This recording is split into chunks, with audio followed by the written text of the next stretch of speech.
It's a shame that you said no. Because I hit the button. It's nice to have opinions, even though yours is wrong. Yeah. I do believe we are, in fact, Leaf. Yep, there it is. Oh no, I'm not ready! Oh no. I already did that. How embarrassing. Goodness. Oh my.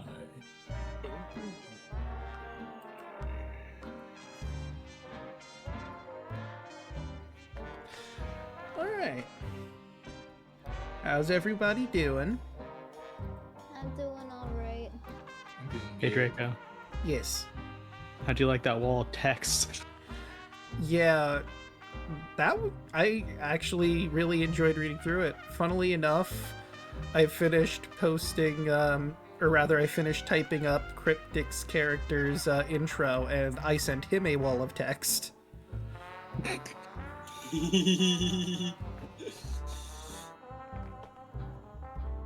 I do like I walls just of double text. paste all my stuff on my sheet. Hmm.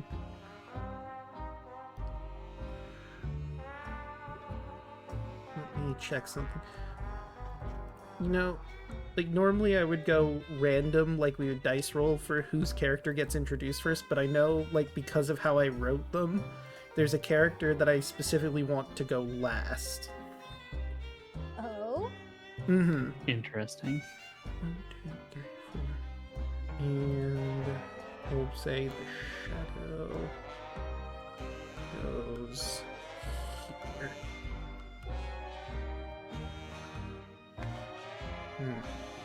Yeah, that works. And you have your stuff. Let's do HP. Just gotta do these last few little setup thingies.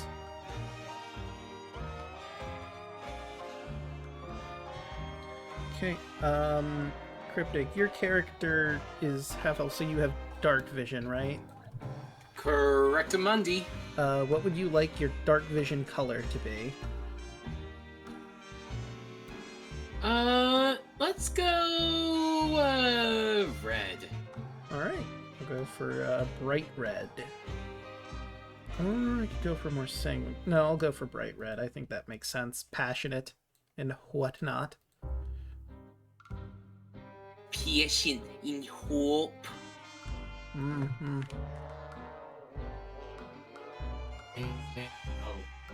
And per se, how much ammo for it? That is a good question. How much would you get for a crossbow? Yeah, that probably is the best way to go about it. How much would you get for a crossbow normally? Like a pack of 20, I think? Like 20. It's like 20, I believe. Yeah, so we'll give you a pack of 20. Yeah. Gotcha. Okay, this is really dumb. I just looked on my sheet because I started with a crossbow too, but I have a crossbow with no ammo. You can have ammo. I'm gonna give that to you. I think it'll be funny if I Yeah. didn't. You don't get any ammo. You just pull out the crossbow, try to fire it, there's nothing in it. Oh yeah, I didn't pick up bolts. Huh.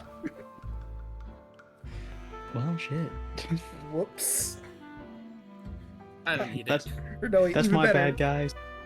Dang it. I left my crossbow bolts with my body. Shit.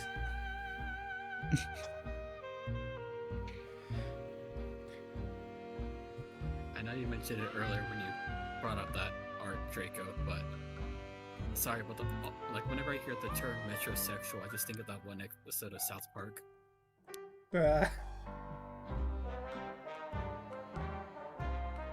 What episode of South Park. what?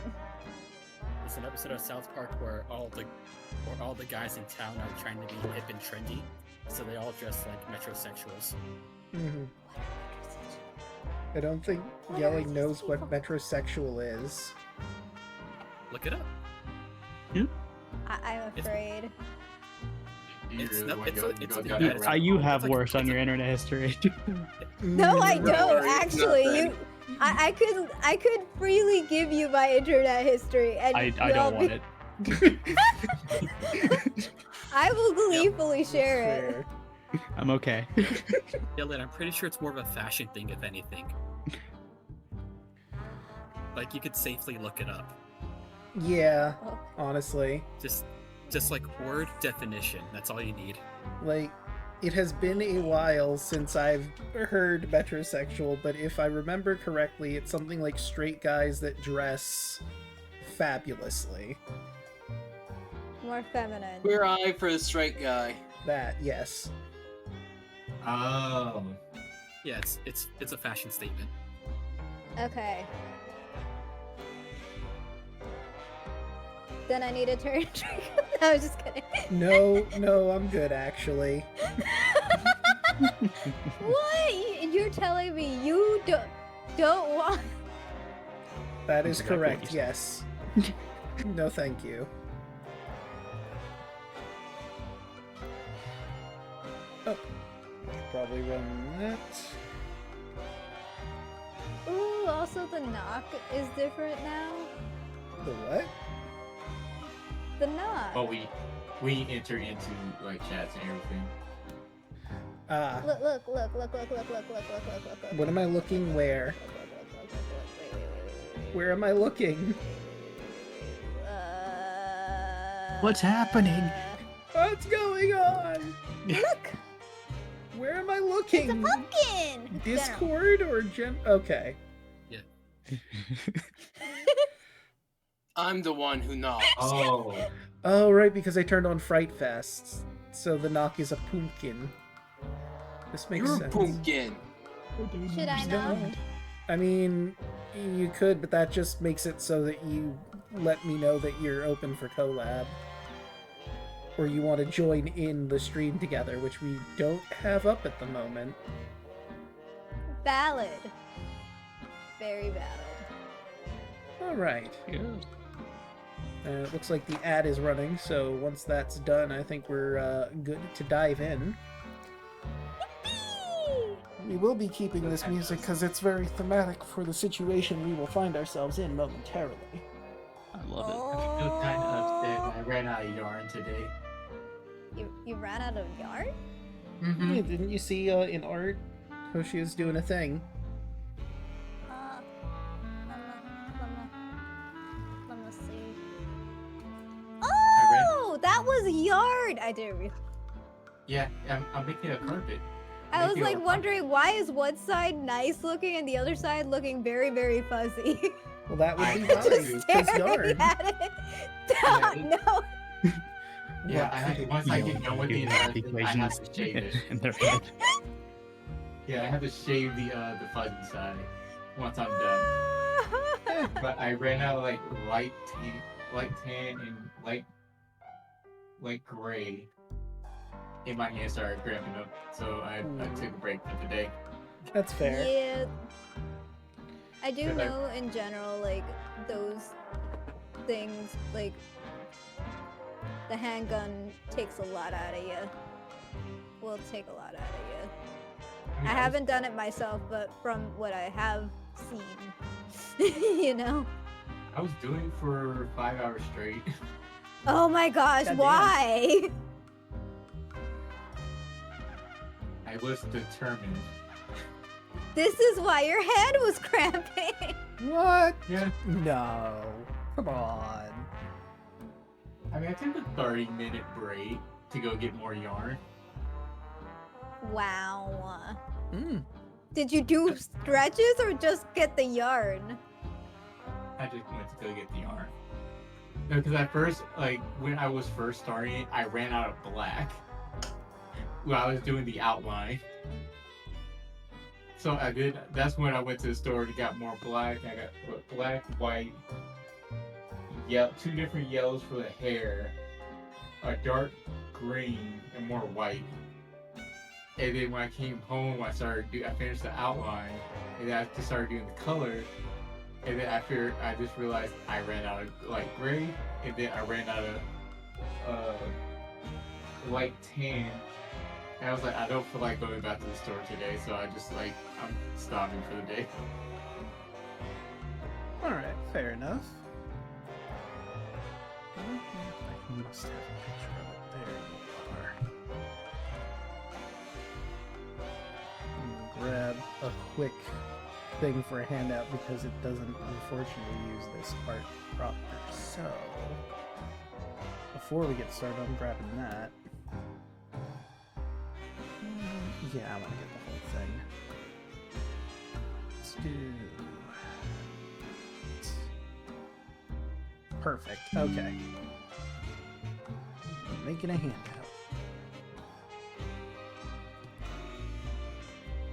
First, Express, and then we'll be good to get going.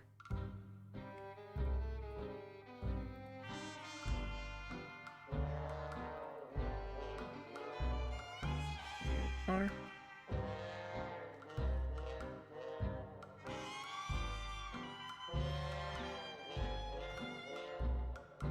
I guess I could have you guys like roll for initiative for who gets introduced first, and then I'll just go with the person that I want last to go last. You know, sure, let's do that? Never just want a flat D20. Yeah. Black D20? Yeah.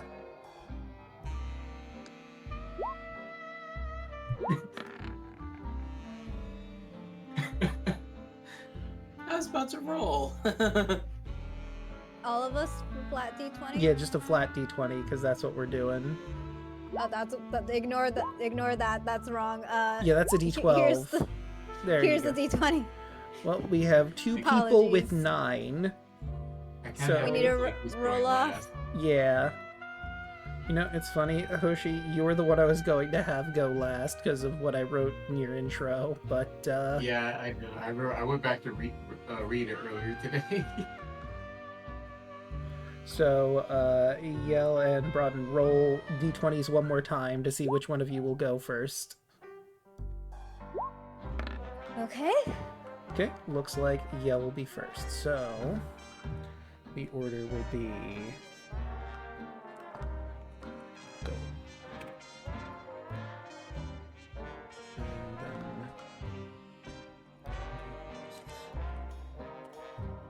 And then after that would be Cryptic.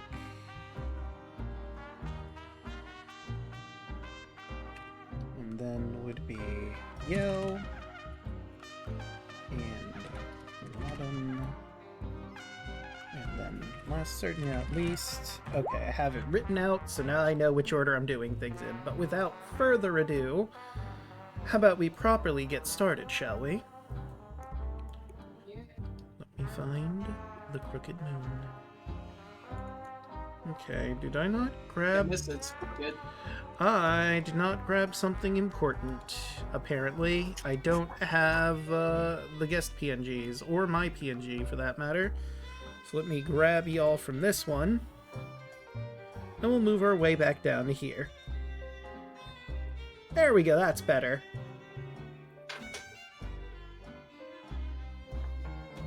I should already be me though, right? Yeah. Yeah. Who else? Oh my gosh, I reminded y'all No, to see, change your icons. we I also know. discussed I wanted to that reveal we my were- character. Yeah, Yeah. When we discussed I'm on revealing instead. Yeah, I'm doing my- So you You go gotta back have- to your original and then swap to the new one once your character gets introduced. Yeah, I gotta Okay, have I'll swap have it. them like Mystery. wondering. Yeah. Keep them guessing. Oh, okay. I'm swapping back. I swap back. Good. You're the one that was in the wrong. No, I'm not the only one. It's true, you weren't the only one. Alright, but without further ado, let's get started, shall we? We find ourselves on a foggy night. A steel train careens through the fog. Dark bluish green smog shooting out of its pipes. We see a frogman playing the fiddle as he drives this train. He looks at the camera. Oh, well now. I'd usually have to stop to pick people up. No, it's fine, it's fine. I've got a few stops to make tonight, and I believe you have a ticket to ride. So I'm about to make my first stop to get my first pickup. You can just come along. Probably want to ride inside the train than on the outside, but you can hop on in. But let's see, our first stop is... And the train pulls off, and we pan up to the sky as we find ourselves in a lab of sorts. Let me find... There you are. Gerard. It's been weeks since you've uncovered this page from that ancient forgotten library kept by the Order of the Gate and Key. They were willing to share their library's info, but warned you might not be ready for what you find. Nonsense. You were able to discover that a cure could potentially be found in a place called Dreskenwald, and the page that detailed the instructions on how to get there would require getting a ride on the Ghostlight Express, which wouldn't be as simple as sending for a ticket, no. To get on, you would need to concoct a very specific formula. It took a while to find all the ingredients and prepare the formula properly, but at last you've done it. All that's left is to knock it back and await the results. What do? Any words before you chug your elixir? I hope this works. And with that, you take a swig. It tastes... odd. Not bad per se, but not good either. One of the more simple ingredients was pumpkin, so it may be masking the more esoteric... Wait! Something is wrong! You feel sick to your stomach.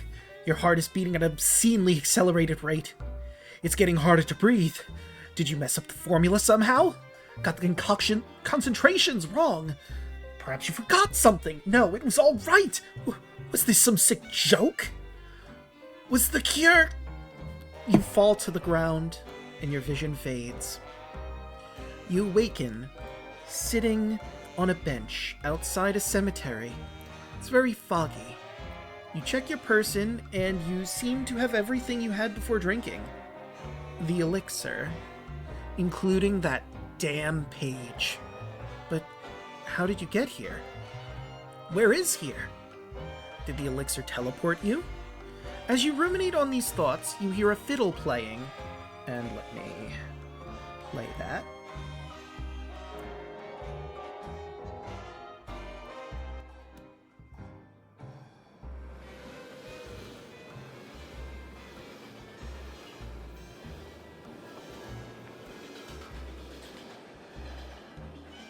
Coming toward your direction, and then you see it. The Ghostlight Express. The elixir did work! The train looks just as it was described on the page. A dark steel train bathed in an eerie glow. Its smokestack belches plumes of ghastly blue-green smoke that wail with the faces and voices of the damned. The locomotive rumbles, squeals, and creaks as it slows to a halt. The passenger car looms directly before you. A frogman slides open the door. And let me grab the art for our friendly frogman. Because I know I have his art in here. Where are you at?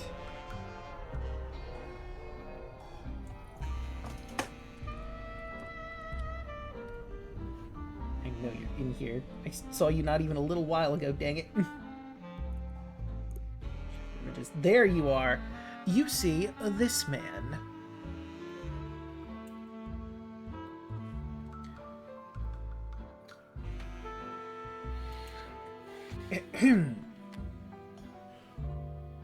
Well now, Mr. Aldrich, was it?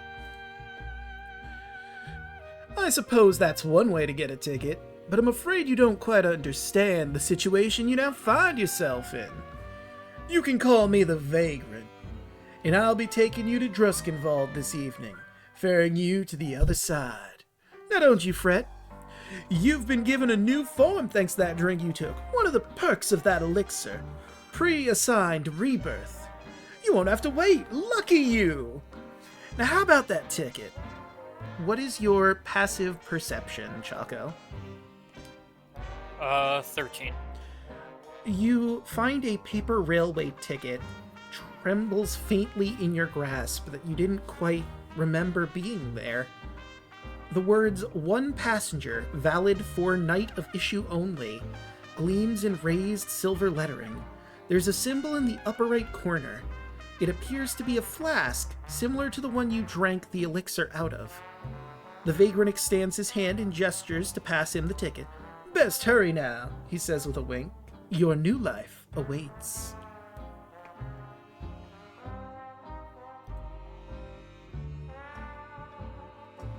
He'll step on the train. Right? And as you do, your form begins to shift. And I'd like you to describe what Gerard looks like now. So, you would all, those of the people who are currently on the train would see a wolfman, humanoidish, probably like 6'2", 6'3", decently like more buff of a build. He's dressed in like kind of like fine clothes almost, not like fine, but like definitely like just so let's just say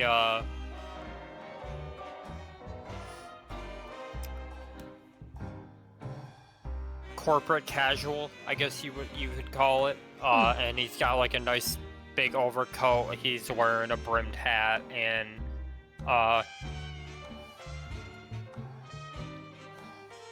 his eyes are kind of like a golden color, and he just kind of wanders in, doesn't really pay anybody any mind, grunts, and just sits down. All right, and I'm gonna take us to a new map so you can place yourself in your seat, as it were. Let me zoom out a bit. Why can't anybody see? You know what? I realized I didn't give chat vision. That would be helpful. Yeah, you know, chat, you don't need to see anything, right? Why would you need that? Let them see. Let's see. I'm gonna give you control of this token here. And it's still not showing anything for... There we go. I found it. I found you guys. All right. So, the vagrant escorts you. Even though they all look empty, I'm going to say this seat right here is taken. And there's like a bunch of specters in some of these seats. The seats back here, here, and here are empty. And you're not sure about these like closed off areas that appear to be booths of some kind. He's just gonna take like the most isolated seat that's open. All right. Right. And the vagrant will walk by. "Enjoy your ride, Mr. Aldrich. I gotta get back to piloting the train. There's still folk to be picking up tonight. Hope you have a pleasant voyage. Need anything to enjoy, chew, eat food, or drink, you can go to the dining car. But I'm gonna be off. We have everything you could possibly want." And he walks to this door, opens it, walks through a swirling vortex, and then the door shuts behind him. And the train moves on to our next person being picked up by the train. And I will bring us back to, because this is more roleplay, I don't have a proper map for the introductions. We'll come back to our main screen. And next up would be... Ah, yes. So that would be down here. Lazarus. You awaken in a significantly different place than where you were. no longer on the executioner's block in front of a crowd, and now alone near a train station. It's a dark night, lit only by the stars, oddly enough. The decrepit remains of an abandoned circus lies nearby. The station you're at seems similarly decrepit, shattered, one might say. The station must have been a way to get to and from this circus, but it hasn't been in use in some time, clearly. It's quiet, but not for long, as once again,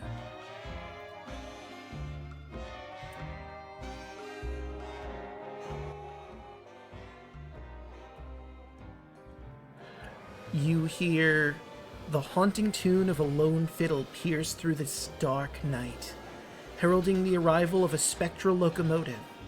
A dark steel train, bathed in an eerie glow, emerges from the gloom on rails made of mist, its smokestack belching plumes of ghastly blue-green smoke. The door opens, revealing a frogman dressed in tattered clothing, much like a vagabond, a piece of straw in his mouth. "Well now, Mr. Lazarus, you've met with a terrible fate, haven't you? But I feel your luck's about to turn around, my friend. Allow me to introduce myself. I am the Vagrant, and this," he gestures to the train, "is the Ghostlight Express. We're here to take you to your next opportunity, but I am getting ahead of myself. I'm sure you have your ticket." He holds out his hand with a smile. "Ticket, please." What is Lazarus' passive perception? 11. Okay, so you don't find it right away. It takes some searching, but you do manage to find a ticket in your pocket after a couple minutes. The vagrant smiling as he waits patiently, holding his hand out. You find a paper railway ticket that has words written on it. 2 passengers, valid for one night, for night of issue only, gleam in raised silver lettering. There's a symbol in the upper right corner. It looks like a jester's cap. Upon glancing at the ticket, you hear a familiar voice in your head. "You didn't think that was the last you saw of me, did you, Lazzy?" No, not at all. In fact, I'm quite happy to see you. "I'm glad. Got a lot of work to do, and it all starts with this train ride. Please give the man his Exactly. ticket." Or your He ticket. just gives... Our ticket? Our ticket. It's our ticket. He gives like a very courteous bow as he gives him the ticket. All right. For you. I thank you, sir. Now, let's lead you on to get you your seat. And I will grab you, hop you onto this layer, as we make our way back the same way we came on for Gerard. Zoop. Move the party ribbon. And he leads you forward. Find your seats. You see a whole bunch of bluish-green spirits, more humanoid in shape than the ones coming out of the smokestack, sitting around waiting patiently for their ride, but one person seems more lively, let's say, than the others. Edric just tilts his head to an uncomfortable degree, almost hearing bones snap. And as you make your way to your seat, wherever you choose to sit in one of these 4 over here, or 3 over here, I should say, describe your character. Okay. So, you see a tall, lengthy, feline creature. Humanoid? Question mark? With a very wide smile that rivals even like a Cheshire cat. He has a black coat inlaid with a bunch of patches that have been poorly sewn together. A green dress shirt that has a bit of his chest fluff poking out almost as if it's his own accessory. A red scarf that loosely lays on his shoulders, and black jester pants that have multicolored patterns on it, and a silver cane with a sparkling jewel floating right in the center of the top of it. Right. The vagrant will say once again, feel free to take your seats. We have some here. There's booths a little further along that doesn't have anybody in them, but they only seat 4. Are there any drinks here? Why, yes, there are. If you think it'll come to your table, there's also the dining car if you'd like to move down there. But we still have some people to pick up. Feel free to converse with your fellow passengers if you like. I've gotta make our next stop. I'll be sure to do that. Thank you. He kind of just looks him up and down. Are you a grung? Oh, no. I'm the vagrant. I'm a stranger. He does not elaborate. Right, carry on. And he opens the door to the train. You see a blue and black swirling vortex that he steps through, and the door closes behind him.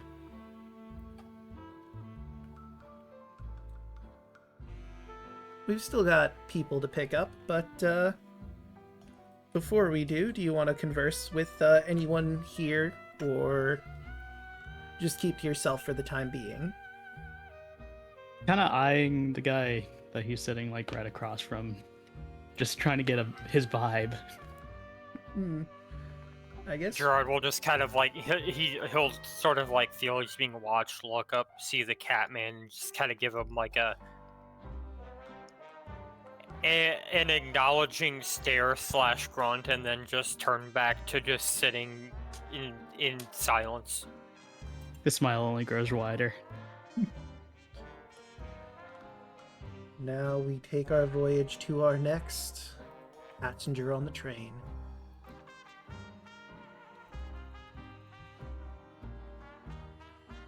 Let me find. There you are. Caladrin Morathale.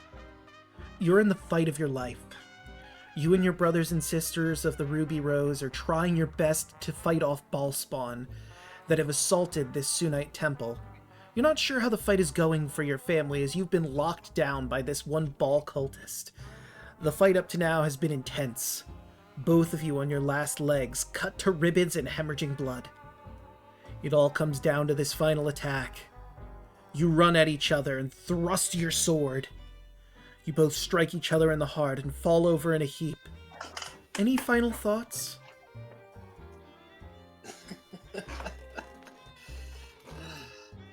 At least, I protected my brothers and sisters.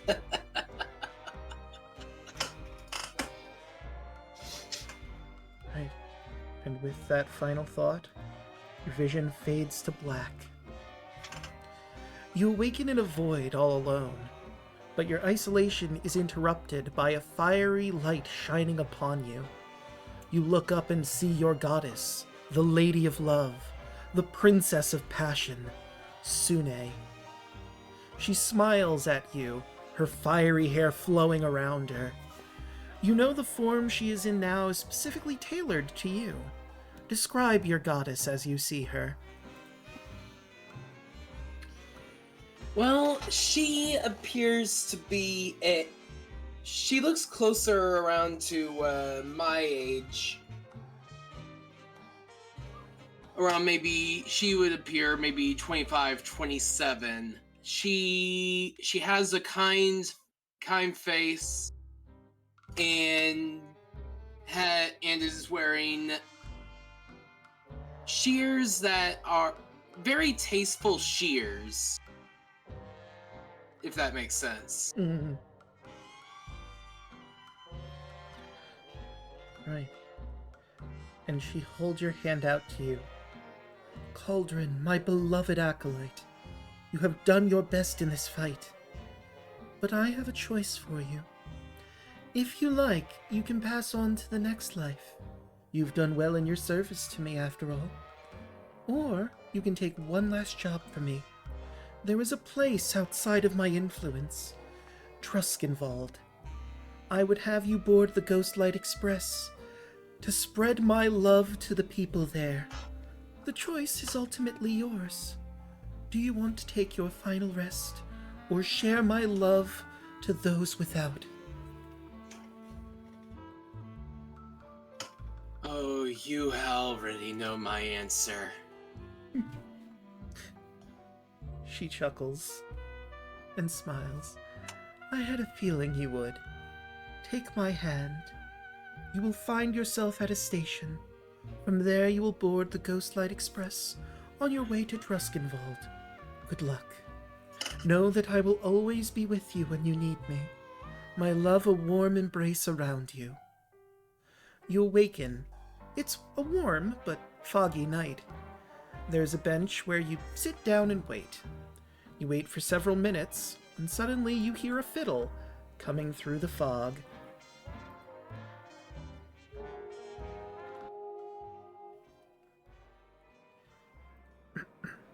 The music gets closer, and you see his dark steel vehicle like nothing you've ever seen, bathed in an eerie glow.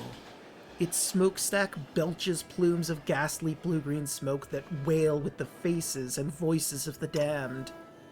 The locomotive rumbles and squeals and creaks as it comes to a halt, and a door of this vehicle looms directly before you.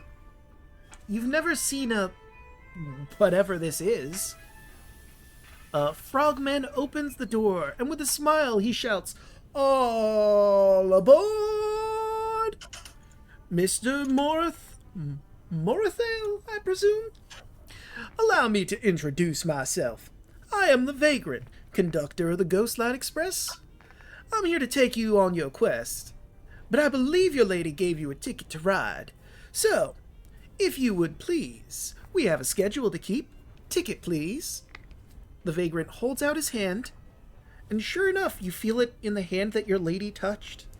You find a paper railway ticket, trembling faintly in your grasp. The words, "One passenger, valid night of issue only," gleam in raised silver lettering. There's a symbol in the upper right corner. Looks like your lady's holy symbol, a rose with a heart at its center.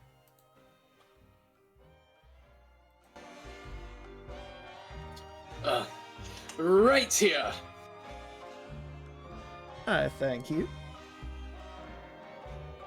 Now time's a wasted, my friend. Let's be off. Right. And, you find yourself inside this train. Spectral passengers pass with two that are not as spectral as the others. Describe your character, if you would, as you board our train. Well, Cauldron is, of course, a half-elf. He's got a long red hair styled into a ponytail.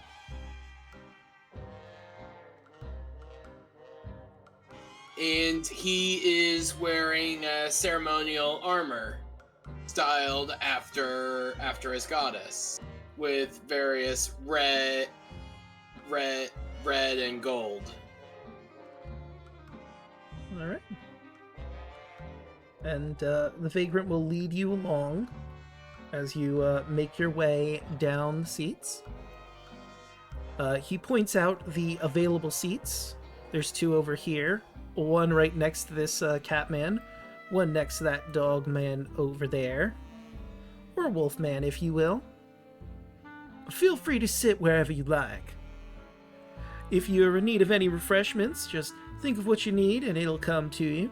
There's also a dining car if you want a bit more ambiance, of course. But I have stops to make still. We're gonna fill this train up tonight after all. I hope you have a pleasant trip. Now I have to get back to work. And he'll walk off unless you have anything you want to ask or say to him. Thank you. Of course, of course. And he will open the door A swirling portal beyond. Walk through, and it closes. And Galadrin, you're free to select your seat from the ones that were pinged.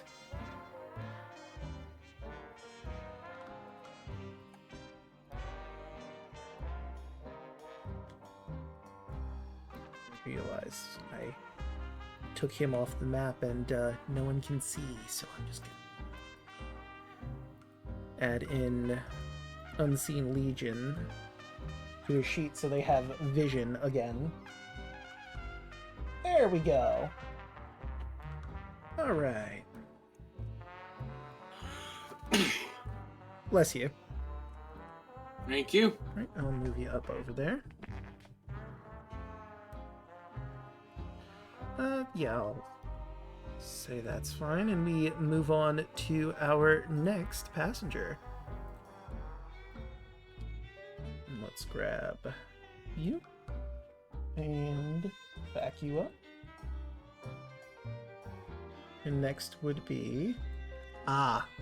yes. Here, I got placeholder. Thank you, Hero Forge. All right. Rashmi, you've been living a peaceful life after the ritual's been performed. Things couldn't be better. However, recently, rumors of a person who looks just like you has been causing all sorts of problems for people up and down the riverbed. Compelled to get to the bottom of this and to clear your name, you set out to investigate. It's been 2 weeks, but you found a lead. Seems as though your doppelganger is headed to a place called Truskenwald, and the only way to get there is on the Ghostlight Express.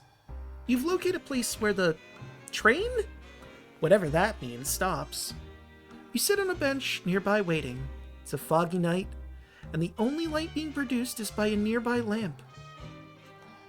You wait several minutes when suddenly you hear a fiddle coming towards you,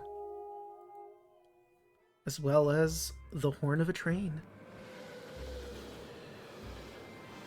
The music gets closer, and you see this dark steel vehicle unlike anything you've ever seen in your life.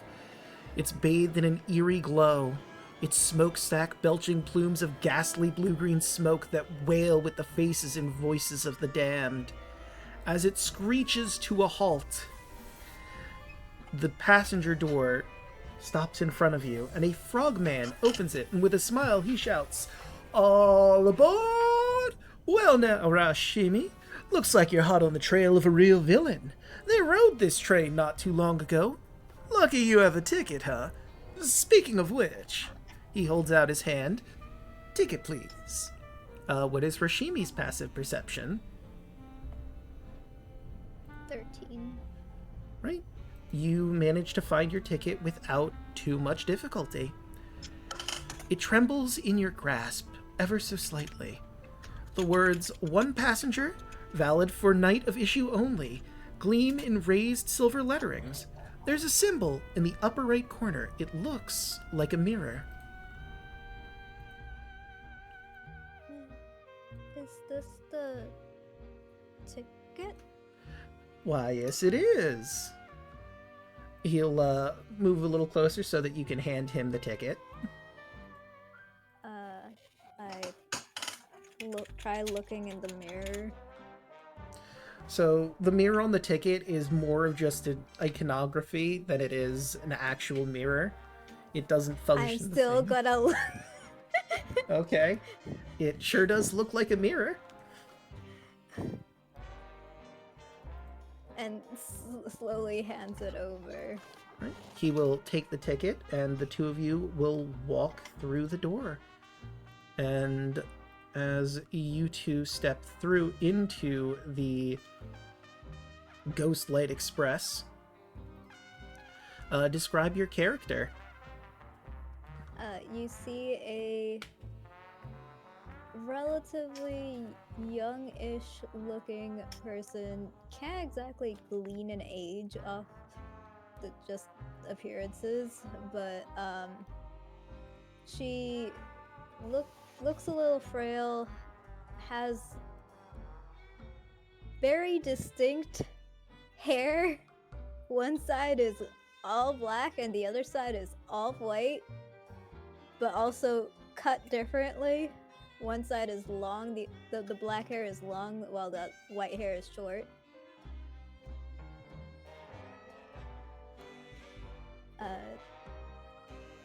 Yeah. And he will move you along and point out some available seats to you over here.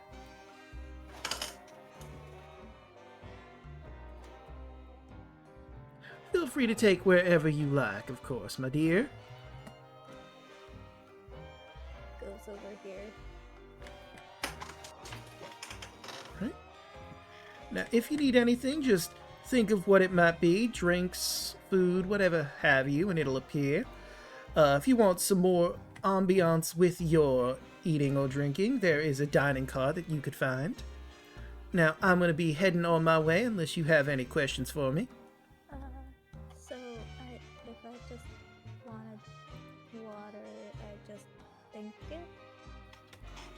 So, as you say those words, you see this little tray table in front of you. A glass of water apparates in front of you, as well as you were a little quiet. What was the other thing you wanted?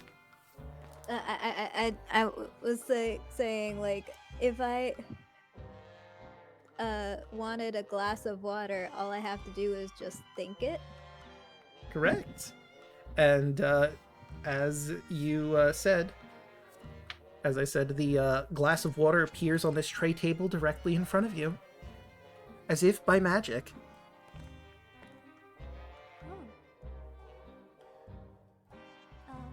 Okay.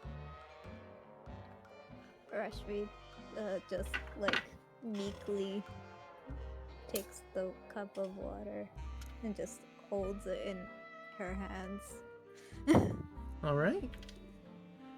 And the vagrant will move off towards the back of the train, where for the people that have been on the train for a while now know is second nature. The portal opens. He walks through. The door closes, and the train begins to move once more. As he's leaving, the vagrant says, "Only 2 more to pick up, and we're good to head on off to Druskenwald." And speaking of which, let's get to one of our remaining passengers now. We get a moment, Draco. Can you give my token a red barrier, a red border? Oh, yeah, I'm going to have to do that on a token stamp. Just Gotcha. give me a moment. Is going to take some doing. But let me see if I can... I don't know if it'll properly save it. If you could send that to me over Discord, and then I can use that. Oh, you've already done it. Okay, yeah, that makes this much easier. And this was...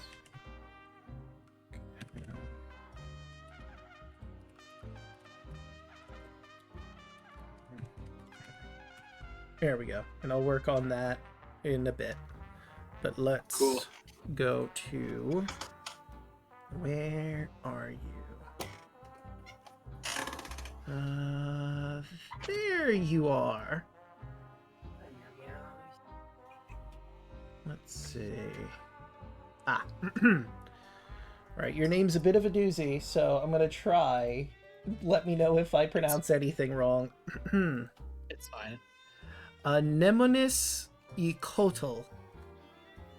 Yeah. An enemy's Ekatal. It's fine. It's a dragon name. Anemonis Ecotl. You find yourself You can just call it Anne. Anne. You find yourself drifting away, your soul to be claimed by your parents' arch nemesis, Garmer and Zana. Is this how it all ends for you? At the end of a spear? Not even a chance to fight back? As you start to fade, you hear a voice. Well, well, well, what have we here?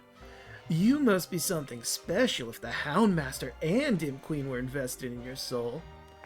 I can sense you don't want things to end here, and I can help. How about we make a deal?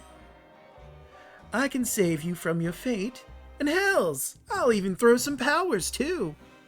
So one day, you can give them exactly what they gave you.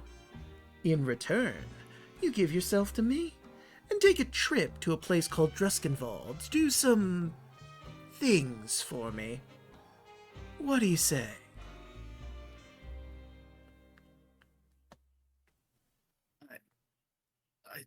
I will. Excellent. But goodness, where are my manners? You can call me Old Scratch. Or Mr. Scratch, if you please. Annie, I think this is the start of a beautiful friendship. You awaken, lying on the ground in a cemetery. The ground is cold. And as you're getting your bearings, you hear the sound of a lone fiddle and a horn of some kind? Strange. It pierces through the fog. Curious, you stand up and see the arrival of this large black metal carriage, perhaps? No, it's bigger than that. For sure, it's not like anything you've ever seen. As it looms in front of you, stopping, a frogman slides open the door with a wink and a smile. Well, Missy Cottle, pleasure to make your acquaintance. You can call me the Vagrant, and I'm here to pick you up for your new job. Seems you have friends in high places. Well, I suppose low places, all things considered, but powerful friend all the same. I believe you have a ticket for me. What is Anne's passive perception? It is a meaty 15. Right? It is very easy to find in your pocket this paper railway ticket. Faintly it trembles. The words "one passenger, valid for night of issue only," gleams in raised silver lettering. You see a symbol on the upper right corner, a circle with a claw mark, or perhaps a scratch mark would be more accurate. And with that thought, you know where this ticket came from. The Vagrant extends his hand and gestures to pass him the ticket. Best hurry now, he says with a wink. Train won't wait forever. Okay. Thank you. And Anne will hand him the ticket with like a shaky hand. He takes the ticket from you. Of course, my dear. Now let's get you all situated, of course. And the two of you walk into the train. And let me pop you on over. You see the train is filled with spirits. Blue-green spirits, much like the ones coming out of the smokestack, but more humanoid in nature. But there seems to be people that are more solid as well. He gestures to the seats nearby these more solid folk that you can sit at. They do seem to be free. Take your seat, my dear Anne, and if you want anything as a way of refreshments, you can just think it. It'll appear right on the tray table before you. Thank you. I'm not feeling very hungry right now, but I'll think about it. Perfectly understandable. If you do feel like eating, like I said, at any point you can think of it, or if you feel a little change of scenery, you could go to the dining car. And I'll be heading off to drive us to our last passenger before we make our way to Druskenwald. Unless you, of course, have some questions for me before you head on to your chair.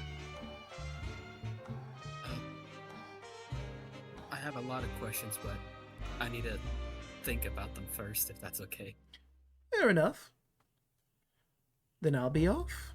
You watch as the door opens and a swirling blue and black portal appears. He walks on through, and the door closes behind him. Take your seat wherever you please. There's one here, one there, one by this cat man, one by this wolf man. The cat man playing the harmonica. Anne will walk up to over here and ask the other girl sitting, "Is this seat taken?" No. Thank you.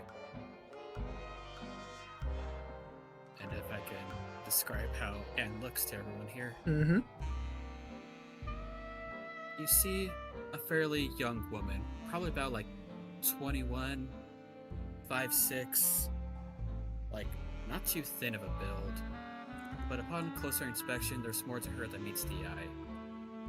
She has very long, fiery hair, and fair, almost porcelain-like skin.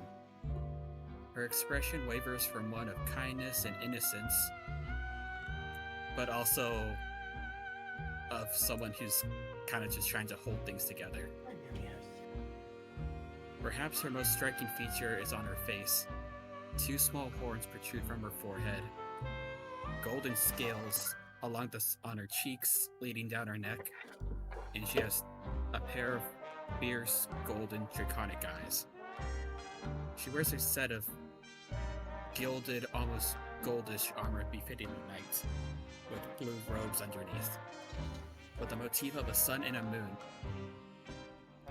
interlaced on the armor itself.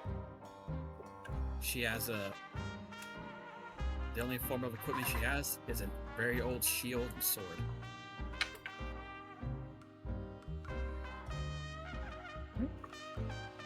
You take the moon and you take the sun. Yes.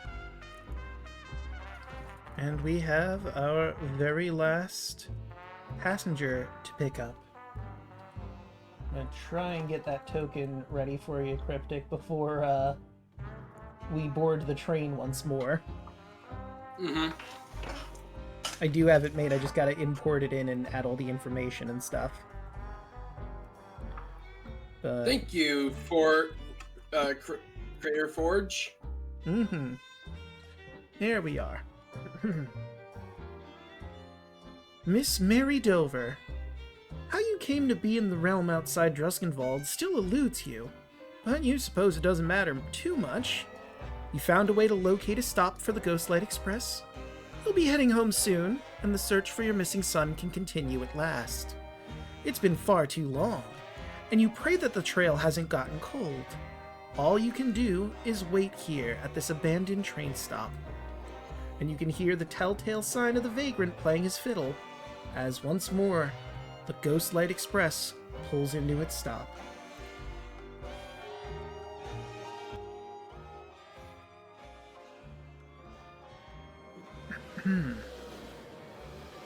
As it pulls alongside you, the passenger car swings open, and you see the frogman who brought you to Druskenwald the first time. When you were someone else. Well, as I live and breathe, Miss Dover, is that you? I wasn't expecting to be giving someone a return trip, but if you have a ticket, feel free to come aboard. He holds out his hand for your ticket, and just like before, it's in your pocket. You're hit with a wave of nostalgia. You don't remember your life before Druskenwald, of course, but there's something familiar about handing the vagrant your ticket. Well, it's time to get rolling along then. By the way, Miss Dover, I have some folks on board I think you'll get along with. Let me introduce you. Will do. Right. And let's go to... Did I not grab your token? I guess I know I did. There you are. Right. To the token layer. To the token layer. And let's put on this last token. Let's see, I put you right over here is where you sat. There we go. And let's make our way back onto the train proper.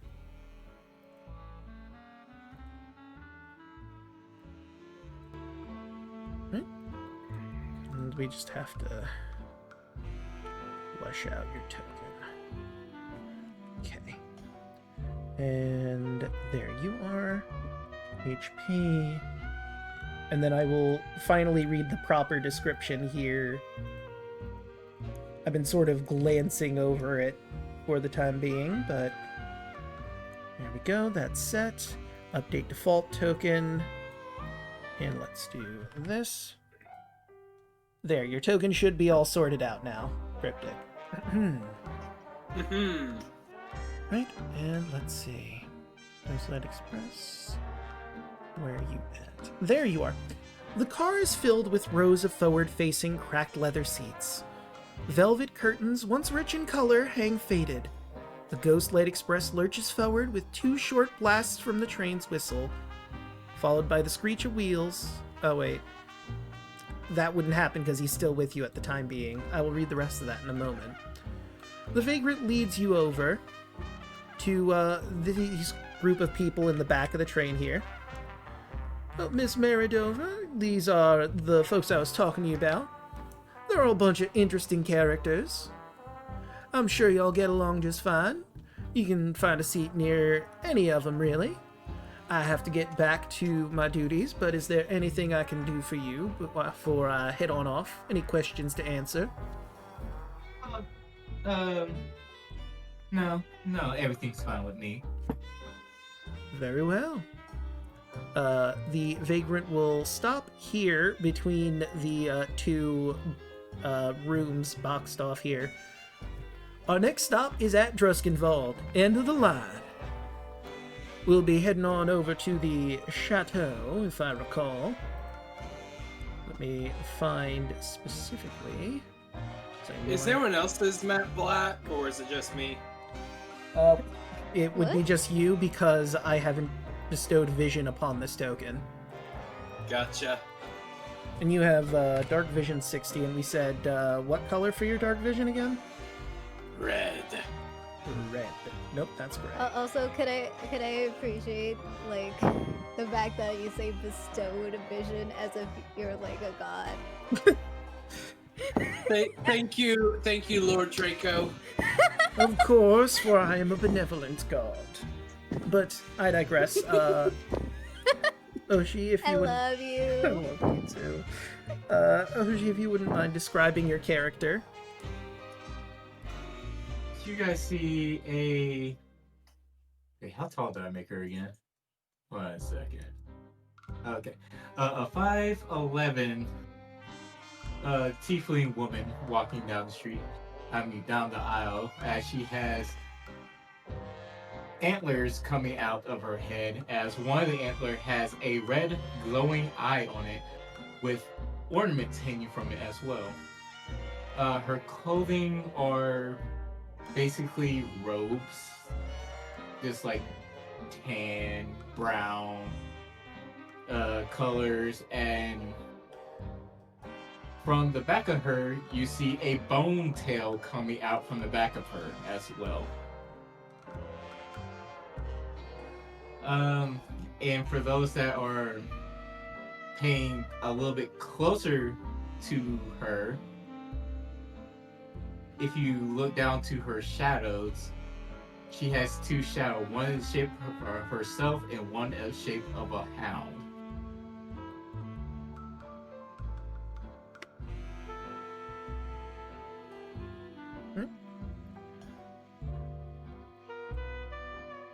Vagrant continues. We'll be at the Lord and Lady of Druskenwald Chateau in just a moment. Enjoy the ride.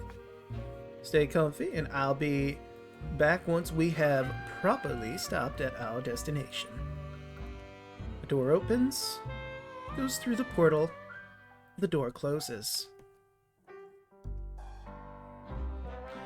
And as it does, the Ghostlight Express begins to lurch forward with 2 short blasts of the train's whistle, followed by the screech of wheels that sound like the shrill note of a violin.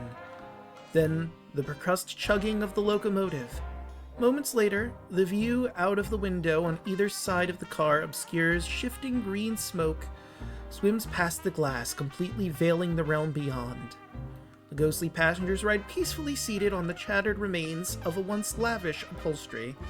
They simply look forward or out the window with empty eyes, ready to meet whatever comes next. None seem to have any baggage. Also, Hoshi, where you put your character is a tray table. The open seats are here, here, and here.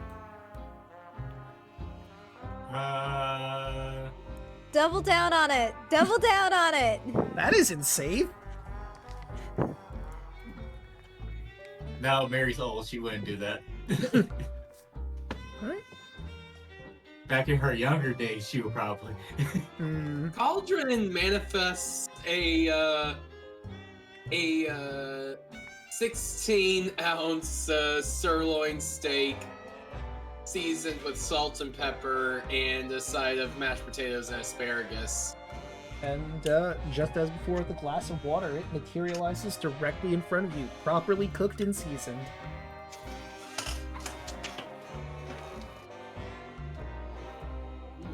Medium rare, perfect.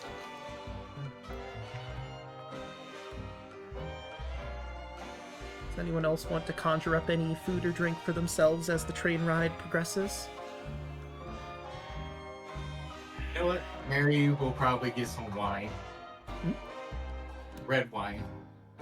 And a glass full with a bottle beside it of red wine appears.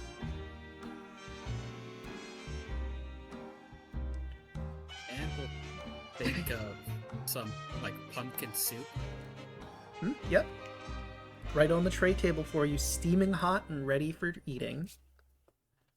She just stares at it, like she can't bring herself to eat it. But it's there.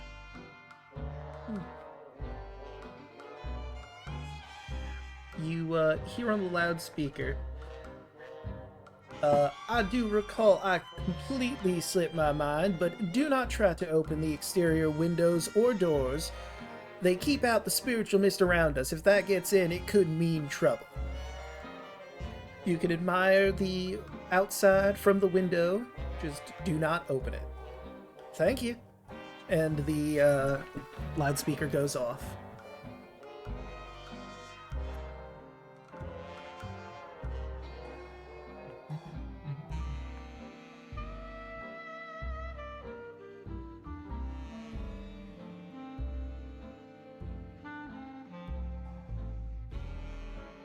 Right. Anybody else talking or just enjoying food that you've summoned up for yourself? Thane, you said you were playing the harmonica, right? Yep. Mary would be tapping her foot as she's listening to you. You say, well, you play that pretty well, don't you? See, both his eyes are closed, and one more just appears right on his cheek as he stops playing.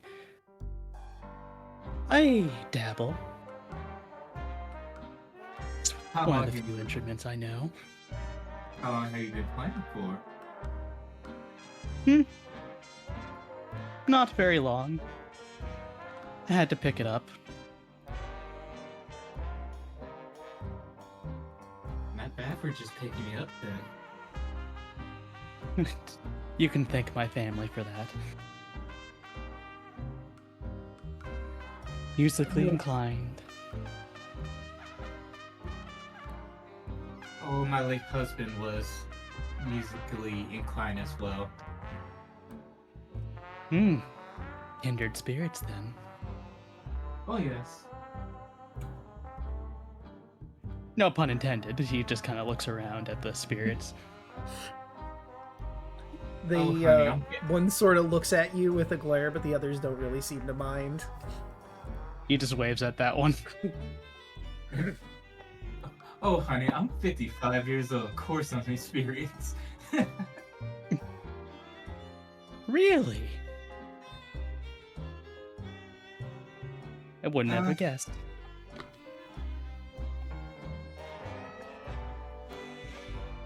It's all about the skincare routine. Me, myself, I don't know how long I've been here. He kind of just sits there, staring at the air.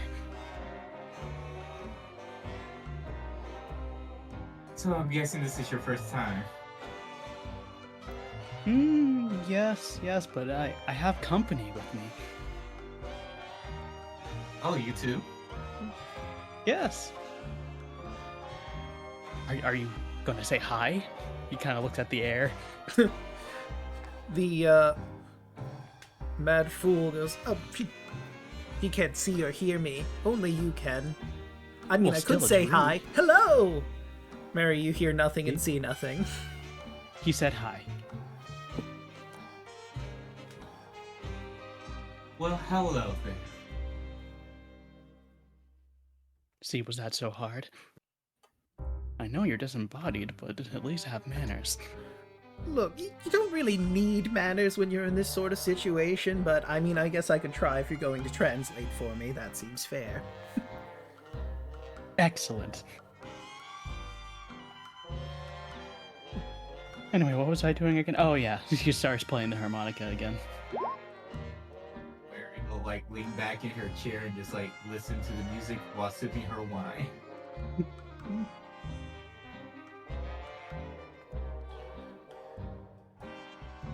And just sort of peeking over at you, listening in. Play a damn good tune. Regular toe tapper. Some of the spirits even seem to be enjoying it.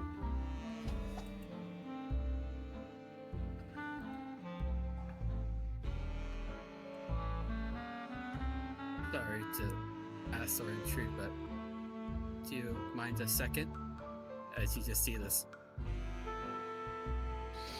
girl peek over the seat and she's holding up a lute. His ears kind of perk up. Ah, lutes! I wouldn't mind at all. Good. Let me see if I could match your rhythm.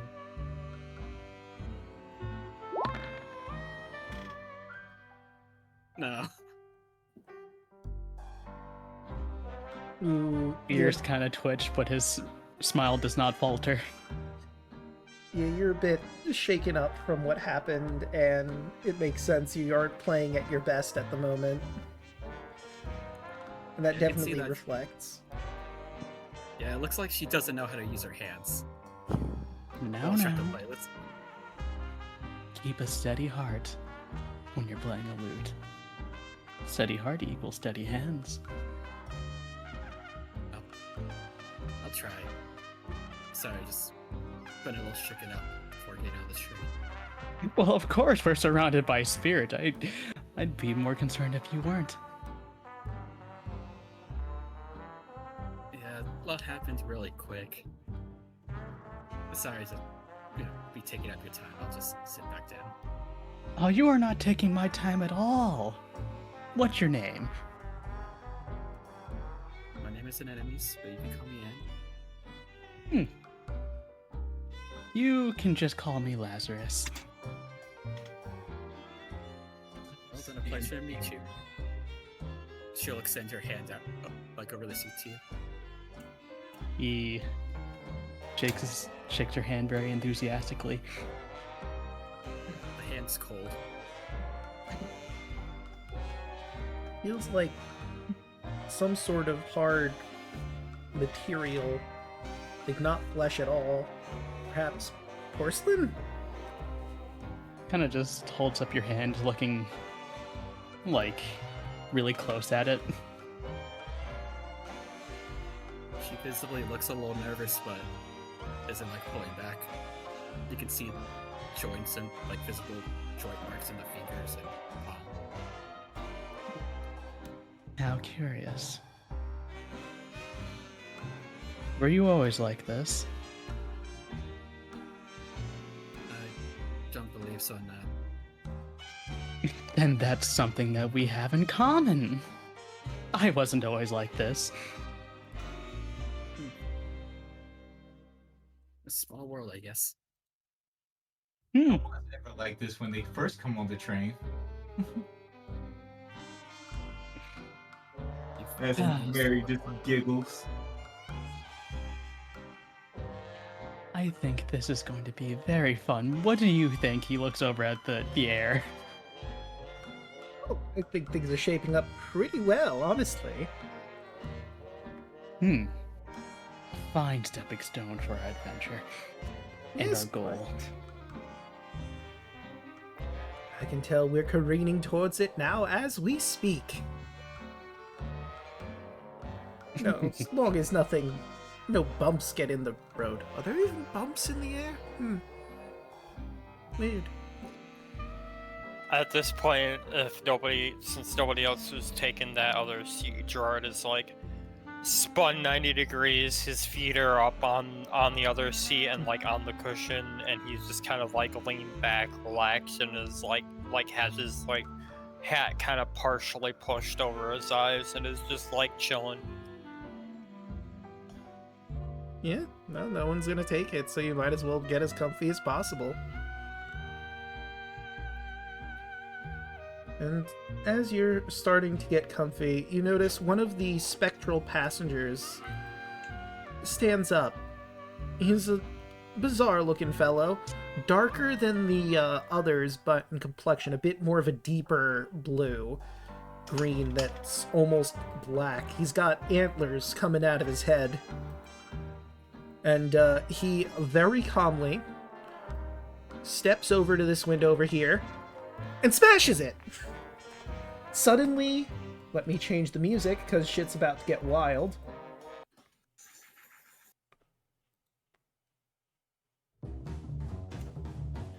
The window smashes and the spiritual mist from outside careens inside, tapping some of the spirits here who all screech and hit the deck.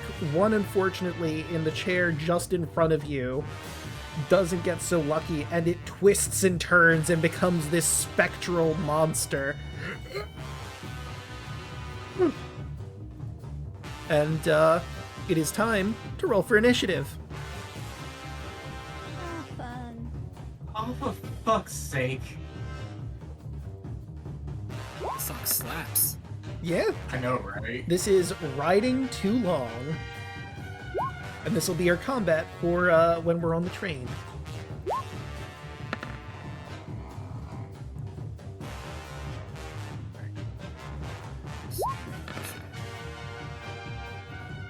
Okay. Right, who hasn't rolled? I think we're missing somebody. I think Cryptic. Unless he didn't click something. Let me see. Loot, initiative. Oh yeah, Cryptic, you have to roll initiative. I can't find my token to roll. That's weird, you should have it. It's... Yeah, that's you. Is it still black for you? Yes, it is. That doesn't make sense. Let me I'll go try into your refreshing sheet. to it. That does.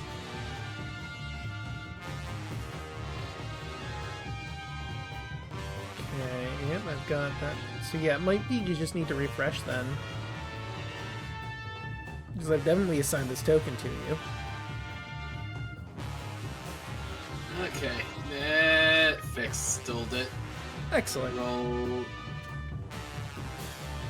Okay, No. roll right. Move y'all. Load up Actually, the sheet, please. I'll back y'all up if you haven't already to your proper squares. I was just setting you on those midpoints because it looked better.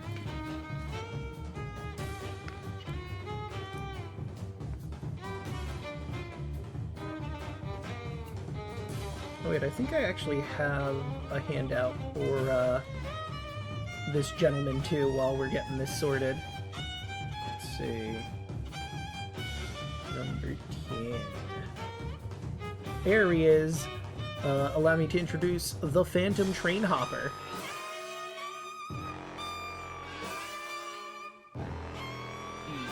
Look at this little menace. How dare you? Everyone was having a good time riding the train, and then suddenly this guy decides to smash a fucking window. What an asshole. Right, and I believe that would bring Gerard on first. Who's on second? Alright. The Phantom Train Hopper would be on second.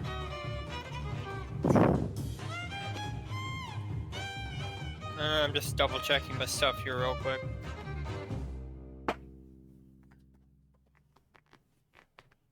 Wait, did that just... Okay, there it goes. I was gonna say, that was sort of abrupt.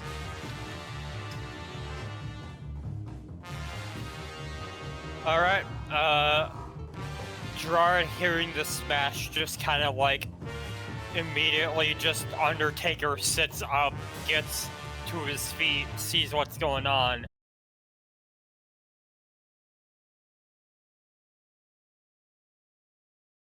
Yes, just disconnected. Oh no. And we're back. Whew. A little worried there for a sec. You guys watch as Gerard just uses one of his claws to just barely pierce his hand, and you see as it starts bleeding, you see like this raw reddish magic form in his hand, and he reaches out towards the specter right here, and that's within 30 feet, I believe, right? Mm-hmm. Yes. Ooh, he's just out. Well, there is this specter right over here that if you want to change targets. I got enough movement. I'll just get right here. It's fine. All So right. he's within range. And he's going to reach out and use Blood Curse of the Marked.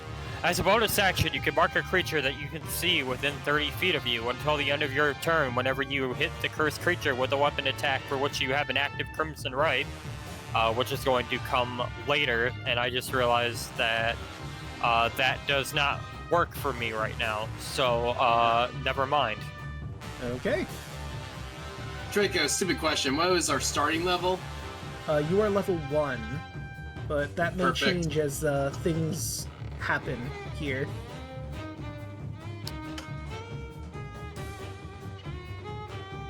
So rewind, because I didn't read that fully.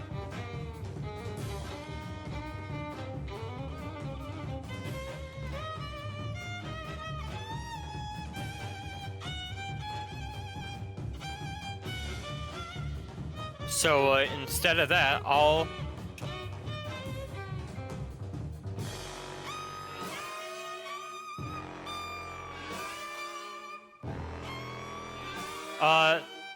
instead I'll go ahead and just use my crossbow and just blast him. All right. Then you started blasting. 16. That will hit. All right, it takes 7 piercing damage. Let me do a double check. I don't think he does, but just to be safe. Okay. Good to know. So he's only going to... It seems it's only half effective, unfortunately. You get the impression that's probably because, you know, spooky ghost being. But he's also primarily made of shadows. Do with that info what you will. Gerard will just kind of let out a gruff, and he'll just look at Lazarus and the I'm assuming tiefling girl, and we'll just say, "I hope you two can fight as good as you can play music." And that's gonna be his turn. Right, and that will bring us to our Phantom Train Hopper. And he's not too fond with the fact that you just shot him, so he's going to make his way towards you. Let's see. He has how much movement again? He has... Oh yeah, no, he can absolutely make his way, makes a beeline straight for you. And he reaches his hands out and touches your shoulders as he tries to drain the life out. Or I should say he reaches for your shoulders. Let's see if he hits you. That is a 10. That is going to miss. So he reaches out his hands, and you can feel, even before they touch, the draining essence that they have in them, and you juke out of the way before he can connect. He lets out a huff of anger, and that will bring us to Anne.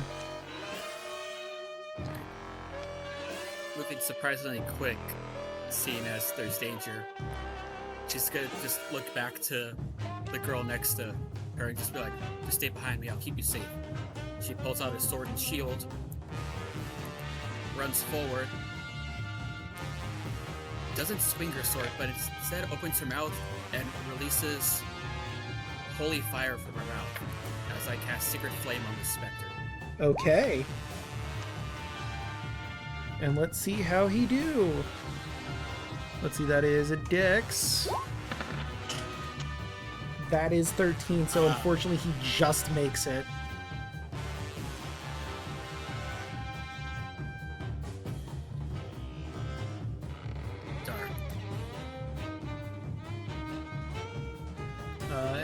turn. All right, that brings us to our Spectre, who's going to move towards you. You're the closest target, and she is also going to try and grab a hold of you. But let's see what that roll is. Ooh, that's not good. Yep. That's gonna take you down. I don't think your hit point maximum matters at this point. You just go down. Well, As let me she see. drains your life essence. Okay. So I'm not instant dead if I drop to 0. Yes, you just dropped to 0. Yep. You watch Rashimi as this friendly girl falls in front of you, and it's your turn. Sure.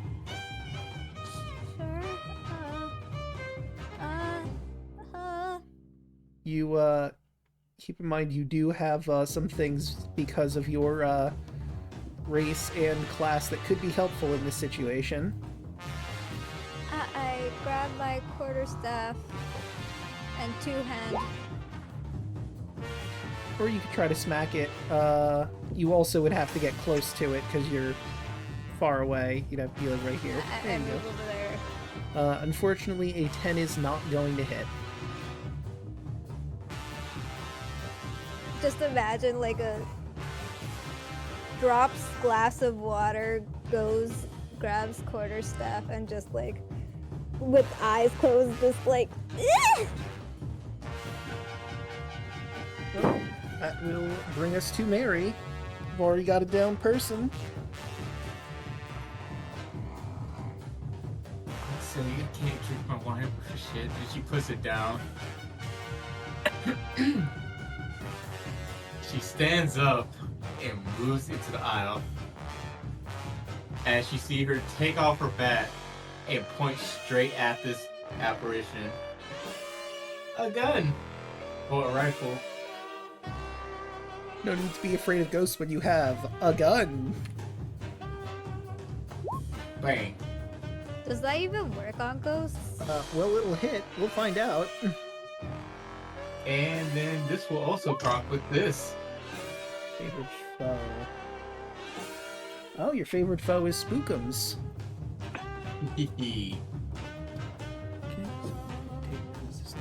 So, roll that damage. Much for 15 piercing, and then an extra d4 of that. 16 damage. Okay. For its apparition. So that would be minus 8 because it is resistant to non-magical piercing. But you get a good shot. Of course, you know what you know about specters being your favorite foe. After all, that this one is not gonna get too much damage. It's gonna take a little more than that. But luckily, there's more people in the train with you to help. And then Mary's going to look at everybody and say, "Get the redhead out of the way. And you boys who can actually fight, defend them." Speaking of, Lazarus. I'm not really a close quarters fighter per se, but I'll do my best. You got this, Lazzy. Thank you, I needed the support. And I'm gonna aim for this guy, All right. and I'm gonna cast Dissonant Whispers. Okay. You need to make a wisdom saving throw. How's your wisdom, Spookum? Dissonant whisper. That is a 12. Not good Just enough. barely fails. Take 6 damage. Oof. That's just poor rolls. That's 4. But there's another part of this, isn't there? On a failed. Yeah, it's used as reaction to run away. As far as it allows, what is the Spectre's movement? That is 50 feet. 5, 10, 15, 20, 25, 30, 35, 40, 45, 50. Yeah. Ooh, attacks of opportunity. Does it give that? Dangerous ground fire pits. Yeah, it doesn't say it doesn't proc it. Because I believe when I did it with Lilith over in the Revalia, we let that happen. Yeah, so roll your attack of opportunity as the Spectre runs.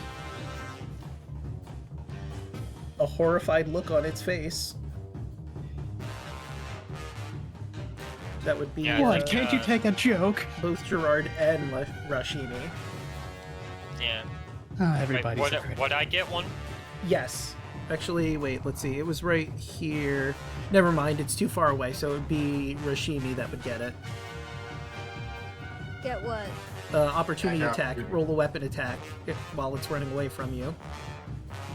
Okay, I'll do another quarterstaff real quick. Shillelagh. That, unfortunately, is another miss. Not surprisingly. Still flailing. Not really looking. Right, and that will bring us to Cauldron.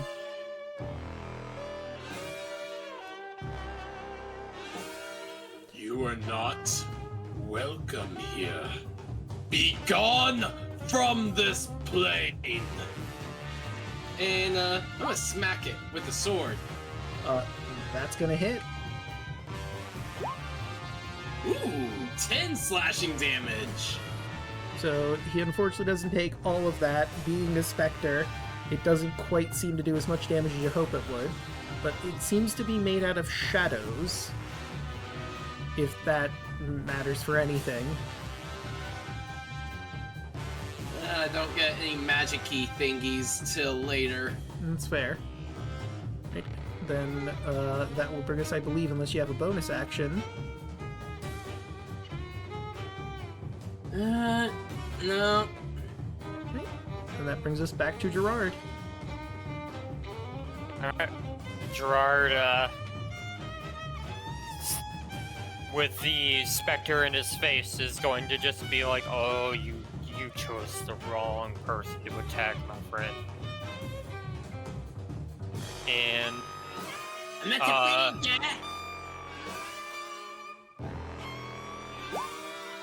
gonna claw him. All right. See, so make your unarmed strike. 21. That is gonna hit. Alright, so he takes 4 slashing damage. And when I hit him with my claws, I can curse him, which I will until the start of your next turn. When cursed, the target emits wisps of fog and has disadvantage on ability checks, attack rolls, and saving throws. Okay. Right, I've marked him. And was that a bonus action to curse him? No, it just says when I do it. Oh, alright. Any bonus actions then? Nope, that's all I got. And he'll just point to, Anne and just yell, "Someone get her up!" And that's my turn. Right, that'll bring us back to our Phantom Train Hopper, who is once again going to try and drain your life force, and this is with disadvantage, I believe. That is a 14. Nope. He's really trying to grasp at you, but you keep dodging left and right, avoiding it. And I need you to make a death saving throw. Alright, I'll do something special too.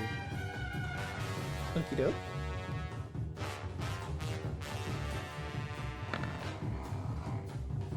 Okay, 1 success. Okay. Right, so let's see. With Dissonant Whispers, does it have to stay away? Does it count as frightened, or is it just it runs away? Doesn't move. I think it's a one-time like run away, so it's free to do something on its turn again. So he's gonna come on back, and this time he's gonna try and grab at Rashimi, who still has her eyes closed, I believe. But that's an 11, so in spite of you having your eyes closed, it reaches out and you just manage to smack its hand away without meaning to. It doesn't hurt it, but you got it. Which Rashimi, it's your turn. I'm still not to my senses fully. I'm doing another stab hit. Okay. A 15 will hit. Yay, It takes finally. 2. You bonk this specter on the head with your quarterstaff, Bonk on the head. and it shakes its head and glares at you. You still completely oblivious to what's happening, but it sounded like you hit it, maybe? I would not be surprised if I, like, accidentally hit the already downed on. High five, Chaco. Like, Nice. honestly. Let's see. And that will, At least not hit me while I'm down. oof. Clearly cannot guarantee that. Listen, You can. it- all we have to do is not roll in that one. Why would you put that out there? You do realize what's gonna happen, right? It's Mary's turn. You have cursed us all.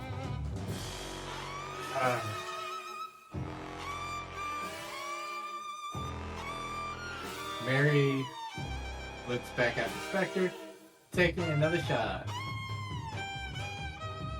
Bang. 15.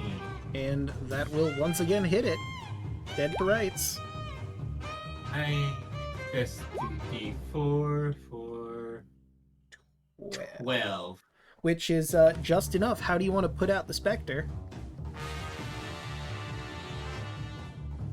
Mary just aims between the eyes and just shoots it.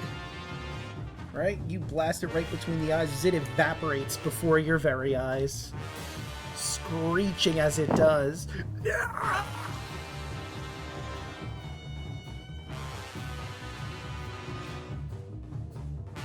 Anything else?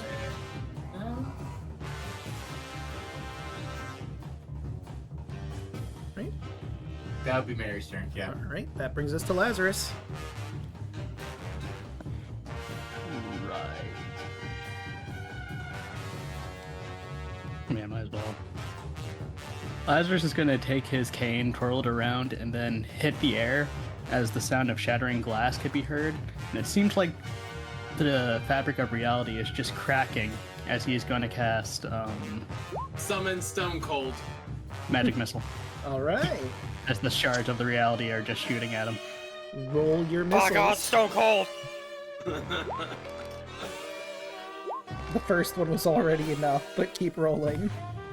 Oh no, I'm going to just keep shooting. It's just going to keep laughing.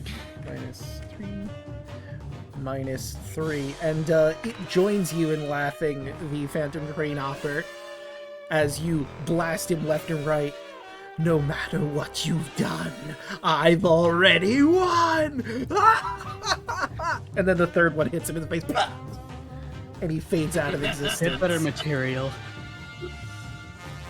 But the window is still open for a little bit, but eventually you hear like a kashunk in front of that window, and this essence that's been in here this whole time starts spreading through the train, and it shoots right past all of you and towards the door that the vagrant went through, and then it disappears. You hear on the loudspeaker as things have started to calm down a little bit.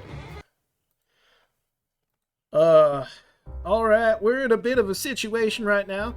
I've closed off the window, thankfully, so we won't have to deal with any more essence spilling in. But as you saw, that nonsense that is in can corrupt spirits that are here, so I'd like, if you wouldn't mind, since you're the most able-bodied people around, if you could possibly help the spirits that are in here, maybe help them move on, or defeat them if it comes worse to worse. There are about 6 hates aboard right now, which are a different type of spirit that, they are basically the trade's fuel. If they get corrupted, we're in for a bad time. I need to stay up here because, A, I need to drive the train, and B, if the boiler gets corrupted, we're gonna have to do an emergency stop, if you get my meaning. You're gonna have a bad time. That is correct, yes. I don't know about you, but I'm having a great time as he's just having a glass of wine, still sitting down in his seat. Can I do a I'm, magic check to get help out Anna? Uh, I was, also, and I'll do lay on hands. yep, that'll work. I will also do lay on hands now that like it's over. Little panicked, but I'd also like to bring up we have some VIPs on the train. Philip and Adela Druskinwald. Try not to alarm them. Ain't no call to rile up the lord and lady over a little scuffle. We just need to make sure we get this under control before things get a little hairy. Nothing too serious, of course.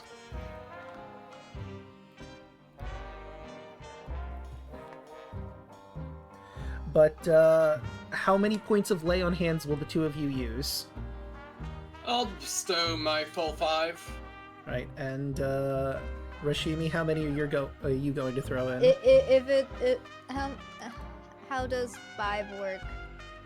So 5 will give 5 hit points back to Anne. One lay on hand point equals 1 HP. I'll also use all of 9. Alright. Maybe we'll stop a slow turn to Rashi.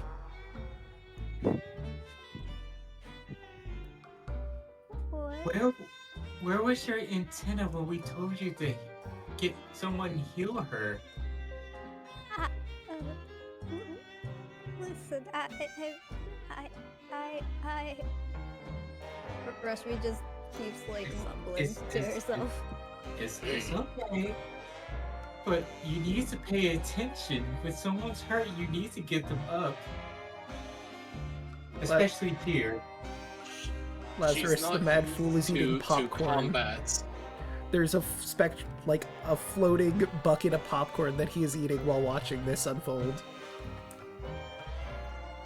And some other universe snack shudders. I feel a disturbance in the force.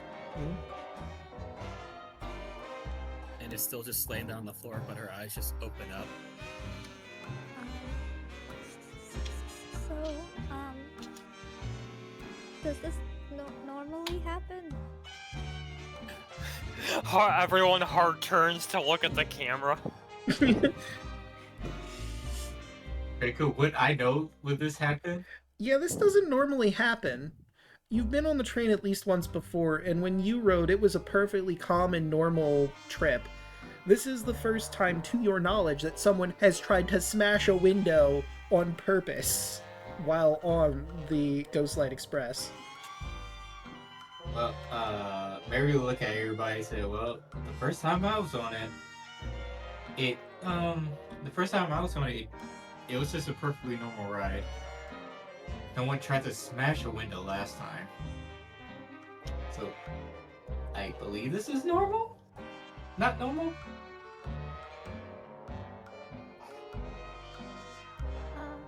Okay. So, if this is not normal, I don't know. How do we prevent this from happening again?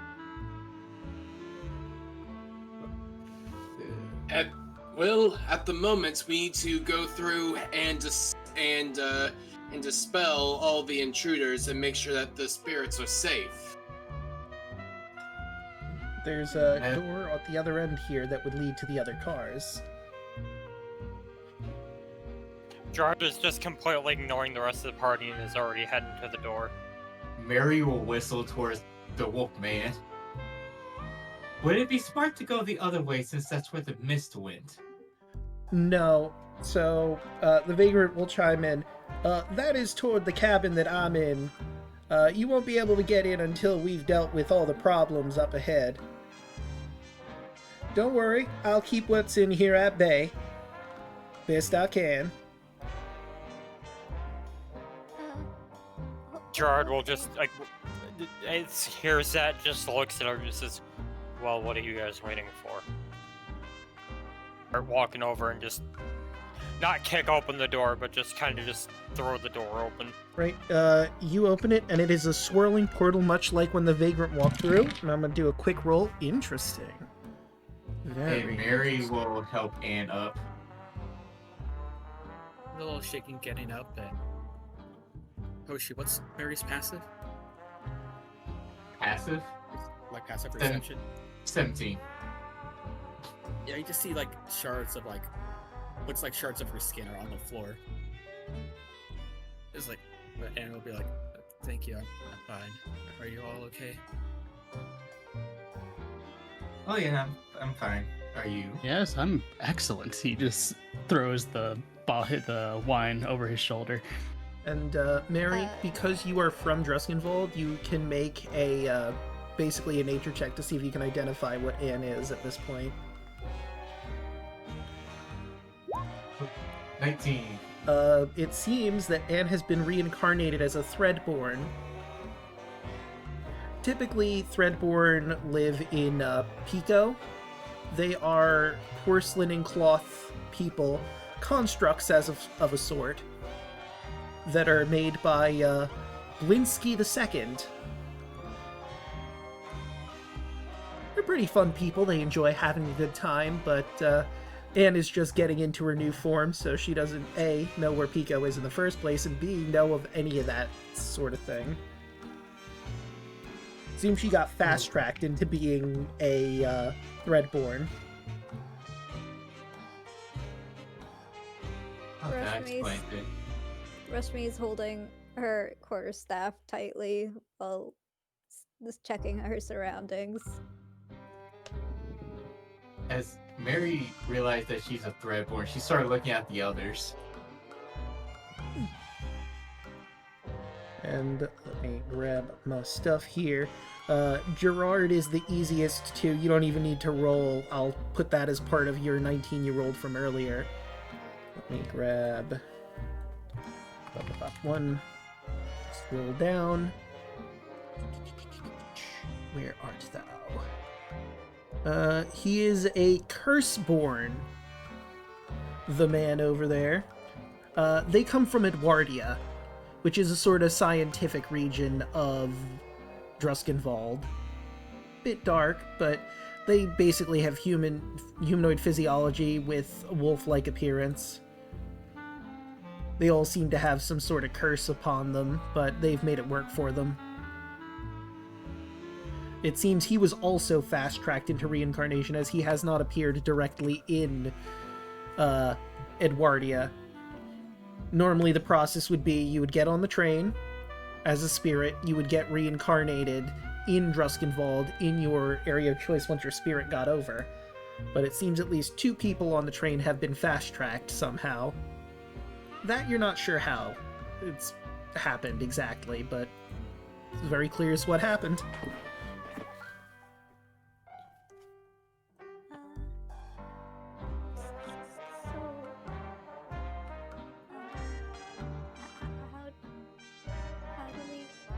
Do we just walk out now? Is this our stop? Is this our stop? No, it's not so. We just had to get moving on to the next cart now. Go through the swirling portal down there where the Wolfman is. Ah. Listen, believe in the strength that your God gives you, and you will do just fine, alright? Okay. Yes, what he said. And Sir, my gods can hear me here, sir. And Anne will just start walking. feel free to position yourselves over here as you see fit, and I will copy and bring you to the next car that I have just rolled.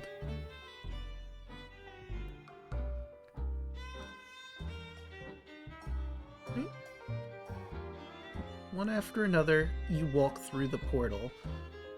Not that one. That's a cabin. This is the door you're heading through. Did I open it by accident? No, I was curious. Oh. You watch as Called opens up a door to the cabin for some reason and then closes it. But you all walk through the portal. It does not seem to close until you all get through, which is good. And I'm gonna copy paste you over on the next map, and I'll bring you over in just a moment. I rolled for this car here. Let me describe the scene as you see it. And let me zoom in. Also, this token, as I am going to show on the map, doesn't necessarily show what they currently look like, but I will show you art of what this being does look like, because I believe they are here. Alright, let's see. That is number 6. That's 4. And there you are. The scent of decayed hay and musty water. The scent of decayed hay, musty water, and old blood fills the air in what looks like a circus car. Rusting cages line the walls amidst the wooden crates painted in garish red and white stripes.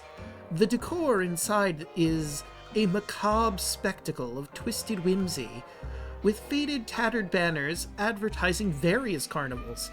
You see one advertising the Revelia, with a man wearing a mask shooting out of a poster. Each one depicts unsettling clowns and terrifying animals, creating an atmosphere of horrific reverie that leaves an uneasy chill to your bones.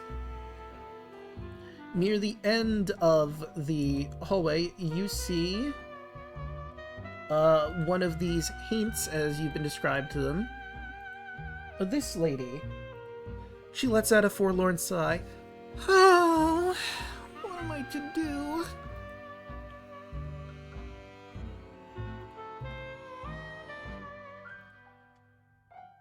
She's Pepper hanging. looks over at the fool. She's Friend hanging. of yours? No, I haven't met it before in my life, but I mean, good fashion sense. She's currently hanging upside down from a trapeze bar that's fastened to the ceiling. My lady, what seems to be troubling you? Oh, I made such a big mistake, and I wish I hadn't done so. It hurt so many people. Oh, what am I gonna do about it? I accidentally opened the cage of a vicious tiger, and it went on a rampage, and it killed so many people in the carnival, including me. I wish I could just be certain it could never harm anyone again. You did what? Oh, I freed a tiger from its cage. It looked lonely, and I opened it, and, well, one thing led to another. Is this the circus? Well, yeah, it was at the circus. Although, if I'm gone, I'm pretty sure that tiger was put down, so he's probably around here somewhere. I don't think he's in this car, though. At least there's that. Well, we have a tiger on the loose. What's a tiger? A four-legged, feline. Who would know it? Who would know it in our group? Oh, well, I'm from Faerun, so I'd say I'd be passingly familiar. yeah, you're not exactly an expert per se, unless you specifically did studies on tiger, but they exist, it's an animal. I think everyone would have just that basic knowledge that it's a predator animal. Okay, fair. Meanwhile, in another universe, Evie sneezes. Yep. What's wrong, Red? Draco, you're not gonna join in? What? Oh, I was reading through Oh. something. Oh, you didn't hear? No, I didn't. Do you want to say the line again? What's wrong, Red? What's wrong, Red? It's just... I don't know. The sneeze came out of nowhere. This is what you get for working out in the cold. I told you about that. Yeah, but Well, I really wanted to catch up to your mom. No one's gonna catch up to her. As he No. stares at the screen. Not with that attitude. You sound like my dad. well, my dear, we will do what we can to settle things for you. What's done is done, but you meant no harm. We'll take care of the spectral tiger. Just focus on moving on and making people happy in the next life, huh? Roll a persuasion check.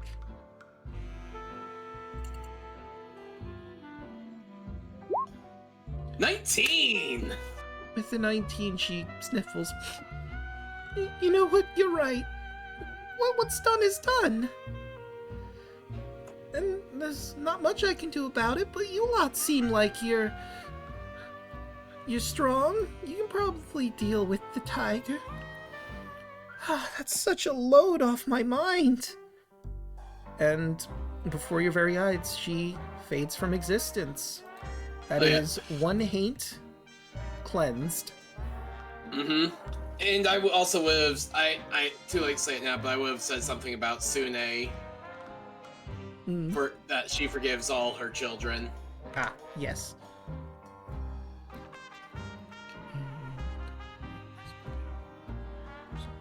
There.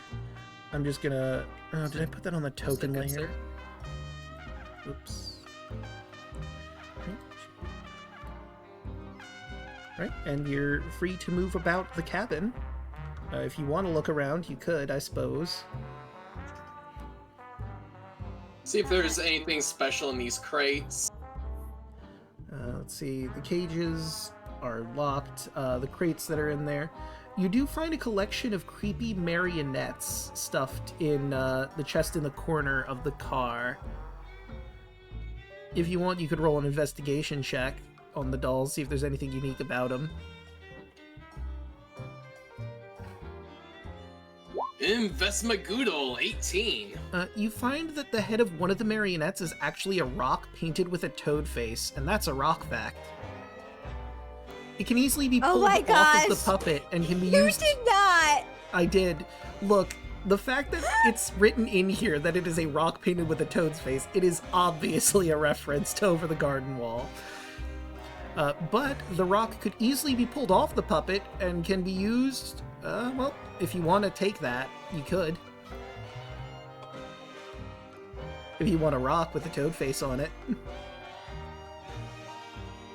It's a rock fact. Cryptic, you have to take that rock with a toad face. Little I do you know, do? it's part of it, like a fetch quest. It's gonna be like that item you find at the beginning of the game. You keep trading it as you go to different regions. Someone's gonna want a toad rock, then they're gonna give you It's a something god else. killer weapon that we need to take to the final game. Or like... Hi guys! It's It's like one of me! those... I'm here to help you, Mario!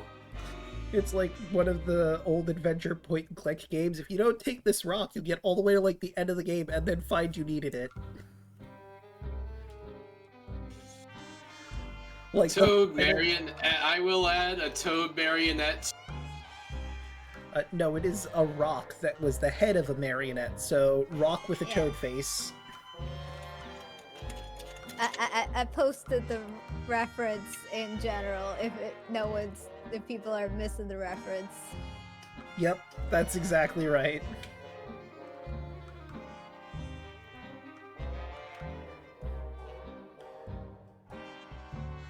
Right, and there is a door ahead of you to move on to the next car. Did someone take the rock? Yes. I took the rock. I'm gonna just... Right, and let me take a look-see. So, if it hasn't become obvious, every time you walk through a train car, I roll a d6 and see where you're heading. So let's see where the next stop is for you. Ah, interesting. off to this one. You know, I should also take a quick look through here and see, Are cause the trains like random? yes. The one I rolled first for you, by the by, this was like Yeah. the last one in the thing, which is just honestly funny to me. So that's the lounge car, dining car. Is there anything I missed? In the...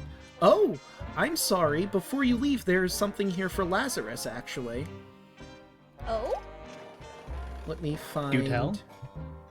the... Let's see.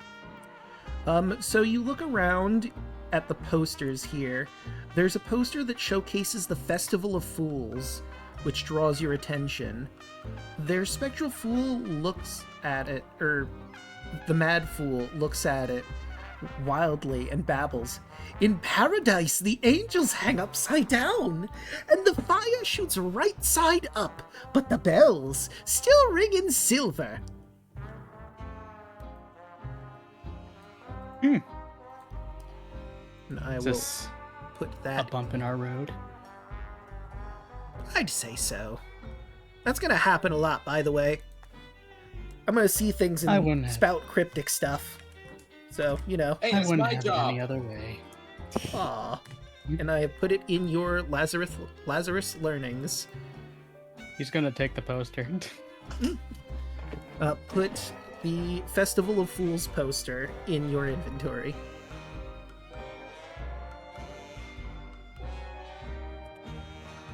Alright. And let's get back to the swing of things. By the way, I really like the PDF I have for Crooked Moon because they have like little marks next to them to let me know when fate weaving happens. And it's just so useful to go, okay, well, it's time to refer to that again. So now we are going to the... Where are you? There you are! And we're off on the next cart. Copy. Bring y'all to... Swinging back to here. Alright, so let's paste y'all in. And we're gonna... Because of just the size of this, we're gonna have to readjust you guys a little bit. Big or small? I gotta make you bigger. Bop. Oh boy, it cramped. It indeed cramp. Boop, and we'll put you here. Move you forward a little bit more. You to there, you to there. Make you big. I like 'em big. And chonky. Alright, now, off to this car. And why has it... There it goes, it was just being a little slow. Alright, and I will describe the car you find yourselves in. This car is eerily quiet, save for a soft creaking each time the train gently rocks. A long corridor stretches down the car's length. 3 sliding doors along the way suggest luxurious private cabins for the train's first-class passengers.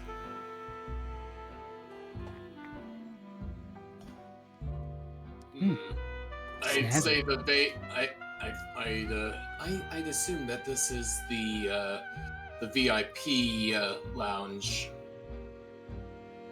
I say just make our presence known that we are here to protect them and move on.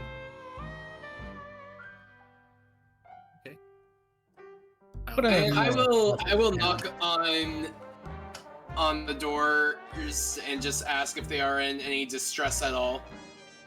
You don't hear anything at the first 2 cabins, but when you make it like to here, actually, where I'm pinging right now, you hear the sound of crying coming from the 3rd cabin. It's muffled, of course, because the doors.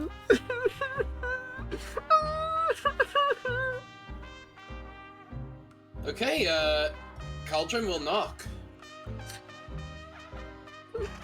Who is it? I am Cauldron Morathel of the Order of the Ruby Rose. May I ask what has brought this on, my dear? She opens the door, and sure enough, it is another Haint. This time, she looks like this. She's wearing a sort of hat with a ribbon around her head, has very curled hair, and she's looking forlornly at a locket.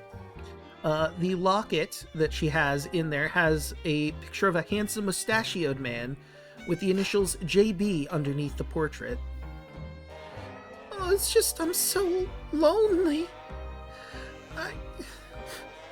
I know my name is Sweetheart, but not much else. And I know that I'm going to the afterlife all alone. I'm not complete without my love. I don't want to spend eternity without him. Oh, my dear. Time in the afterlife, I'm told, is very much diluted. It comes in a rush, and yet at hair's breadth at the same time, and at a lull at the same time. Just because, and you will be with your parents as well, with those who you love and who loved you. But by the time you notice, he'll be joining you before you even know it. Sune will bring love together again. I'm gonna say once more persuasion. Okay, persuasion. Do not fail me now. 22. You know, you're right. I'll see him on the other side eventually. I'll just have to last a little longer. I think I can manage.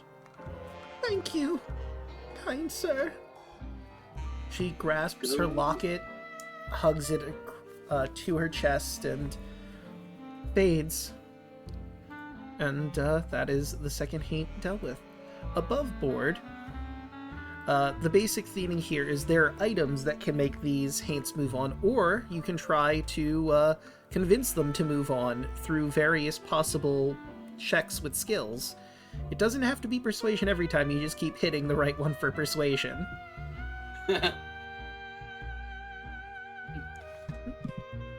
Mary just looks at him with a deadpan look on her face.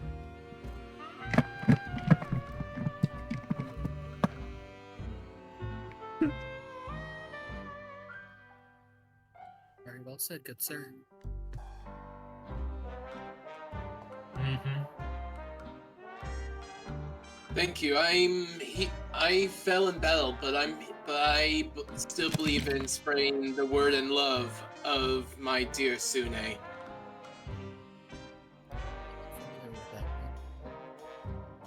Oh, she is the goddess of love and beauty, and all things passion.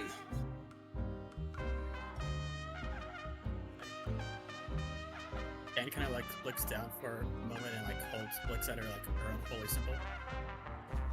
We don't have that where I'm from. Well, don't take this the wrong way, but I intend to change that.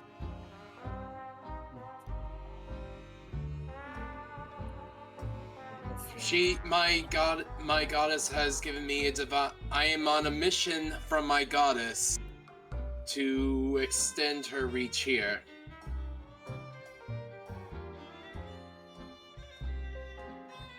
Well, hopefully my gods don't mind others entering their realm.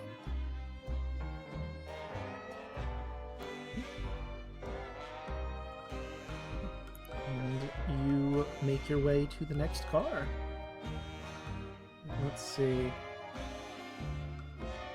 Since you're going to be on that end, maybe I'll move him over, because that's really close to the entrance. Or I could just move your tokens around, I suppose.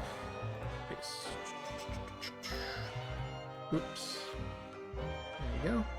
Oh, that's why I'm on the wrong thing. Okay, so we'll move you here, you there, and I'm gonna move him over maybe like 1. And pop you here. Gotta do some quick rearranging, and we move you to our next car. Layer token. And we move on to here. And let's get rid of Sweetheart here and zoom in. You find yourself here. Oh, this isn't the one I thought. Okay, good. This car is filled with 2 rows of shelves containing heavy mail satchels and bins filled to the brim with parcels and envelopes. You see a grizzled man with what looks to be a seagull atop his head, and he's sort of grumbling to himself. You see this man.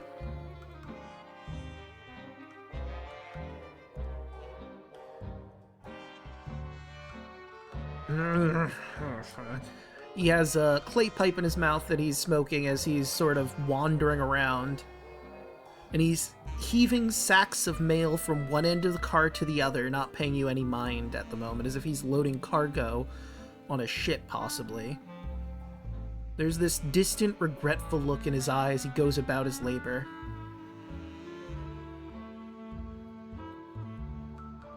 You seem lost, my friend. Copper for your thoughts?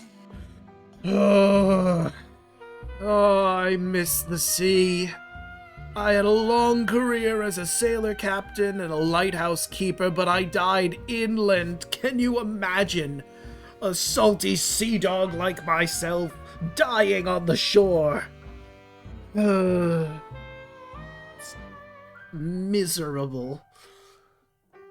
I don't think it's that miserable, because those who loved you were able to find you and send and possibly knowing them, they would have sent you off how you'd like to go on. And besides, Sune, my goddess Sune's love is like an endless sea. He raises an eyebrow at that. Uh-huh. Not being swayed at all, it seems, by this, line.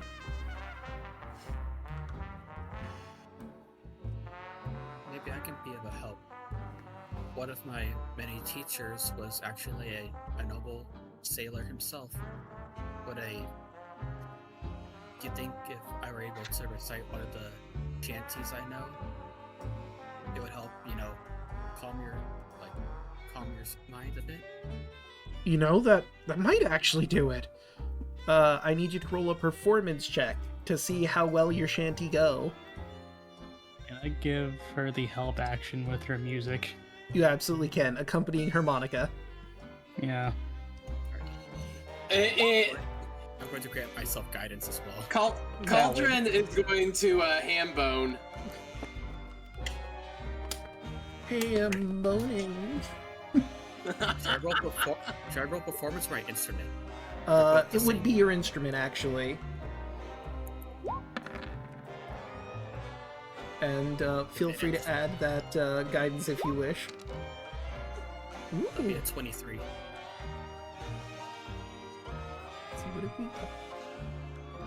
Yo ho, yo ho. She's seen Sleeper Johnny.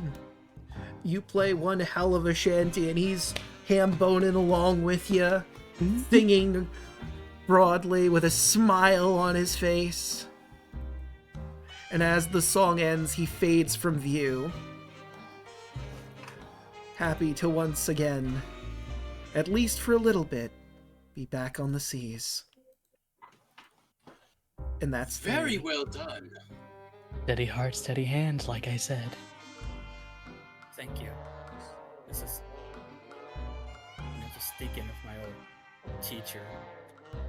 He was a great actor too. He called himself a noble pirate.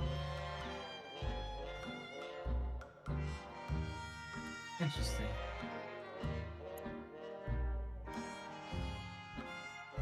let's roll to see where we go next.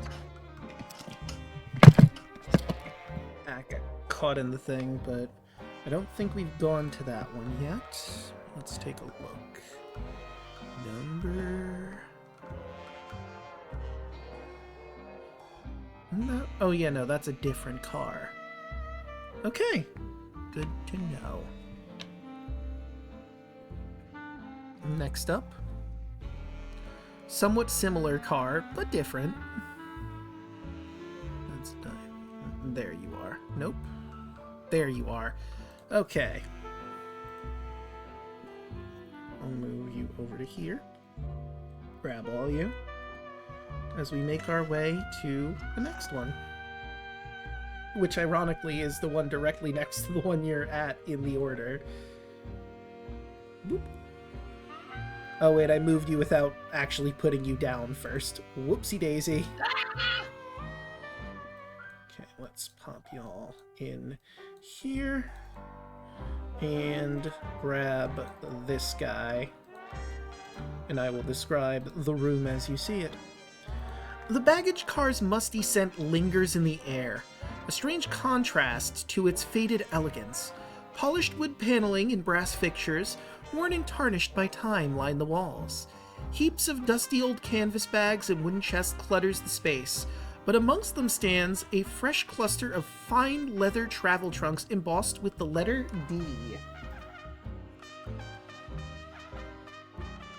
And furthermore... There he is. Slumped against a tattered suitcase is another wayward hint who seems to be dressed in the garb of a criminal. Or more accurately, a prisoner. A jailbird, if you will.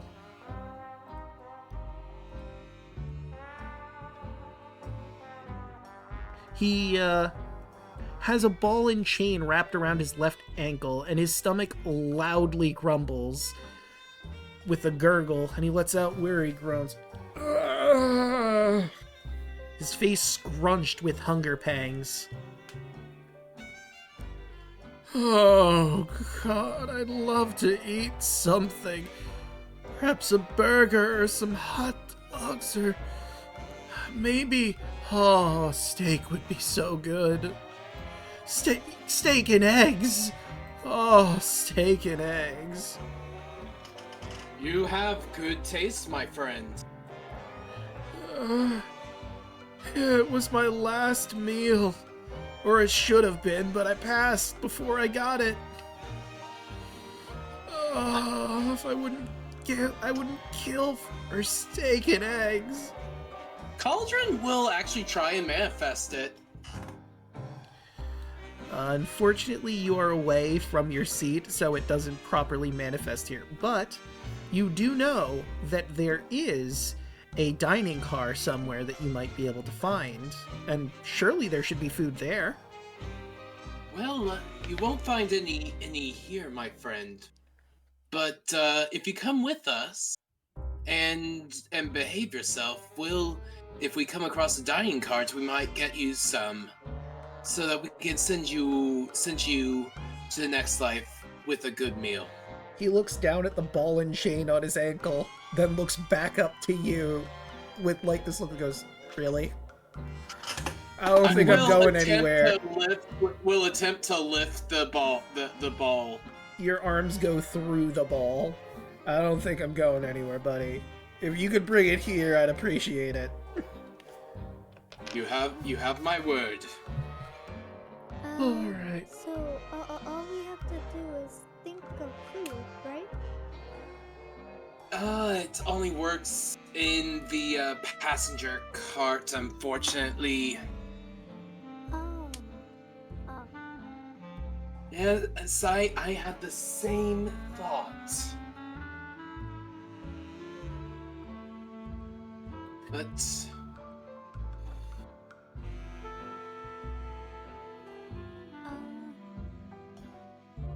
I have rations. I don't think it's gonna do it for me. I need something substantial. A ration ain't gonna cut it.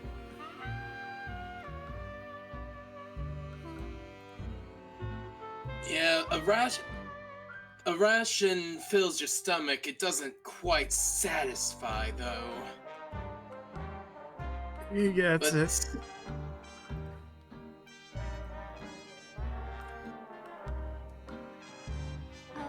we go back the way we came, we could probably bring food, right? That is a You're not possibility. Oh, shoot.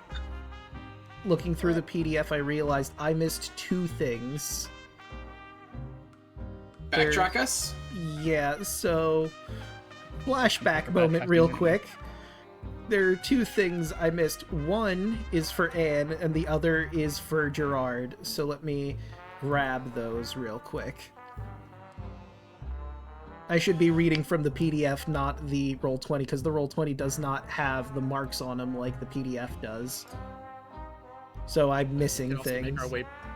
We could also say these on like the way back if we like go back to the passenger's car, get food, and walk all the way back here. True. I mean, you could go to the dining car, or you could go directly to back to your seats, and we'll just. I mean, like we've got what 50-50 on meeting the dining car next.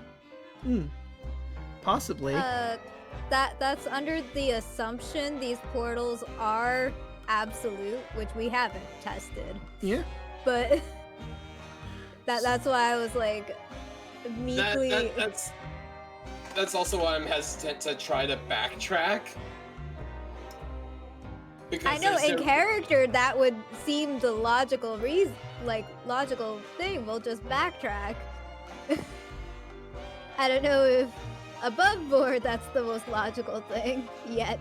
Yeah, I mean, it's true you haven't tested it, so it's really, do you want to test it now? Or do you want to just sort of go with the flow? I Test think what? we could just go. I think we could just go forward for right now. Right, so I'll do like a quick flashback to like the mail car, because there's, like I said, I accidentally missed this. And you notice that your shadow was pointing toward a very specific letter, and you picked it up. It seemed to be from a famous gambler addressed to a relative of one of your relatives, oddly enough, who also did not own their own soul. You read through, and the gambler explains that to gamble with a higher power and win, one needs a magical suited deck of cards, an infallible lucky charm, and a wager grand enough to entice a being that might have it all. I'll pocket that letter. And I will grab that and put that in. I'll just copy and paste this entire entry, because all of that is useful information for you. Zoop. Okay, and now for Gerard. Oops, went too far. Where is it? I know you're in here somewhere. Apocalypse. Deliverance. Melody. There you are. In the baggage car, Gerard, you saw a discarded medical bag that once belonged to a researcher that you've read about. Among several empty medical vials, you find a few crumpled up notes revealing they were losing a battle with an ailment after the enemies of progress destroyed their lab. The only option left was to seek experimental medicine at an unorthodox hospital.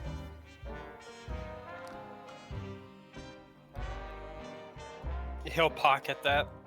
Right? And I will also copy and paste that in there for you. Zoop. Okay. Now that we've gotten all that sorted, you are currently in the baggage car. And unless I'm mistaken, I believe there's another thing here. Let's make our way down to the Ghostlight Express in the PDF. And you are car number... not that one. C4. There you are. That's the mail car. And that is... we're in the baggage car, right? Yes. So that was yours here. Okay.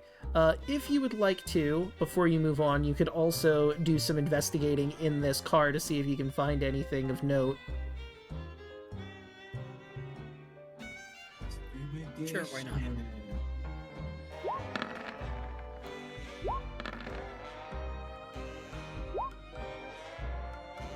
Okay. So I'll start with Lazarus and Mary.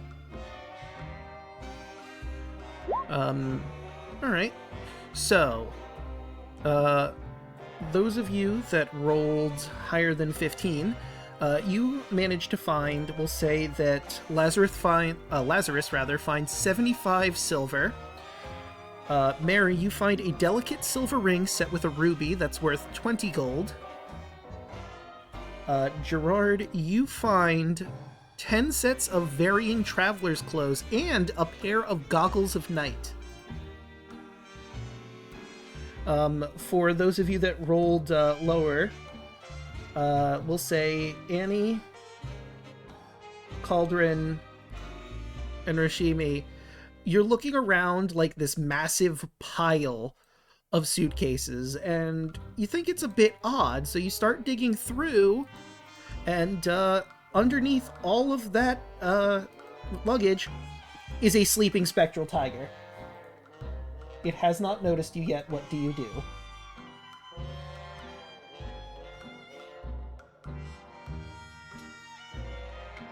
Just gonna very quietly look to the two next to me, put my finger to my mouth, and try to back away. Right, I need you to roll... it would be stealth to be quiet. Do you try to put the suitcase back in front of where it was? Nope. Oh, heard lots of fun. Yep. Oh no. So you try to gently move it, and you accidentally throw it in place, and you hear the tiger start. It's a bit buried at the moment, but roll for initiative. It is your choice. Do you want to stay here and fight it, or do you all just want to run to the next car? We'll see how that goes. We made a promise to help it move on. You did?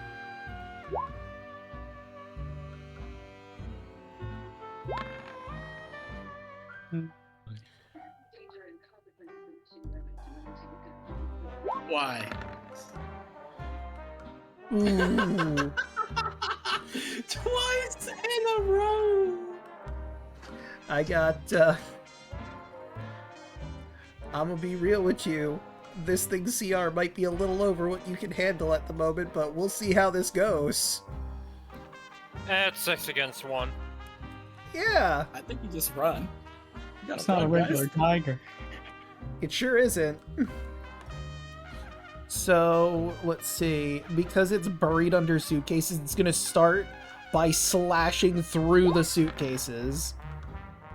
And now a bunch of suitcases are on fire, as it does 10 necrotic and 9 fire damage to some of these suitcases. Someone's gonna have to come in here and solve this problem. But that was its first attack. Cauldron is directly in front of it, so it's gonna multi-attack and use Flame Bind on you. It creates a ring of ghostly fire around Cauldron. You need to make a dex saving throw. You're restrained. And Cauldron is restrained. At the end of each of your turns, you repeat the save ending the effect on you. During your turn, you can choose to end the restraint condition by taking 1d12 fire damage plus 1d12 necrotic damage. So, I guess hope I roll low if you want to try and pull yourself out of there, or someone else pulls you out of there and takes that damage.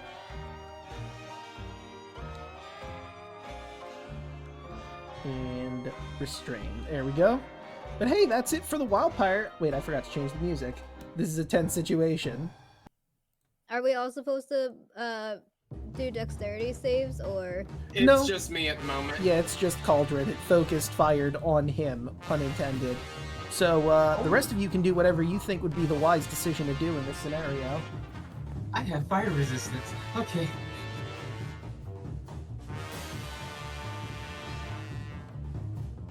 Dang, I think we just gotta run from this thing. Cauldron is not able to run, but yeah. He is locked down by that fire ring around his body. That's a neat trick. Alright, well. Seeing the situation we're currently in.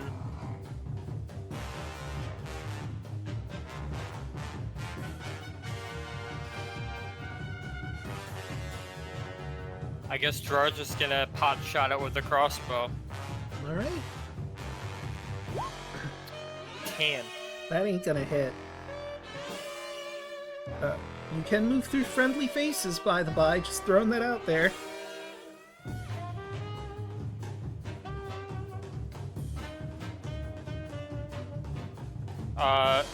And then Gerard is just gonna probably, let's see, can I actually make it to the doors?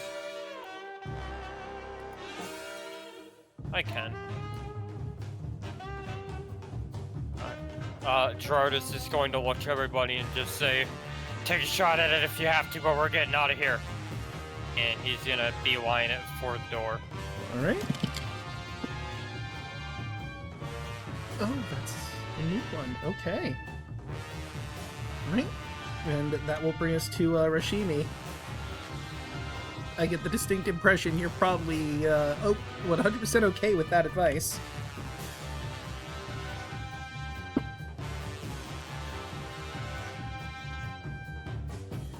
I keep forgetting to unmute. I was gonna say, hello? So just bolting? Yeah. It will be an action to open the door, but you have more than your full movement to get out of here. Would it be an action to toss rations at the tiger? Yes. Yes, it would. I will go towards the door and toss rations in the process. Alright, roll animal handling. Okay, animal handling. Yes. Okay. I would like to trigger my reaction. Okay. We'll say this squiggle is the rations, because I don't really have much... Well, Fair. You got a friend. As a reaction when an enemy... Oh no, when a friend potentially fails, I can use my reaction to give them guidance. So add in 1d4 to that.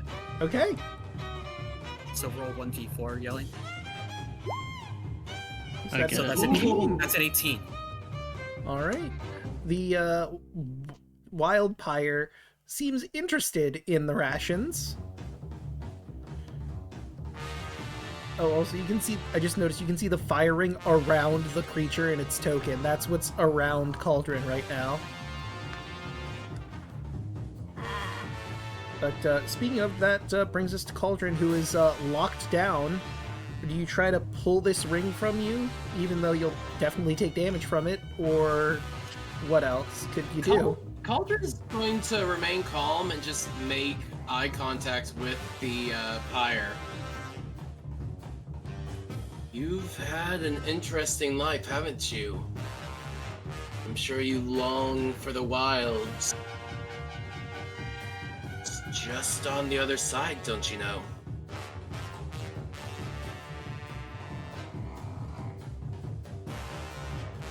Roll animal handling.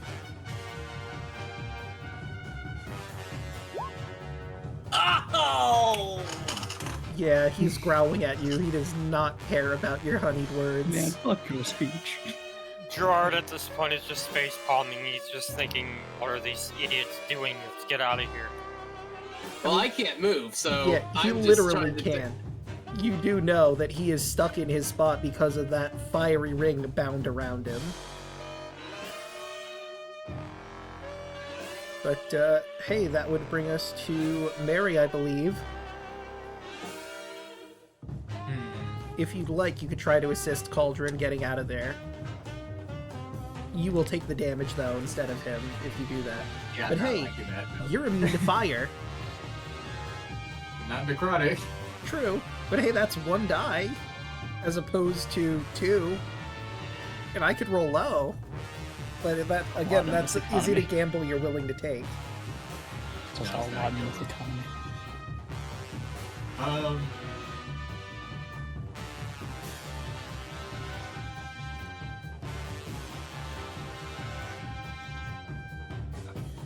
Where does this work? Mary will look at the tiger, and she's going to pull out her rope. Okay. She's going to hold one end of the rope and then toss the other end towards the tiger, and just wiggle it back and forth and say, "You want to play? You want to play?" And she can just wiggle it back and forth faster. Interesting. This would also be animal handling. 18. Let's go! With a 19, its eyes dilate as it begins pawing at the rope, trying to pounce on it. But you just barely keep it out of its range. If Mary looks at everybody else, go. Right? Come on, boy. Come on.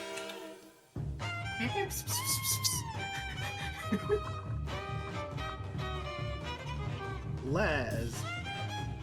Yeah, let me just fix this real quick. Yeah, there we go. All right. Right. Any actions or bonus actions? No, it seems like you have it handled, so. Right, that'll bring us to Anne. I will say, even though you're like right up against it, it is distracted by playing with the rope, so it won't take an opportunity attack if you leave.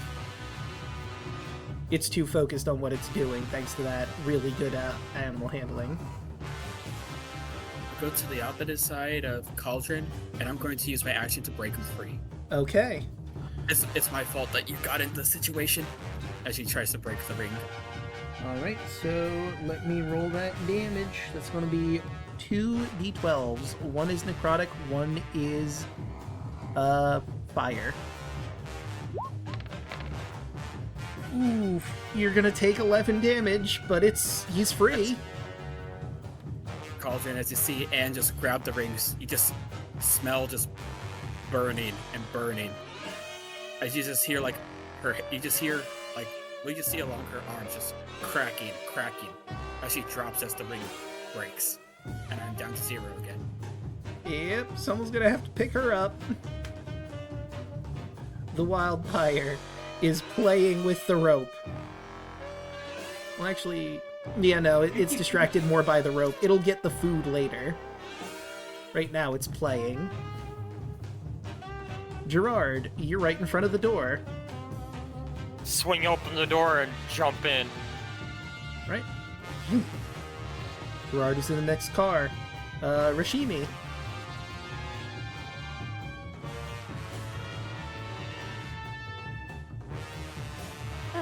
Okay. I'll just... Jumps in. Oh, whoops.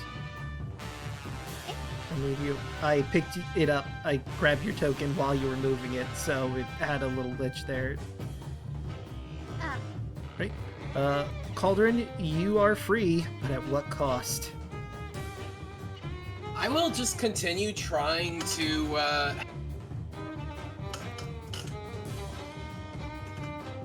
with another animal handling. What are you trying to do with your animal handling? Convince him to move on to the other side? Just like to, yes.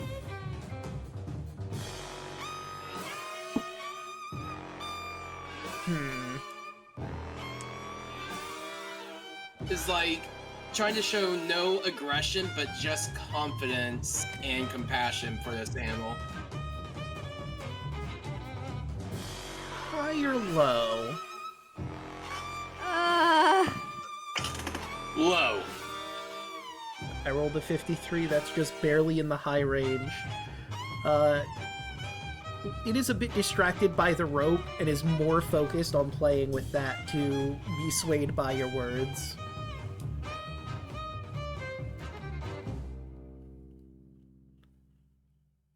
Barry looks at you to go get her. Look at and look at you. Get her out of here.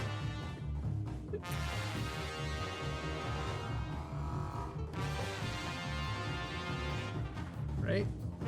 Colvin, do you try to pick up Anne and get out, or? I've already used my action. That's true. Actually, that's a good point. Yeah, you can't pick her up at this point. Mary. Like, I'm focused on getting this poor soul out of here before it causes more damage. Oh yeah, this place is really lighting up. Mary will move right here and continuously play with the rope. As she goes to pet it on the back of the head and say, you just want to play, don't you? You just want to play. And she just continues to, she tries to pet it. So I'm gonna roll a d6. You are gonna take some necrotic damage because this is a being made of fire and spectral energy. You take 3 necrotic damage. I thought it was good fire. I mean, it's both. So, if that is your action, that brings us to Laz. Would that be animal handling? Oh, yeah, that would be animal handling. I'm sorry. Go ahead. 17. With a 17, it accepts the pets. Hers. Now it's Lazarus's turn. This is quite the pickle that we've gotten ourselves in. I'm just gonna try to pick up Anne. Alright. And you would have half movement while doing that, but you have enough room to actually get through while dragging her. Yeah, I'm just gonna make it through. Down a metal and clinking china as you drag her. Yeah, I'm just dragging you across the floor.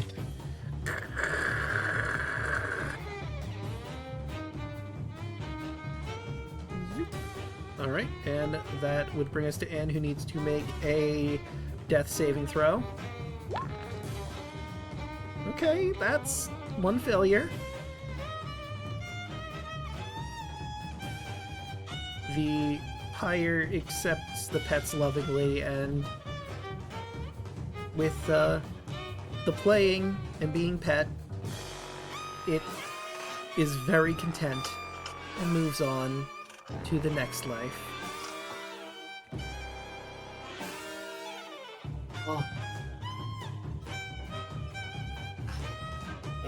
Okay. That was dangerous. Very, very dangerous. And we'll proceed to try and stomp out what remains of the fires. Why did you get her out when she went down? Because I can't. It would be too much trouble to move through through everybody else. Plus, Lazarus was still here. Oh, so okay. Now you're showing your armor just to help with D'Angelo and stress. Okay. And she just starts walking off. I'm not wearing armor. As you walk off, you hear beep, beep, beep, and then the sprinklers finally turn on. Now both of you are soaking wet. But the fire is out.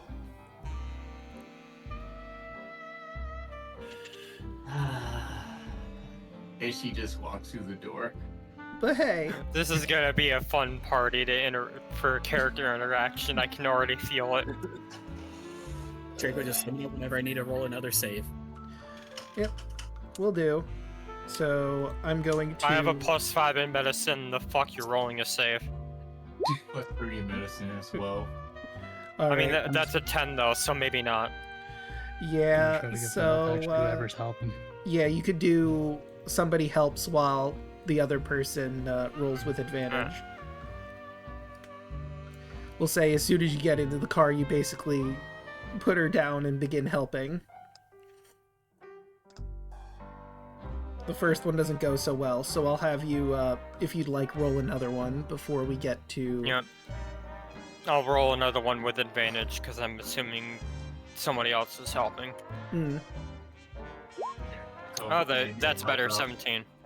There you go. You managed to patch her up and she's stable. Right, and... I'm back at 1. Do I have the handout I want? Draco, Yes. I have a question. I might have an answer. Just for flavor. This is purely for flavor. So, you know how, lay on hands, I've used all of my lay on hands already. Correct. Once. So realistically, I can't do it again. Would Rushme know, her limit? Yes, you would know your limit. Mm-hmm. I believe you get lay on hands back. Is that after a long or a short rest? It's a long rest. Ah. Yeah, if that was the case, I mean, I'd be getting a bunch of lay on hands. Yeah. Yeah, that is true. So, as soon as I'm awake, my eyes are just gonna glow. Oh, that works too. I was gonna say also, keep in mind you also have, because you're an ASMR, healing hands, which is a D4 plus your proficiency to heal somebody. You only have one of those, but that's still something you can use. Okay. It's D4 times proficiency, so it's 2D4 right now. Is it? I thought it was plus. I'll double check just to be sure. That's what Adam had. It's like it's D4. Depends on what Feature version you're roll using, I guess. number D4 is equal to your proficiency bonus. So that might be the 2024 version. This version of Healing Hands, it's you roll a number of D4s equal to your proficiency bonus. Yeah, so it should be 2D4. Yeah, 2D4s. But it's a little late for that now, right?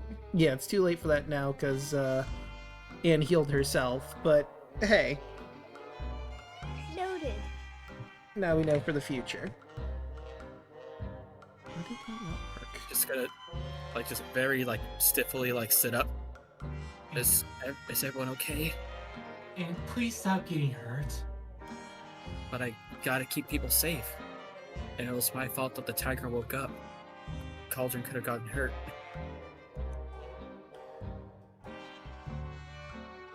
You Very glares at him. hear a voice. Gerard- Anyone just- could make that mistake. Heck, I could have. I would have probably done the same thing. But does helping It- out make... Would it be more helpful if you're already down? How old are you? Me? No, Bill Yelling's character. I don't exactly remember.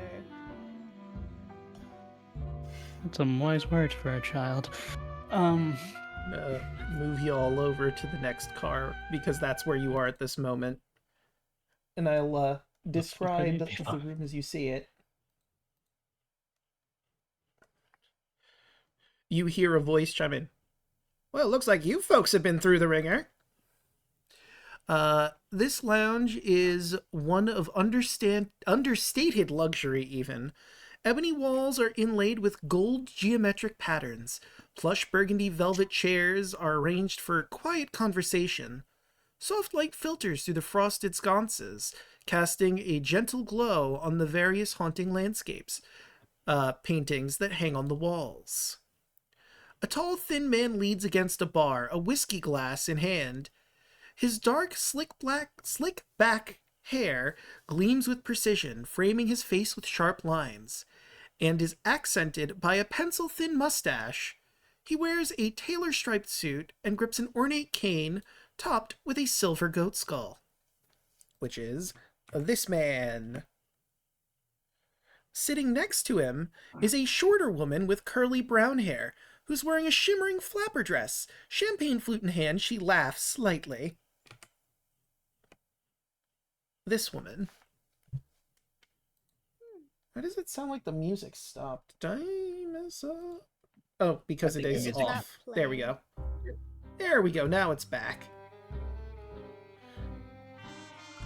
Oh, I haven't seen you a lot, I guess you're new on board. Mary, you would recognize these two as Philip Druskenwald and Adela Druskenwald.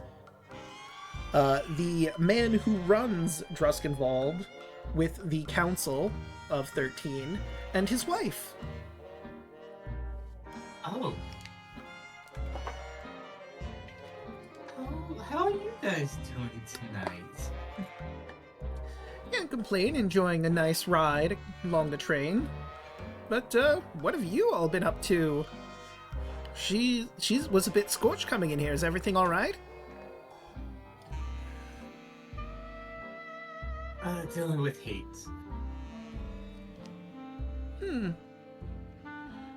That's odd. I wonder what's got them all bent out of sorts. Nothing. Should we be concerned? Oh, no. We're handling it. Alright then. At this point, seeing the condition of the cart that we're in, Cauldron will try to manifest that steak and eggs again. Also, after the handling it, looks at Anne, looks back at... Her hands are charred to bits. But, just for added humor. The steak and eggs don't manifest, but if Philip sees, like, you thinking really hard, oh, if you're trying to make food, that doesn't work in this car, but you can get any alcohol you want here. In fact, he leans over the bar and grabs some scotch. What's your poison? Scotch, brandy, wine? Gerard will just walk up, motion for the bottle. You will hand it over to you. Downs like half the bottle and gives it back. Ugh, I've needed Mary that. walks over and pours some wine. Fair enough. Well, you know us, but... Unfortunately, my friend, I can't partake right now. I'm on the job. Ah. Man of honor, I Yeah, like that. Well, allow Mary me to... glared, and downs the bottle. Well, allow me to introduce myself. My name is Philip, and this is my wife, Adela. Hello! You all seem like a bunch interesting sort. Tell me, would you like your fortune read? She pulls out some cards. I can read the fates for you if you like. Seems like you might need it. That would be nice. I think I've been very unlucky tonight. Well, all right, let's set the mood. She puts out some candles and... Oh, over here. She walks over to the table over here and asks y'all to sit across from her. I'll give y'all a reading. My deck's a bit special. You know, the usual tarot deck has, like, a bunch of cards in it, but I've narrowed it down to the most important ones, at least in my opinion, anyway. And she begins to shuffle the cards in front of you. And once they're properly shuffled up as she deems fit... Alright, so here's what we're gonna do, love. She takes the cards, holds them in her right hand, and puts her left hand on it. Put your hand on top of mine. She'll hesitate for a moment, but then do so. She's gonna take a deep breath.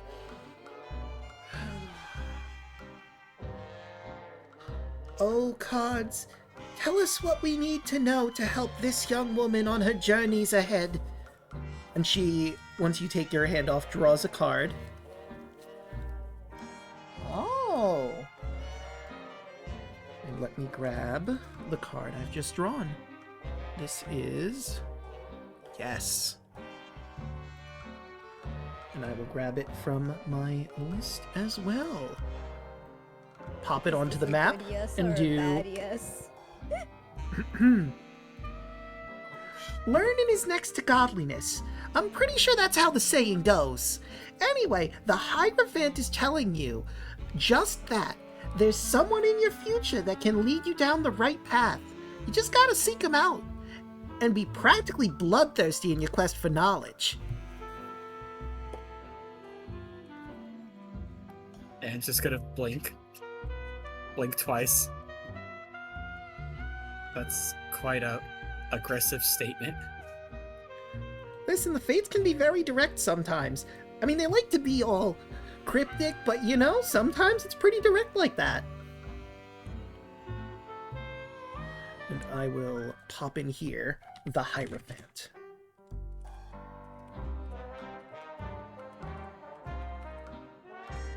Above board, this is a really good one for you specifically, I feel. That worked out very nicely for us.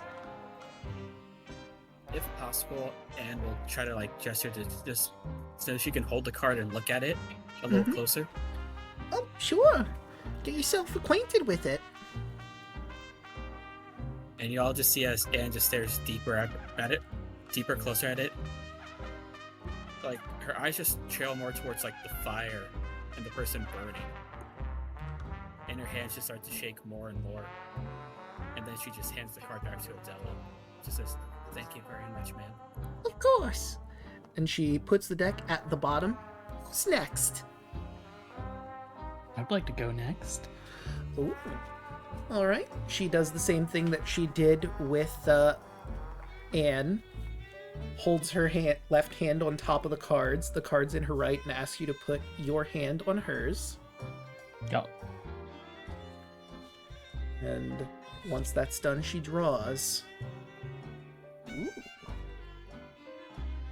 Interesting. Alright, let's pop this on the board as our next card.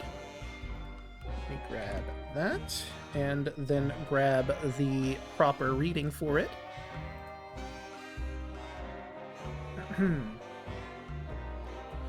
Strength is one of my favorites.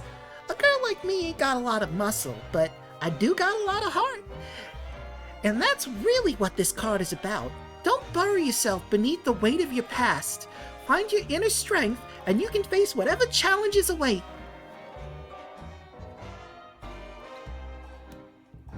Well, that's a little bit accurate.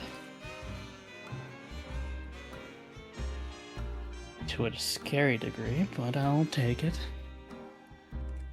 The cards know what they're doing, honey. Kind of just looks at the orc just rising from the grave. Hmm? Yes, they do. Who's next?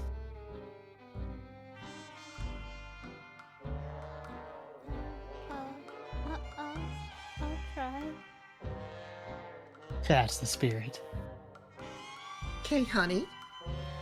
The same process continues. She waits for you to put your hand on top of hers so that she can channel both of your energy together as she draws the next card. Like this?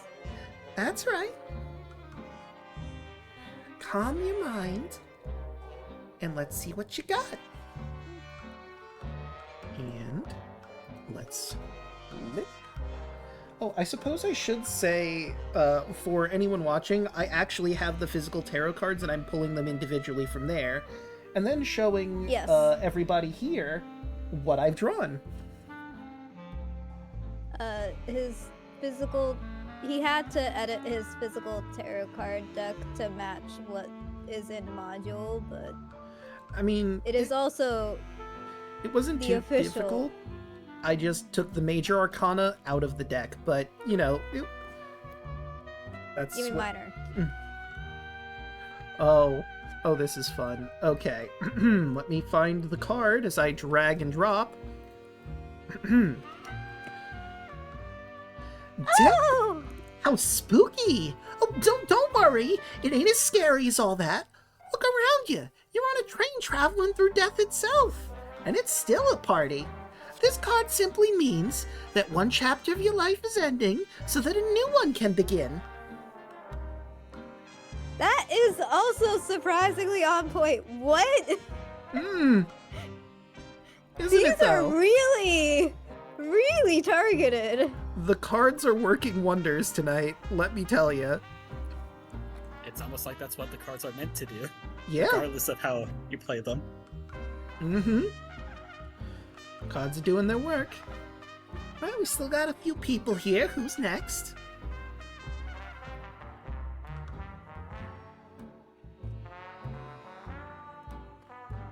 Mary looks at the other two and ushers them forward.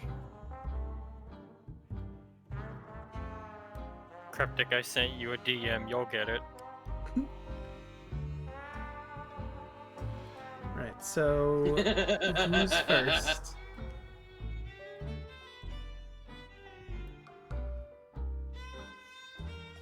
Well, if they don't go, Mary will. Alright. Okay. The process continues, same way as before. And ooh. Okay, let me grab that one. Once it finally loads, I'll properly show your card. Oh, whoops, wrong one. There we go. Now this card is just the berries. The world is ever changing and constantly throwing obstacles your way. But pulling this card is a sign that you are about to overcome something very monumental. Everything you must sacrifice will be worth it. Victory awaits!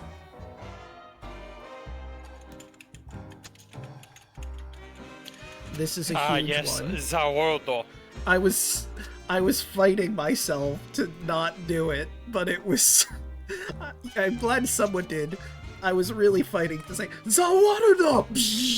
I'm honestly surprised you did it. All of time stops as she draws this card. A blonde-haired vampire man throws a bunch of knives at you, and Oh my god. No. He doesn't throw knives at you. He just moves you comically No, that's 5 feet polar. back. I love No, it. because like this.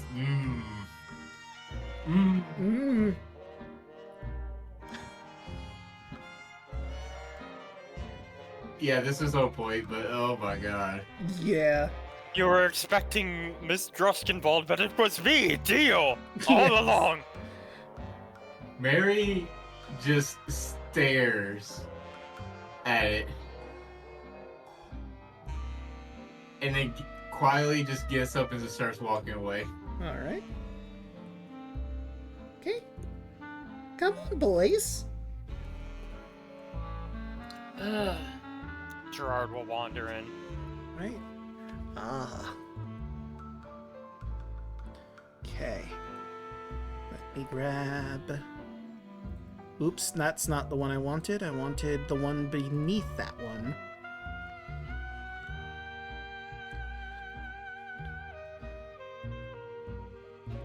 And we have the sun. Here comes the sun. Do do do do. I couldn't resist. Oh no. It's Andros. Nothing is quite as fun as the sun. That is not it. This card is positively positive.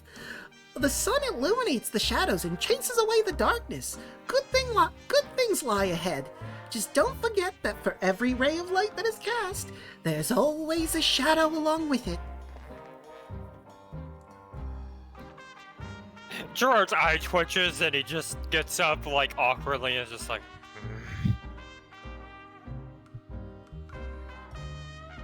And just goes and sits back down in this chair.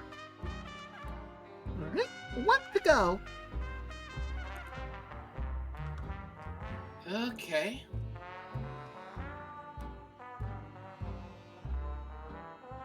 You know, if you get one card that's in here next, I'm going to laugh. Because it would be so on point. But let's see what the cards have for us today. It's not the card I was kind of hoping you would get because of thematicness. You don't have to say that. Well, I mean, I'll tell you what card I was hoping you'd get because of your goddess. There's the Lovers. It would have worked so well thematically, but this card also works pretty well. Now let's grab...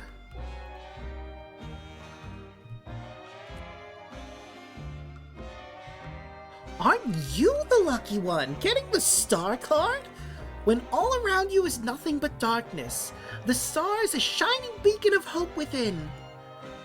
Use the light inside yourself to take control of your destiny.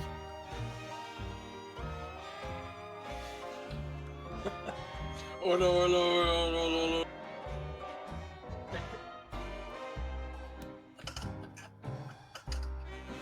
That's awesome. And now, let's pop in. There is... Did I not make you a room yet? I did. I guess I didn't. Well, let me make that room now.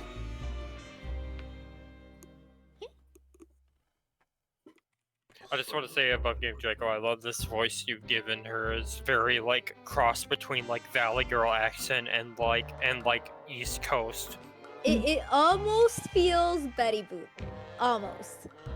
I believe the inspiration is either Betty Boop or Harley Quinn from the Batman animated series, but the character exists in Legend of Evantress, so I'm trying to imitate the voice as best I can, and I think I'm doing a pretty good job of it. Have we seen Legends of Evantress like together? No, we have not, and we probably won't see it because it could potentially have spoilers for this campaign, so we're just gonna not It does. watch I it. mean, you can watch their old campaigns. I mean, specifically, I forget the name of it, but there is one that has this particular character, well, these characters, I should say, in it. Yeah, that campaign's called Edge of Midnight. That's the right. voice I that knew they it was do for- something of midnight, but I did not remember what. Yeah, Right, but but- the voices that they do for like Philip and Adele are kind of like that, like mid-Atlantic, kind of like that old style, like Southern twang. Southern twang, like kind of like those like old like radio announcer voices. They kind of like Yeah. that. Or like Louisiana. Kinda, yeah.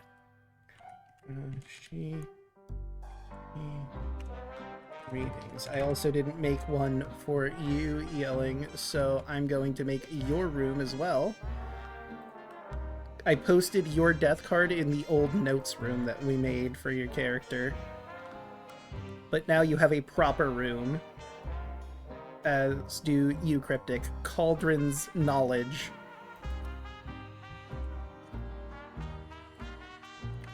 Feel free to use those for notes.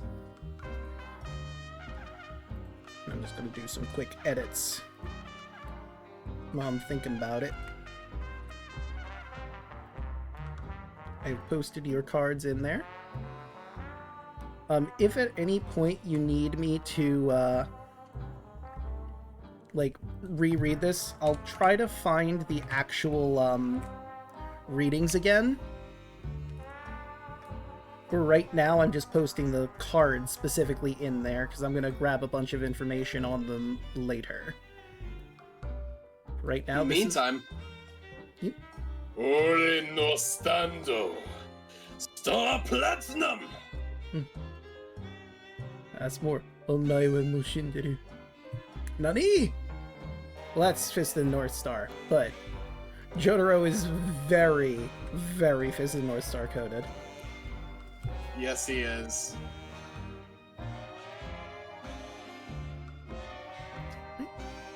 Let's see. So we did the reading. God, seasons 1 through 3 were just big muscle heads. Yeah. I'd still say to this point, I still think I think it's season 3 is my favorite one because that's the one where they go to Egypt. I think 4 is Stardust probably my Crusaders, I favorite. believe. Mm-hmm. And then, like, you just have a massive art style shift in Diamond.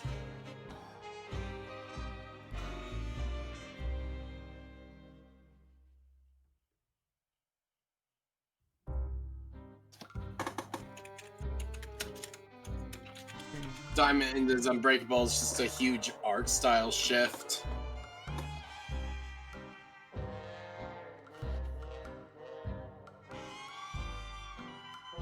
Draco, where are we at in the JoJo? We're in part 5. Yes, because Italian. Italy. Yes. That's Italy. bullshit, but I believe it. Yes, it is. I don't think we've gotten to that point yet. There's a meme from part 5 where Giorno... I'm pretty sure it's Giorno. It's been a bit. That's bullshit, but I believe it.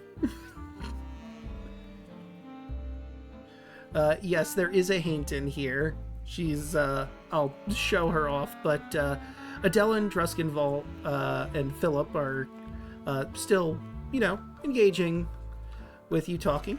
That was a lot of fun. Oh, if you ever want me to do a reading again, just let me know. Where are you guys heading off to, by the by? We have been tasked with helping the Haints move on. We just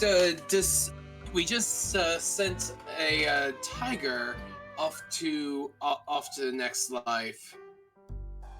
It was very it was very spotty, but we managed to get it taken care of. Well, that's good. Philip will chime in. I mean, I, of course, trust the Vagrant to do his job and keep things running ship-shape, as always. But hey, it's good to know you're helping him out and you got that tiger moving on. Wouldn't want him coming into this car, that's for sure. Wouldn't want to hurt my sweet darling here. And he wraps his arms around his wife, who snuggles into him with a smile. Of course, if he did, I'd hit him one with this. I'm incredibly powerful. In more ways than one. I can see you two have been blessed with a great love. It warms my heart. Indeed we have. We saw each other and it was love at first sight. Adela reminisces. Smile on her face. She continues on with the story, and Philip also smiles, but not really joining in telling the story, as he's more than willing to let his wife do the talking.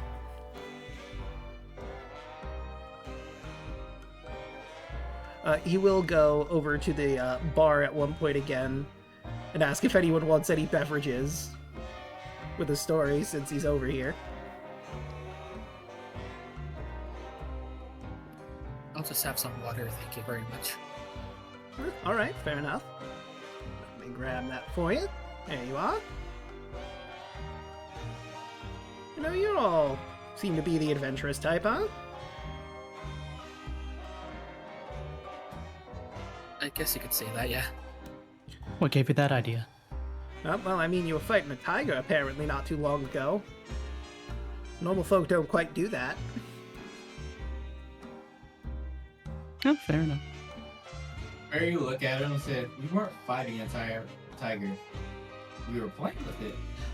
Ah, I see. Still, very risky. Very thrill-seeky, if you will. I might have a job for you when we get to Druskenwald proper, but I'll let you get on with what you're doing, of course. Finish jobs before we get to others. I'm having some difficulties, but you seem like a strapping punch that could probably help out.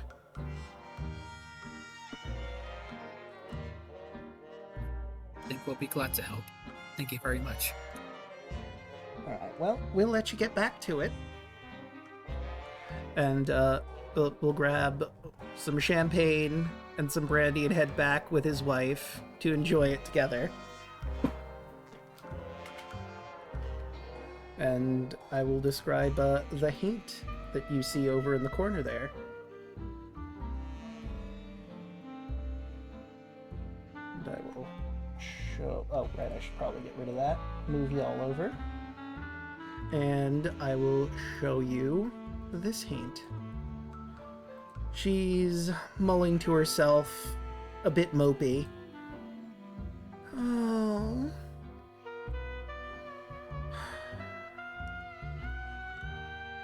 Takes a drag from her cigarette in her hand. What's got you so down? Well, I feel so empty. I've never been able to find the perfect song to inspire me to give the performance of a lifetime. For an audience that truly appreciated my talent. I like jazzy, romantic music, you know?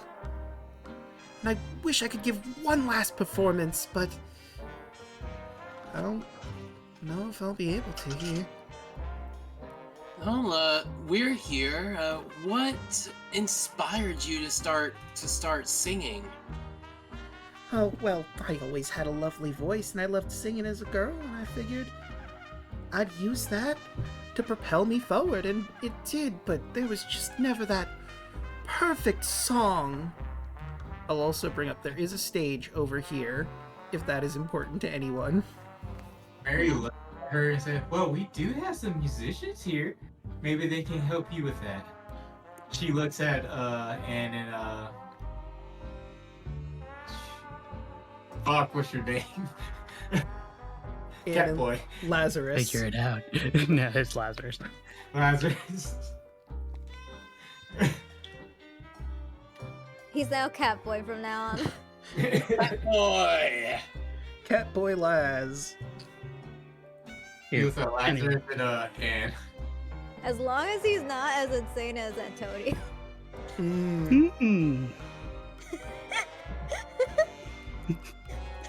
I feel like I'm gonna eat my words right there. Antonius No. wasn't insane. He was just. He was just you a know, teenager. Yeah. Yeah. He was a There's a little shit. difference. Again, yeah. He like I wanted him punished. No one punished him. We tried, trust me. You didn't see it as a punishment. Clover was not going to touch that with a 5-foot pole. He made it weird. Yeah. Well, you have to like.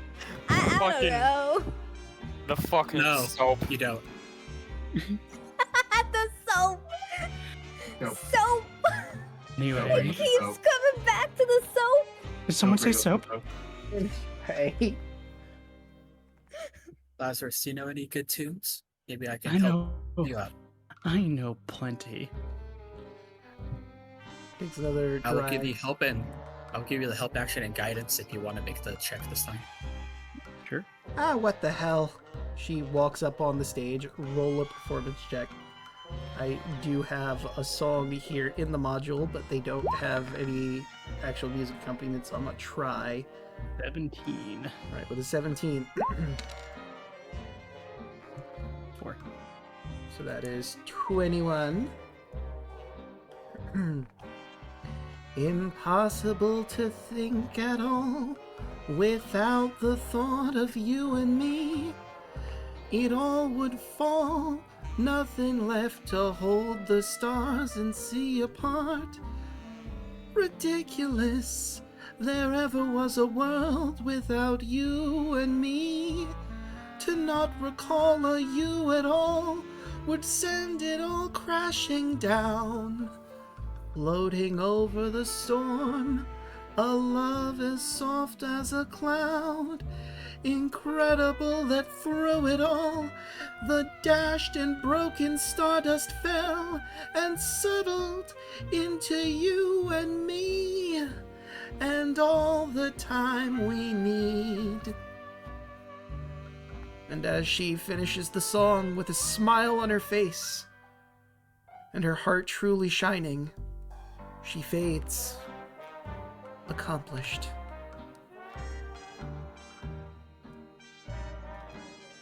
Two to go.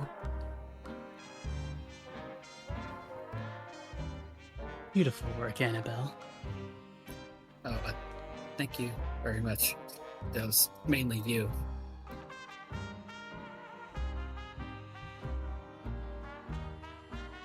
You need to give yourself more credit.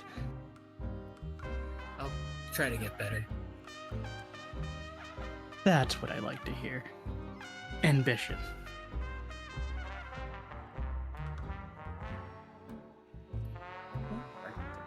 Let's move on then Okay. to the next train car.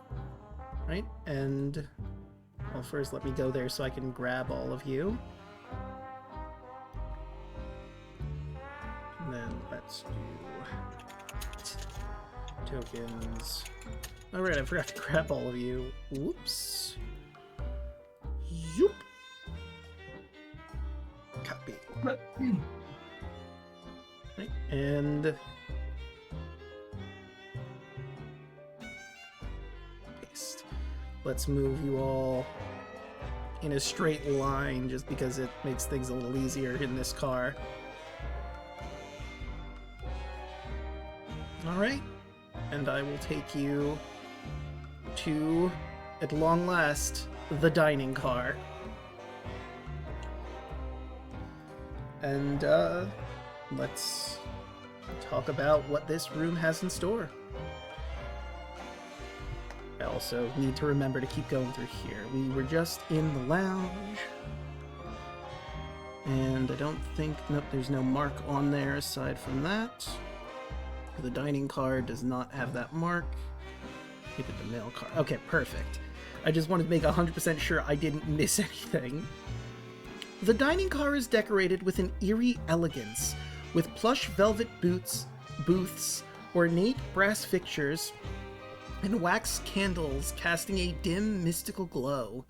The air carries the scent of gourmet food, though the booths are mostly empty, haunted only by the faint traces of deceased dinners, and of course, our final haint, the Daydreamer, who's currently, as you meet him, going to town on a whole bunch of different foods.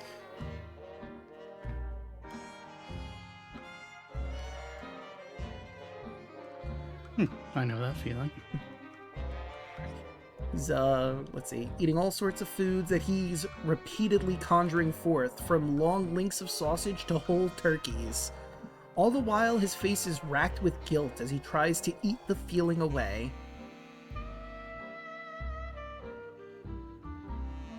Slow down there, you're gonna get, Do they get tummy aches here?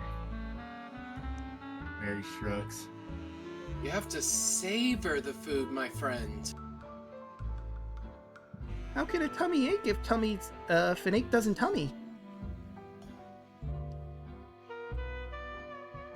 I think this child's a genius. More like a glutton for punishment, if you ask me. You know, it's... I'm a bit guilty.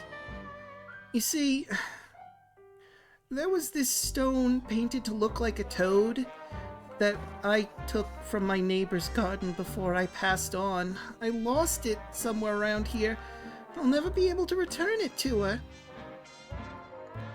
You mean... So this was targeted. Above board. Cauldron is going to move his hand behind the child's ear and pull out the stone. This one? That's the stone! If you let him, he'll take it. And he has this determined look on his face. With this, I can finally right the wrong I've committed. I'm ready to face the stone-cold truth! And he and the rock vanish.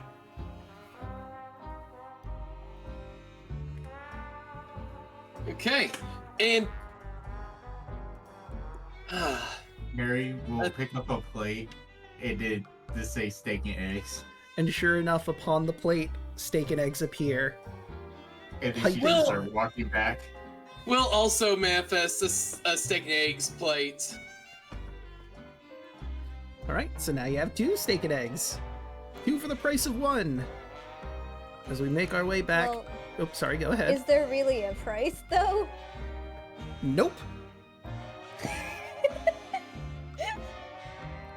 Gerard just manifests like 1 large rare steak and is just eating it on the way. Right, and I'll bring you back to the baggage car. Okay. Mary will go up to him and hand him the plate. I will hand him a second plate. Here you go. Oh, finally! He will, with reverence, take the plate and then both of them, and just immediately digs in. It's as good as I thought it would be.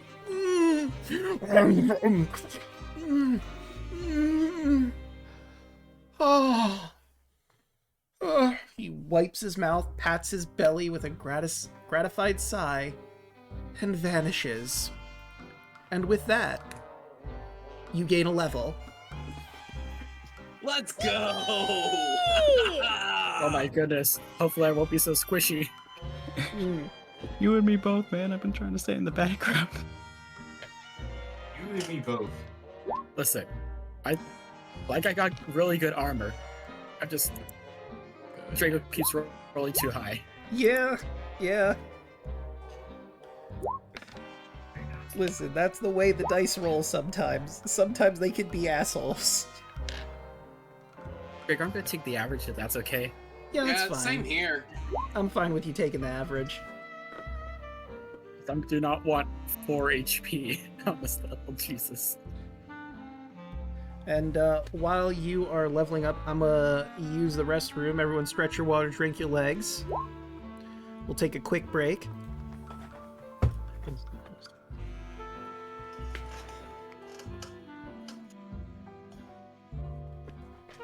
We get to pick a new spell. A healthy 17 health.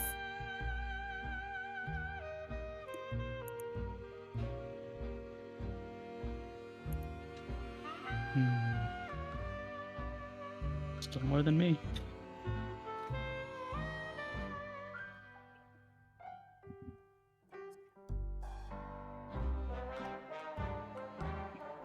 This one.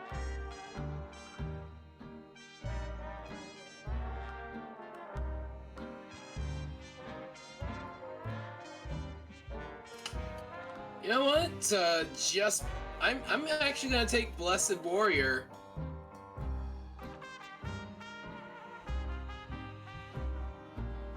Interesting spell. Rings of the Wise. Over there.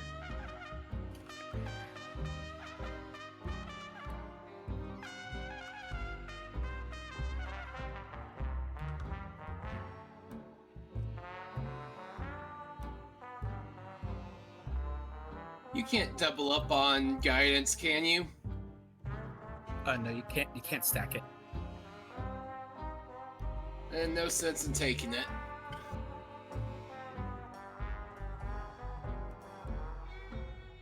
I mean, you can always just get it for yourself. Like, I can't always give it to someone. You can give it, like, if you need multiple roll checks. But it's all up to you.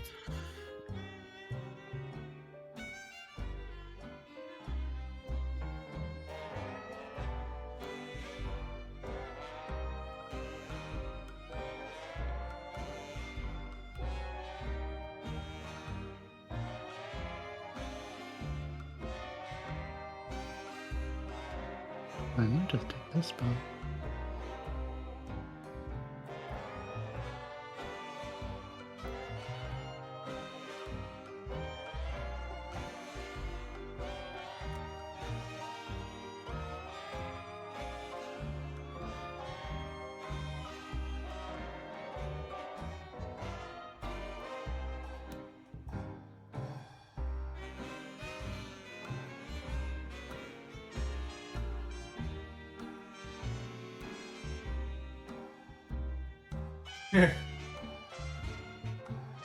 Imagine yellow, but watch the spirit eat. Huh? I was reading what Mort put.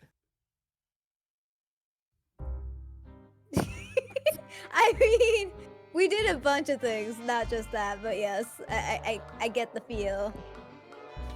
Listen, Mort, I wish my character could eat, but I don't think she physically can anymore.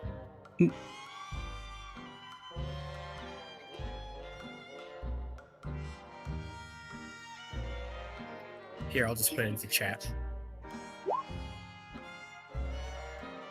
She got no organs.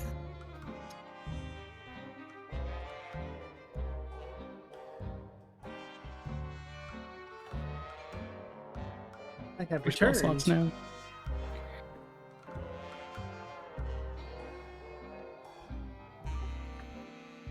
I am Draco, doing is it the cool if I take this eating. spell? Let me take a look. See. I found it in the compendium. Where is that from?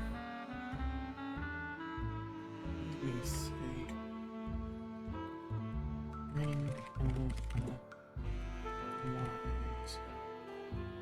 Is that from this one, or is it in there? I don't think I've ever seen this spell. Might just be from your stuff from somewhere. I do not have anything else from this. All I got is like the official stuff at most. Armored. I know that there's some like spells in this compendium that are from like the Viking game, I think. Maybe it might be from there. Let me double check. I'm gonna remove those because I don't know. I haven't properly read through there yet. So let me see if that is from the Viking game. It is. Just then looked it up. I'm gonna say no for the time being, and I'm gonna remove the Okay. Viking game stuff because again, I haven't had a chance to properly read through it yet. I'll pick So I'm- something. Because roll training is weird, I'm just going to add, and I'm a prepared caster, I'm just going to add all my level 1s in Yeah, that's through the right. compendium. Makes sense to me.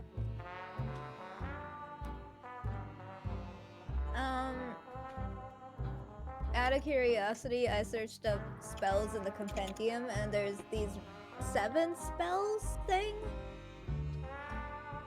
Are That- these spells that we can attain? All right, hold on. I'm loading back in.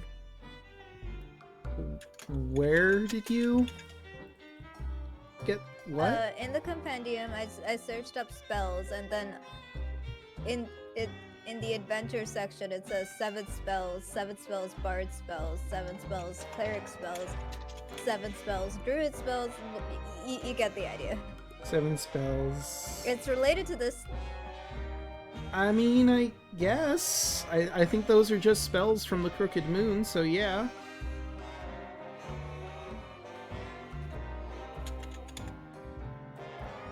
Wait, are you leveling manually, Yell? No, I did the character mancer. Okay. Yeah, it's nice. It's nice that it's got the Crooked Moon stuff and the Character Mancer, unlike the Obajima one. Yeah, because this one is officially on Roll20, where the Obajiba one, I had to manually put everything in. Really? And you were looking under, it was like player options, chapter 7 spells. Yeah, all these 7 spells. Okay, yeah, listed those are all Crooked Moon spells, so those should be free to get. Okay. Like how there's like Ancestral Community and Blood Bolt, if you go down the list, you just gotta find which ones would be like whatever would fit your class. I have to do all mine manually because Blood Hunter isn't a thing on Roll20 right now. Yeah. Welcome to my world as a sword saint. I had to do the same thing with Raoul, but it's fine. It shouldn't get too complicated too quickly. Also, hella side note. Oh, y'all can't see. Draco, if you enter studio mode on your OBS, can you check the usual scene for a moment? What? Have you never entered studio mode before? No, I don't think so. I've had no reason to. Click studio mode, Okay. then swap scenes. It'll not affect the stream. Okay. Swap it back to... Do you notice anything on me, specifically? Am I being a little extra with how things are going? Is this a little extra? I'm doing this kind of intentionally. Is this a little extra? I have no idea what you're doing. Oh! I see nothing. You don't... Wait, you can't see your... Wait, now I see the- your mouth. Well, I don't think I needed studio mode for that. Well, I guess I see. Well, So I went to... I didn't know where you wanted me to go specifically, so I clicked a random one, which didn't show what was happening. Now that I go to Crooked Moon, I see that you have your mouth moving on your token. Yep. You're probably fine. Am I a little extra for that? A little bit. Now you can exit studio mode. And it should be fine. Right. And we'll still be on BRB. Mhm. Until you swap it properly. Yep. But yeah, you get what I mean.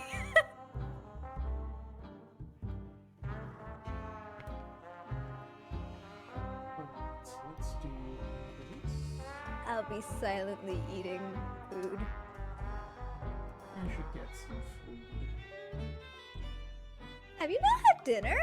I mean, I did, but. I could Okay, still that eat. I was like, I was about to say, who are you and what have you done to my love? Yeah, I did eat. Like, I went to do some grocery shopping before stream, and while I was out, it was near Honey Grow, so I grabbed Honey Grow. See you, more. Have a good night, Mort.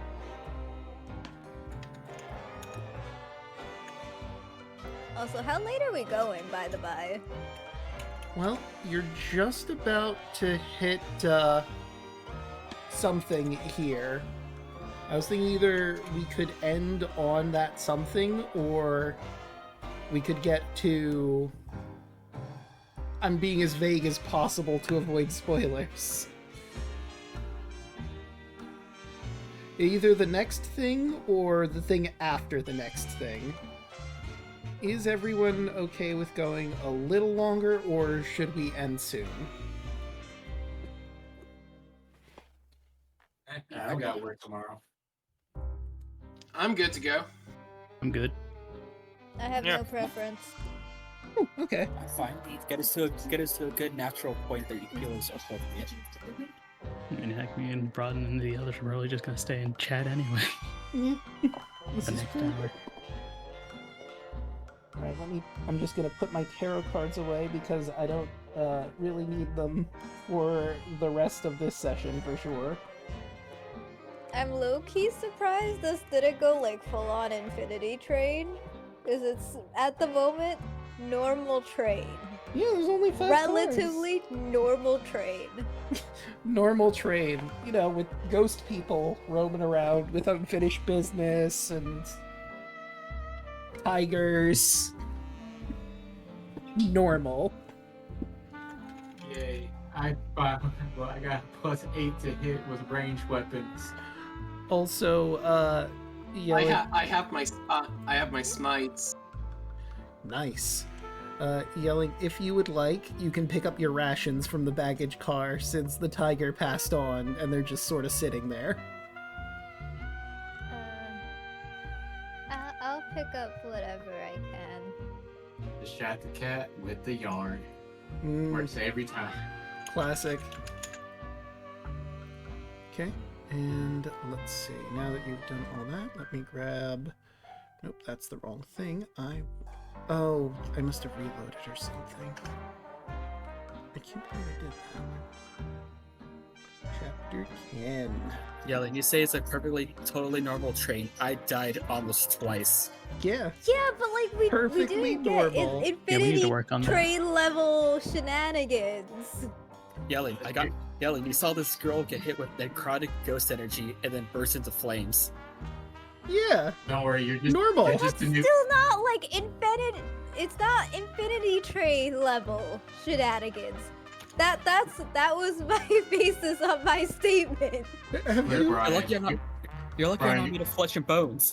Brian, have Brian, you you're not saying- been on a train before? You haven't you haven't been attacked by spooky spectral tigers made of fire on trains No. you've ridden on? Don't worry, Brian. You're just a new Ivan. Yeah, except I'm supposed to be the tank. I'm supposed to take hits. Within 2 sessions, Ivan almost died 4 times. Yeah.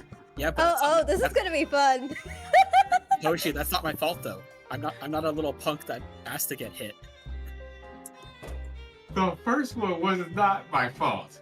The other 3 were. It was your fault because you spooked Adam and he suplexed you into the ground. I didn't know. Well, now you do. Yeah. Don't do it. Yes, you totally should have known that jumping on the angel was going to cause him to explode into the sky. Yeah. How was he supposed to know that? I miss Elbow Jima, guys.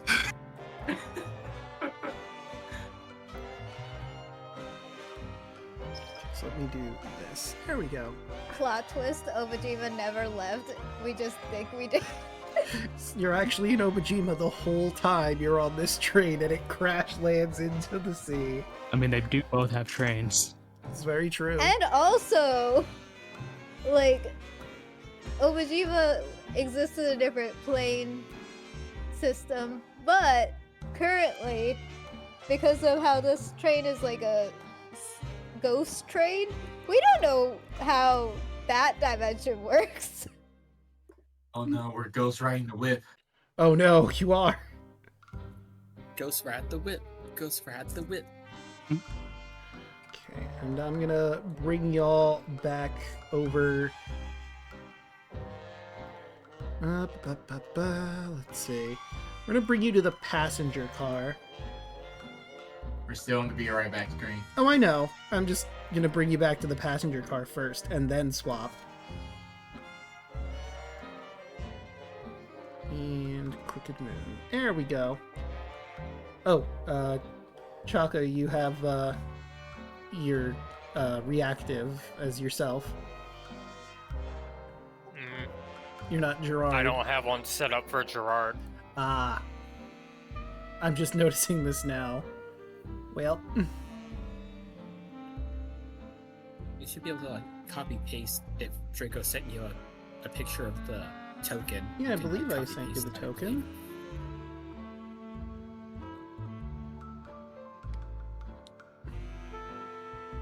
Yeah, I sent you the token. You should be able to just, save it and then set it up as you will.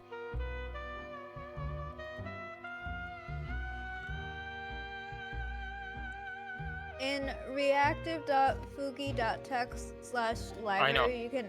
Okay.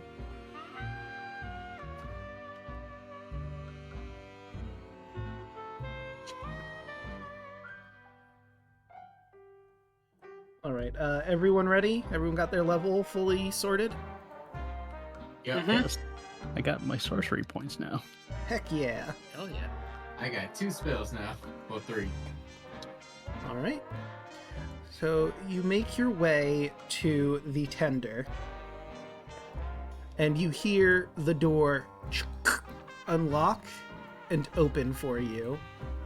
And let me take a quick look at the tender proper. Okay, so yeah, this is the size. Feel free to position yourselves how you're basically going to be in here. Actually, I'll have to move you around regardless now that I think about it. And then I'll just have you position yourselves in here when I bring you over to the tender proper.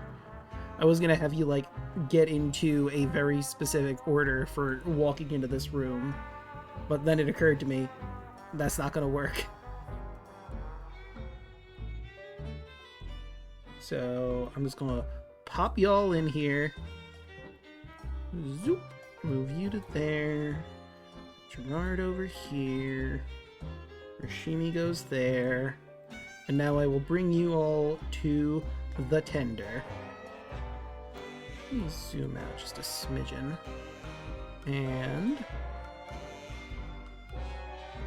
there you are. And let's describe the room. This car is an ironclad carriage bathed in hot, wavering light. A large blackened fuel tank stands at its center, with a small reinforced glass window revealing a sickly blue-green glow within. The air vibrates with unnatural energy, and from deep within the tank, faint whispers rise, haunting disembodied voices. Iron pipes twist overhead, snaking their way from the tank to a ghastly furnace at the far end of the car. Let's zoom in a smidge for chat. There we go.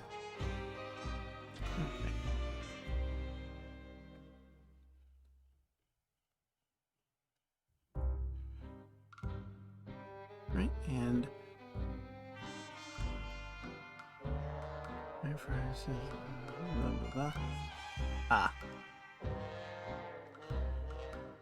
there it is.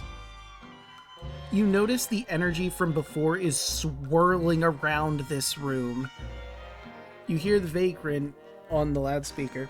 I've been trying my best to keep it out, but I'm losing control. I either have to let that go or keep driving the train. You're gonna have to deal with something in there when I let it go. Are you all ready? You just focus on keeping us safe. We'll take care of you. All right. Oh. As he lets out that sigh, the energy drops and goes straight into the firebox here. Branch-like tendrils of shadow whip out from the twisting pipes running along the ceiling, shattering the circular window in the storage tank and pouring into the iron capsule. The glowing soul coal darkens to a ghastly near-black green, before violently shooting through the pipes into the firebox as the fuel storage tank completely empties. The flame within the firebox rages with the same corruption. The Ghostlight locomotive groans mechanically just beyond the tender. Then, the heavy iron door to the firebox bends and flies off of his hinges. Clang, clang, clang, clang! And out of it pops this. This is an overhead token, so... whoop.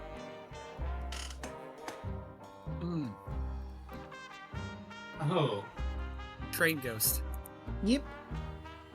Choo choo. There's a Rick and Morty joke in this somewhere. I was gonna say, I think Yelling jinxed us by saying Infinity Train stuff. Mayhap. Oh, come on! Ooh, not I'll be honest, bad. this was gonna happen regardless.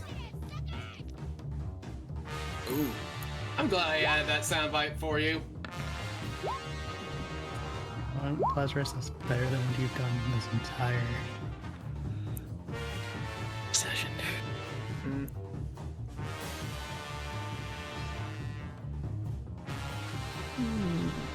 Let's see.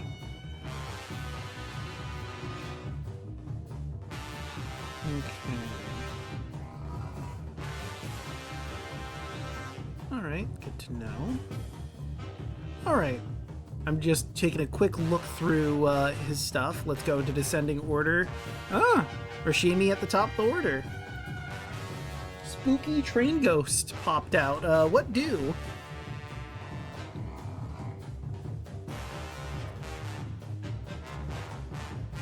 Yelling, you muted again.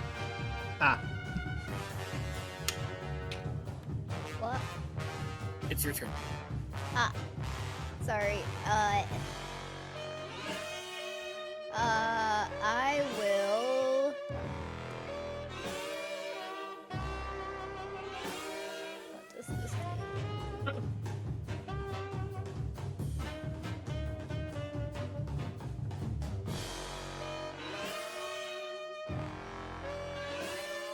I will Shield of Faith on.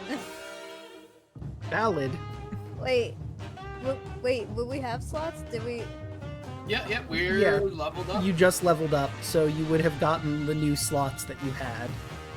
That And you just healed got. or just leveled up? I mean, Like, sorry, just the what's it call it? the new slots. Just the new slots? Okay. Yeah.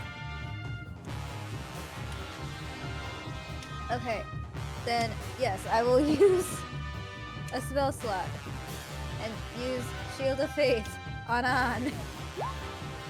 Wow, who could have guessed that?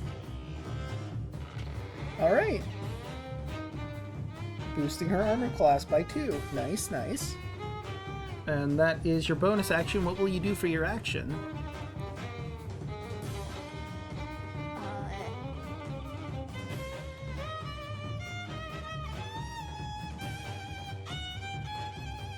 You can't do 2 leveled spells in a row. Keep that in mind. Okay.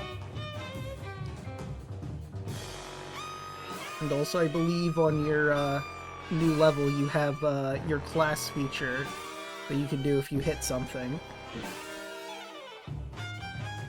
But that's if you want to use that spell slot to do that.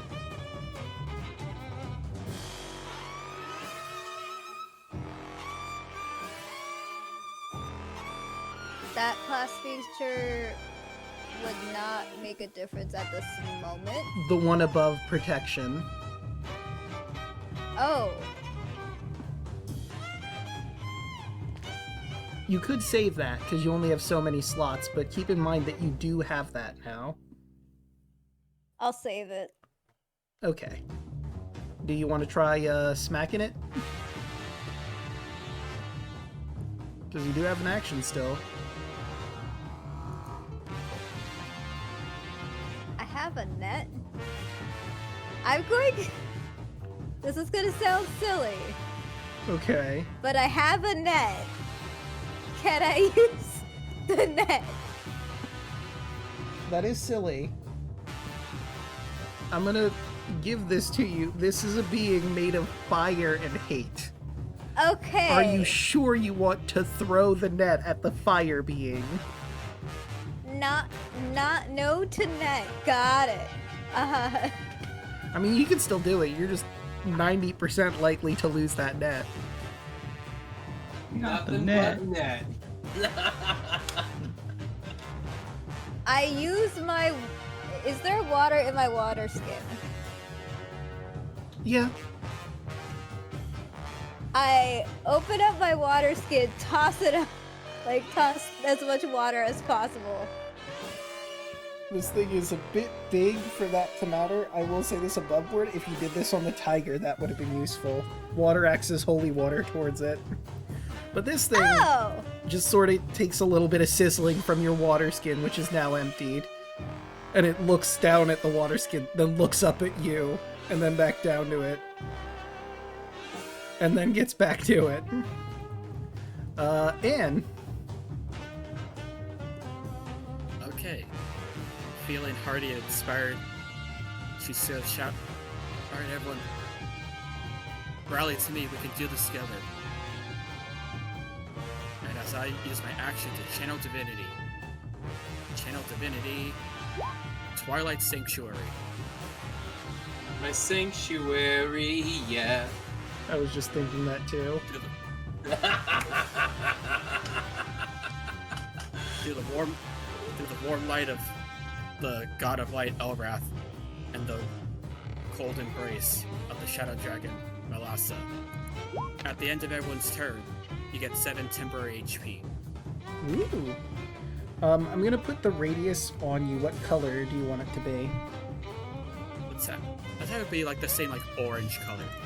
Okay. And there. Everyone in that radius, which is everyone. This is a small room on a train. Yep. And that is your Just- action. Yeah, that's the action. Bonus action. I cannot stack Shield of Faith, I believe, so... Yeah. Actually, no, I think you can stack Shield of Faith. I think AC stacks do count, so if you wanted to, you could do another Shield of Faith. I remember looking this up for my weekend group, and that's what we discovered. If you have 2 people casting Shield of Faith, they stack. Actually, I'm gonna do something else. What's the range of this? Got it. I get one of these for free for being a Threadborn. I'm going to use my bonus action to cast regular Sanctuary. Huh. Okay. I'll give it to Rashimi. Alright. And... So, if this creature were to attack her, it would have to make a Wisdom save, DC 13. You can't attack the baby. Yep, do not attack the baby. Do not. Let's see where it's a small room after all. And is that it for your turn? Yep, Anne just raises up her shield as you guys all feel a warm embrace of a campfire. Right, that brings us to the Soulfire Stoker, and Gerard and Anne are directly next to him at this moment, so he's going to start attacking them, starting with Gerard. An 11's not going to hit. And then a natural 20 is going to hit. Reaction. Okay. I'm using silvery barbs. Alright, let's roll again. Thank you. Who are you giving the advantage to? I will give it to our paladin buddy right here. Alright. So, that's a 24 to hit, but hey, that isn't a natural 20, so progress. Yeah, that is true. It's not a nat 20. I would say. So, and you're going to take 7 fire damage, and you have disadvantage on the next attack roll you make before the start of the elemental's turn. Ow, my temp HP. And in addition, it's going to use its bonus action for its recharge ability. Steam shoots out of its body. In a 30-foot cone, each creature in the area needs to make a dex saving throw, or they produce a 10-foot radius of light for a minute, and they can't hide or benefit from being invisible, which I don't think anyone here has, but still, he's going to use his action. Oh, yeah. 9. I failed the DC. 30-foot cone. Alright, so that would be Mary, Laz, The entire room. And Rashimi. Pass. So He just kind of looks at himself. What the hell's just happened? You're now glowing bluish green light. I can work with this. You're dazzling, darling. Could someone please explain to me how Rushmeat somehow survived this? Yeah, honestly, by all Sanctuary. You're protected by Sanctuary. Yeah. Just say that. Right, and that brings us to the Paladin. Cauldron, what do? Oh, well, I'm gonna take my greatsword, and I'm gonna give him a good bapping, and I'll go ahead and use my silvery... Ooh. Nothing doing. Yeah, unfortunately that misses. Wait, I just remembered something. This thing has a feature that I forgot to activate. At the end of his turn, every creature within 5 feet takes a d8 of necrotic. Oh. Oh, well, there goes my temporary. So, Anne, Gerard, and Cauldron all take 4 necrotic damage. Never mind, I don't. Yeah, you're just barely out of range. So it's just those 3 Good. that take it. But let's get back to Cauldron. That do you have any bonus actions, or is that it? That is it. Right? And now it brings us to Lazarus. I'm going to try to use my once a day free Tasha's Hideous Laughter. Okay. Creature choice can see from range. And funny, falls laughter. The target must succeed a wisdom saving throw at time. Incapacitated. Creature with intelligence score of 4 or less is affected. What is your intelligence score? It is not 4 or less. He can make this wisdom save. Good. What is your joke for hideous laughter? Yeah. Damn it. Ah, beans. Doesn't matter. Never mind. Doesn't matter. He ignored me. It looks at you, blinks, goes back to looking at everyone else. You saucy bitch. Mary. Alright, bonus action. Zephyr Strike. Okay. And Mary's going to run this way. So, 5, 10, 15, 20, 25, 30. Go to here. And I will give myself advantage with Zephyr Strike from it to shoot him. All right.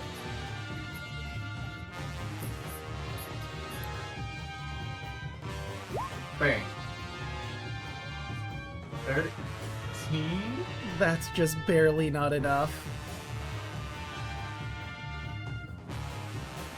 But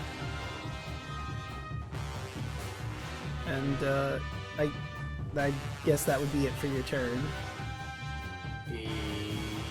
yes. Right? Yes, that, it would. that brings us to Wait a Gerard. minute. Oh wait.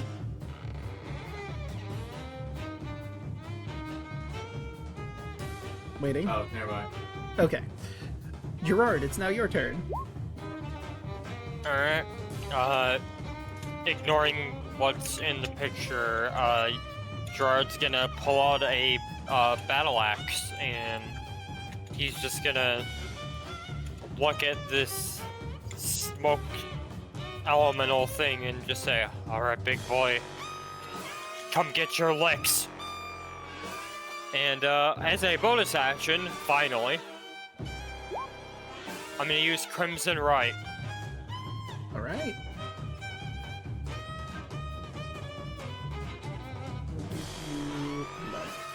All right. So I have to roll my Hemocraft die, which I believe at the moment is... Like a D6 at this level. I believe so. I think it starts out at D4. Yeah, D4. It goes up to D6 at level 5. Okay. Alright.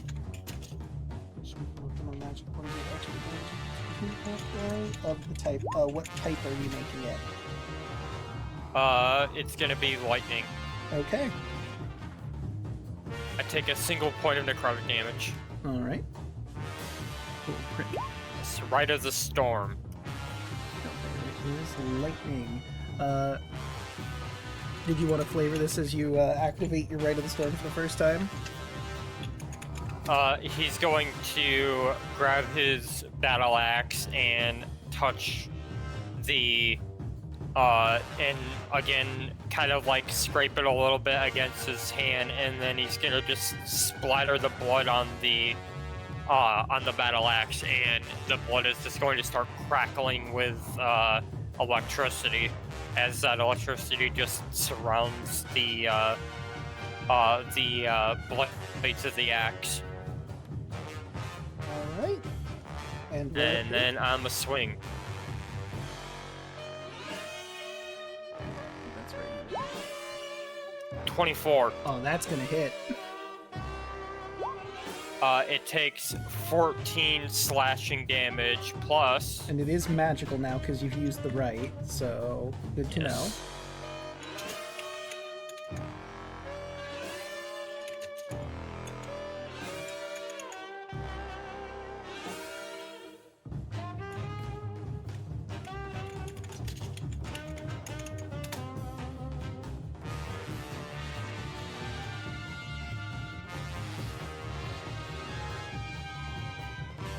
Alright. And then it takes an additional 3 lightning damage. Okay. 4, not 34, 3.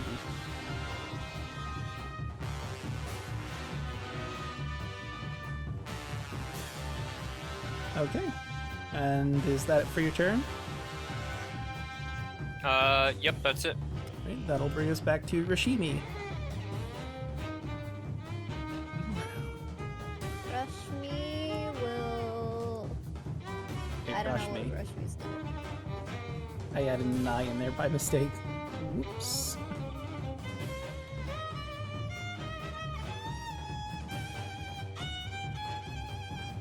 Okay. Sanctuary goes down if you attack, right? While it's on you? Correct. Yeah, it's only if you do an offensive attack, but if you do like supporting moves, you still keep Sanctuary. Okay.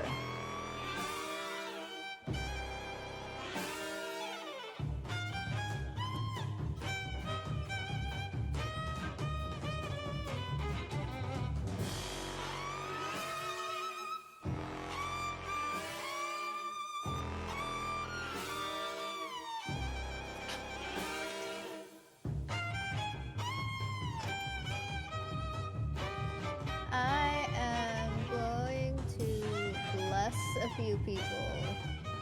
Okay. There's less concentration. Yes. And Those I Blessed believe... Shield of Faith are concentration, so you Yeah. would have to sacrifice the Shield of Faith. Yeah. I'll keep Shield of Faith. I will just concentrate on Shield of Faith. Okay, so you want to just pass your turn for now, or... Mhm. Okay. So Or if I also can get- somehow, if I could somehow lay on hands and also keep Shield of Faith going. I mean, you should be able to do that. Okay. Lay Yeah, on lay on- hands yep. is- It's just an action. Yeah. Okay. So you could use lay on hands and spend some points on Cauldron over here. Yeah. Let's say 4. Yep. I believe Okay, that. that puts me back on to 4. Back up to full. And I've got temporary HP to boot.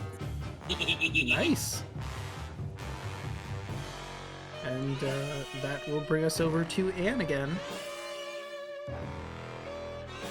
Alright. I think I may have to risk it. I'm going to take an opportunity attack as I back away. Okay. And he's gonna thrust a... Like, there's no spear in the art, so I'm assuming, like, it's a spear made of his body. But that is an 8, which misses. Alright, and for an action, I'm going to Sacred Flame him. Okay.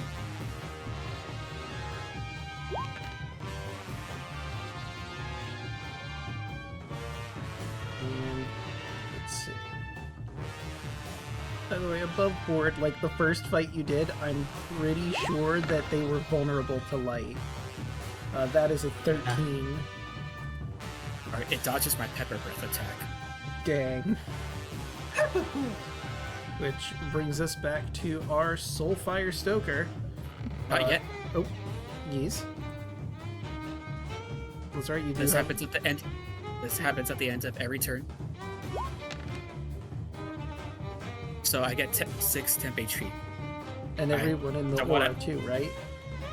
Yeah, but I'll have to like remind everyone it only triggers at the end of your turn. So it's not like everyone gets 6 now. So people have to remember to keep that, to put that on at the end. 7. Do we have to update it, or can we choose to keep the current? Keep the higher. Okay. But like, yeah. So for example, since our good friend Gerard is in there in melee, at the end of his turn, he's gonna keep getting 10 HP. Alright.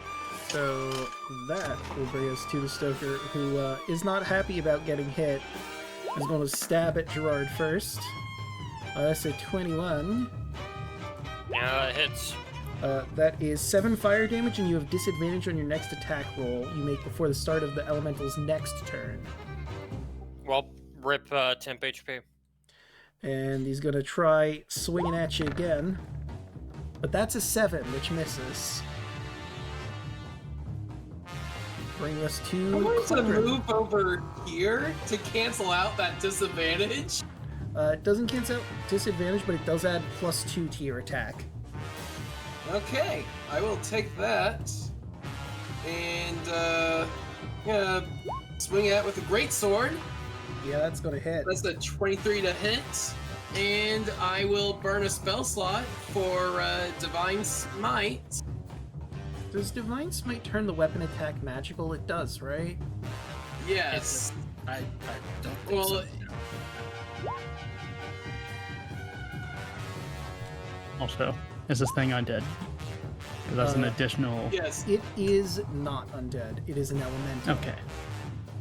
All right. Okay, so then it only takes the first 2d8 and not the other one, Okay, but so- that is 5, and then that'd be 14 slashing, but let me look at Divine Smite real quick. 2d8 damage from the attack, damage increases by... Okay, so yeah, it does not mention that it turns the weapon magical, so he only takes 7 from the slash attack, but still, damage is damage. That's also max damage. It can 0 2/6s. Yeah. Nothing to sneeze at. mm-hmm. And is that it for your turn? That is it for my turn. Right, brings us to Lazarus. Lazarus is gonna swish his tail as some loose cat hair starts to fall out and flings towards his face as it sinks into his head as I'm doing Mind Sliver. Okay. Let's see, how smart are you, buddy? Not very. Got coal for brains. That is a 9. He's taking 6 damage, and anything that he does a saving throw for gets subtracted by 1d4. Okay. And that's it. Right. Before we get to Mary, I would just read something in here. If you had destroyed the Haints instead of trying to save them, he would get boosted from it. So good job you didn't do that. It's a good thing we didn't do that. Oh, holy thing we're not- shit! We accidentally thing we're not galaxy bad guys. brain. So We're not bad guys, so. I'm gonna read what it would have done. For every Haint that was destroyed instead of saved, on initiative count 20, losing initiative ties, characters without resistance or immunity to fire damage need to succeed on a con save or gain 1 level of exhaustion.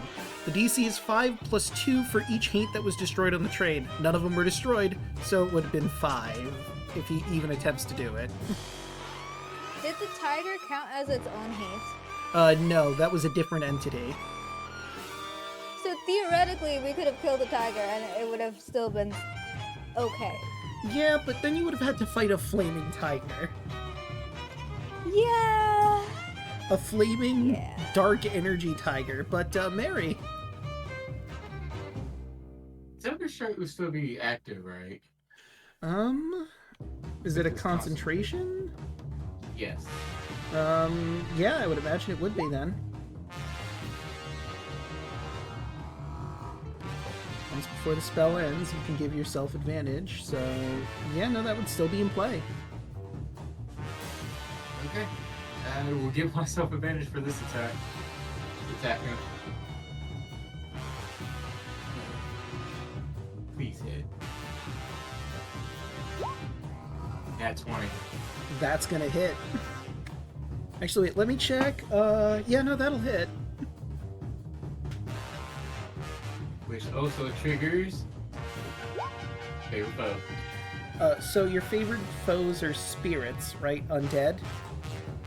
It's undead, but this one says when you hit a creature with an attack roll, you can call on your mystical bond with nature to mark the target as your favorite enemy for 1 minute. Or until it loses concentration. Okay. Yeah, it acts separately from the favorite enemy, and I believe favorite foe technically, yeah, it replaces the favorite enemy feature. Gotcha. That's It's basically right. a That weaker, makes Ranger it's better. basically a weaker hunter. It's a weaker hunter's mark that you can only do out 1 creature at a time. But it's also a better favored enemy that only works on very niche specific things. It's a 5.5 edition. Mm. Alright. Let's see. Got damage from the weapon. Then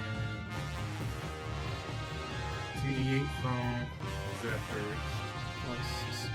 So that was okay. And then Plus 7. 2d8. Or 2d4. Plus 3. I'm gonna be real with you. before you got to the T4s, you did 1 point over what he had left. So how would you like to do this?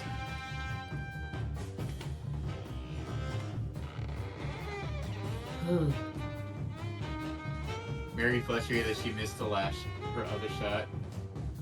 She pushes her glasses closer to her face, brings her rifle, levels it, aims, and shoots it in the heart. You shoot it in the heart and it grasps at it as the arrow pierces through the iron shell and he explodes out. Thankfully, it doesn't do damage to anyone nearby, but it is a hell of a wave of force. Alright, let's see. So I want this open, because something is indeed about to happen now that this is gone.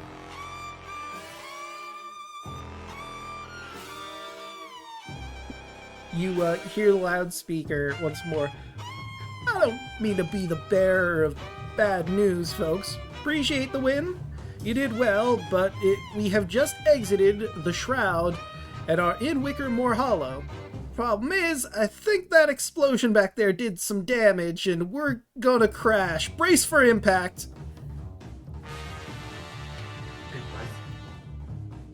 Did he just say we were going to crash? Gerard just instinctually grabs the pipe on the wall next to him and just like walks his, and just like digs his feet in. It is at this moment the train shakes with turbulence and an ear-splitting blare rings out.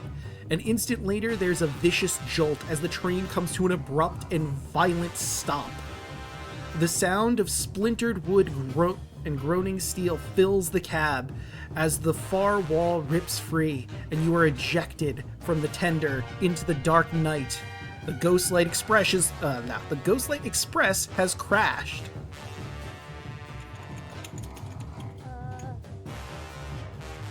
On the positive side of things, you're now level 3. Oh, let's go. The fact that we're leveling up relatively quickly is kind of concerning. No, I'm cool with I it. think about it. the whole trade is supposed to be the introduction. Yes, the train is your introduction to the Crooked Moon. So you were going to get to Train was level our 3 at ghost the house. end. However, there's a bit more. But wait, there's more! Yep. So let's see. Okay. So this comes after that. Alright. So I'm going to move you to a new map that you can't quite... Like, I haven't moved your tokens on it yet, so it's pitch black, I think, at this moment. You just see, like, the moving, shadowy mists. I'm gonna find the...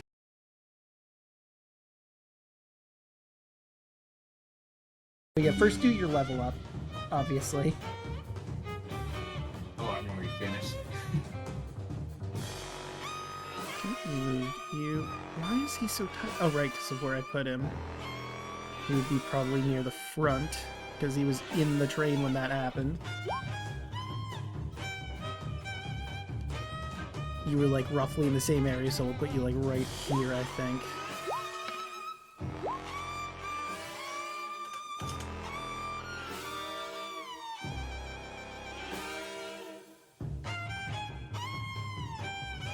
I'll move you just outside of where fires would be. Because Gerard was hanging on, we'll say he is closer to the train. 1, 2, 3, 4, 5, and Laz.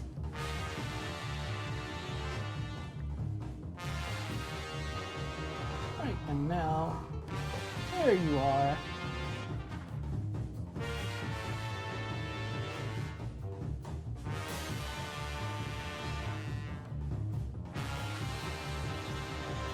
Mending wouldn't have done anything to help on the train, would it? No. No, it would not.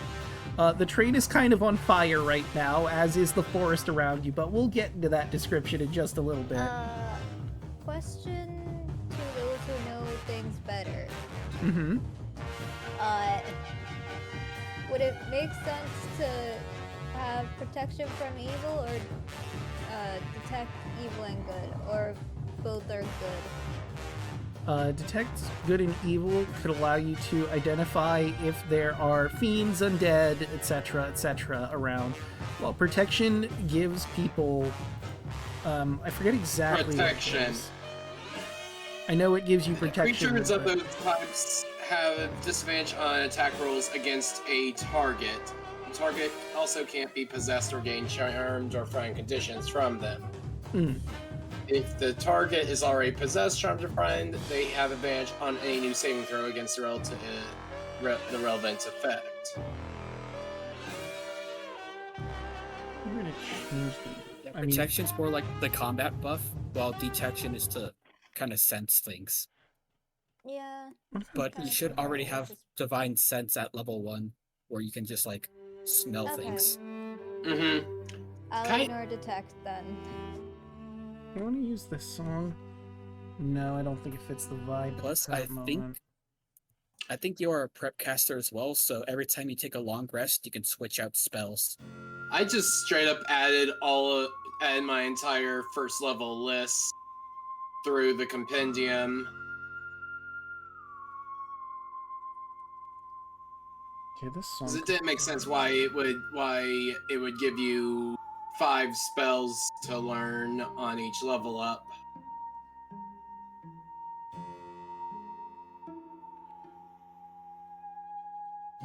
Yeah, I think this song kind of works for the vibe, even though it's not technically listed for this area. But, is everyone done with their level up? Or close to it? Alright, so... First things first, I need y'all to roll me dex saving throws as you get launched out of the train. 17! Let's go! What if I don't fall very fast? Sure, always under the effects of Featherfall. I mean, you're getting launched out of there. I'll say you have an advantage, maybe. Because you're not falling necessarily, but... You're being propelled. Yeah. Which is a form of fall. Okay, so let's see. So Anne and Mary, you get propelled a decent bit. I'm gonna roll real quick. Mary, you wouldn't be affected by fire damage, so you're only taking, we'll say, 1 bludgeoning damage as you get launched through the fire. And you're taking that full 3 of bludgeoning and fire damage. You get launched through ghostly fire. But after that train wreck, literally, you look up. The crescent moon that hangs above you is gargantuan, shedding a sickly milk light upon the surrounding forest. But aside from the size, it's the shape that fills you with unease. The haggard visage of a crone leers down at you, with mad eyes, past a long bent nose, and an ever-present grin filled with crooked teeth. The crooked moon is watching.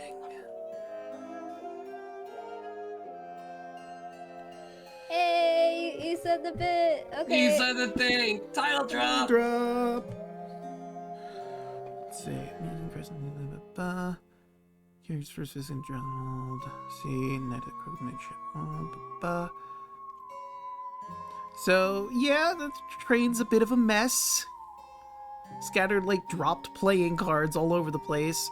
The vagrant looks absolutely mortified at his burning train. Are the Duskenwalds okay? Yes. I did not grab their tokens. I should have. Let me grab them real quick. They have managed to get out of the train as well. They don't seem any worse for wear. Let me copy and paste, because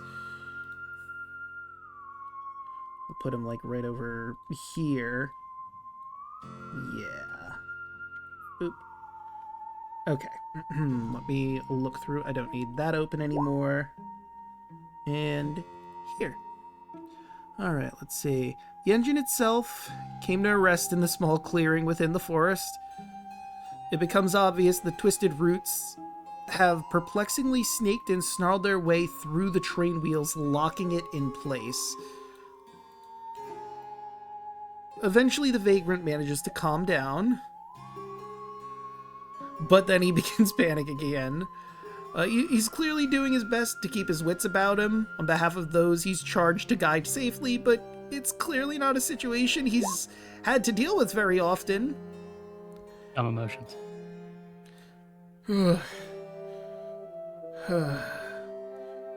Thank you. This is quite the mess. Only a malevolent force can interfere with our transit like this. Alright. From what I can see here, I'm gonna need some help if you wouldn't mind. We have 3 goals here.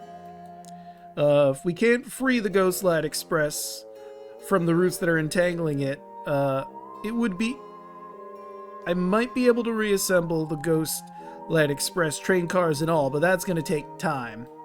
The furnace isn't burning anymore. We're gonna need to find some fuel. Only the souls of the dead will suffice. There's probably some propelled out of the train that we could use. You can find any trace of the Phantom Train Hopper's sabotage. It clearly went further than we anticipated. He pulls out, like, these cans that he had on his person. These were in case of emergency. Each one contains a soul, however, I need 3 more of these that I'm imagining got propelled out through the crash. I'll need 6 if we can to get this up and running again. Could you help me find those while I tinker with the controls and see how much I can do over here on my own? Of course. Oh, thank goodness.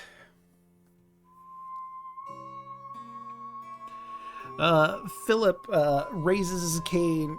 Surprisingly, the 2 of them are completely unscathed by the crash, and he springs into action to join you.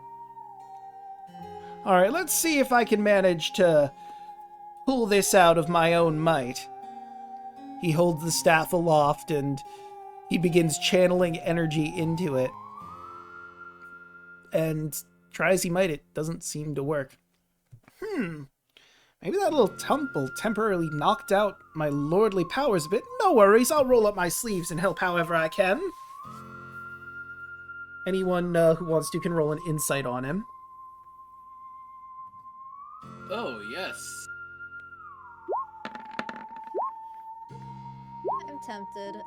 I gotta do it. So... where is it? Site? Okay. There. Alright, so everyone but Cauldron succeeded. You can tell that he's telling the truth. It might have been that he just got knocked around a little more than he thought he did, and that's not quite getting his powers up to snuff at the moment. Maybe he needs some time to rest to recuperate, and maybe he'll be able to pull the train out, but as of right now, he's not going to be able to. Cauldron, you're not entirely sure if that's the case. Maybe he's hiding something. Maybe he's not as powerful as he led you to believe. But everyone else, yeah, something just got knocked out, or he's a little injured that he didn't realize. Until now, of course.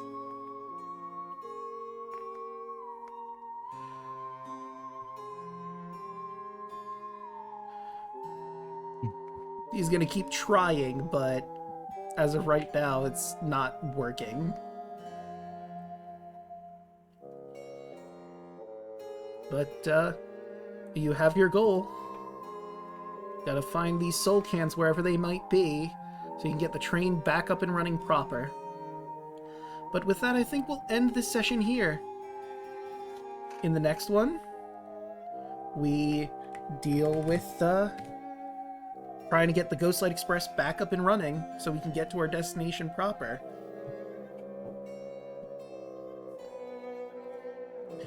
So with that said and done, how about we go around the horn? Who'd like to go first? I will, since I have work in the morning. Hello, I'm Chocolate Zombie 101. Find me all over social medias as any form of Chocolate Zombie 101. I stream on Twitch. We've just recently finished our playthrough of Baldur's Gate 3. We may do another one. Keep in touch with our channels for if that happens. Otherwise,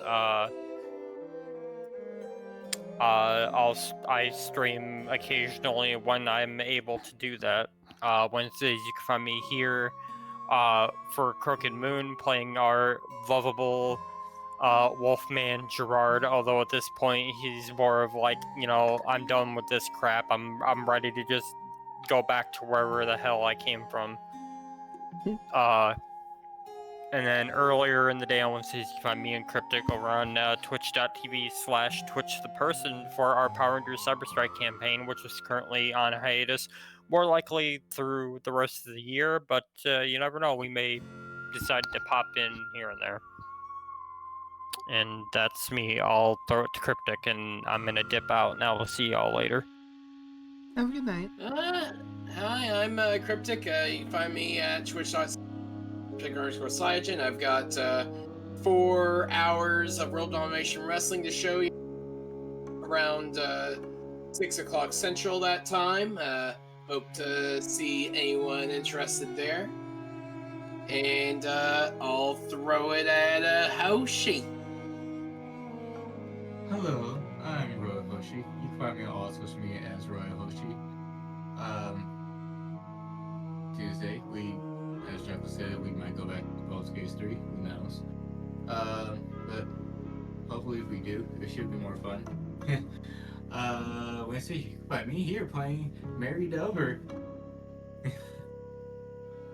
And hopefully, no one dies again, or people listen to get the down one up, at least.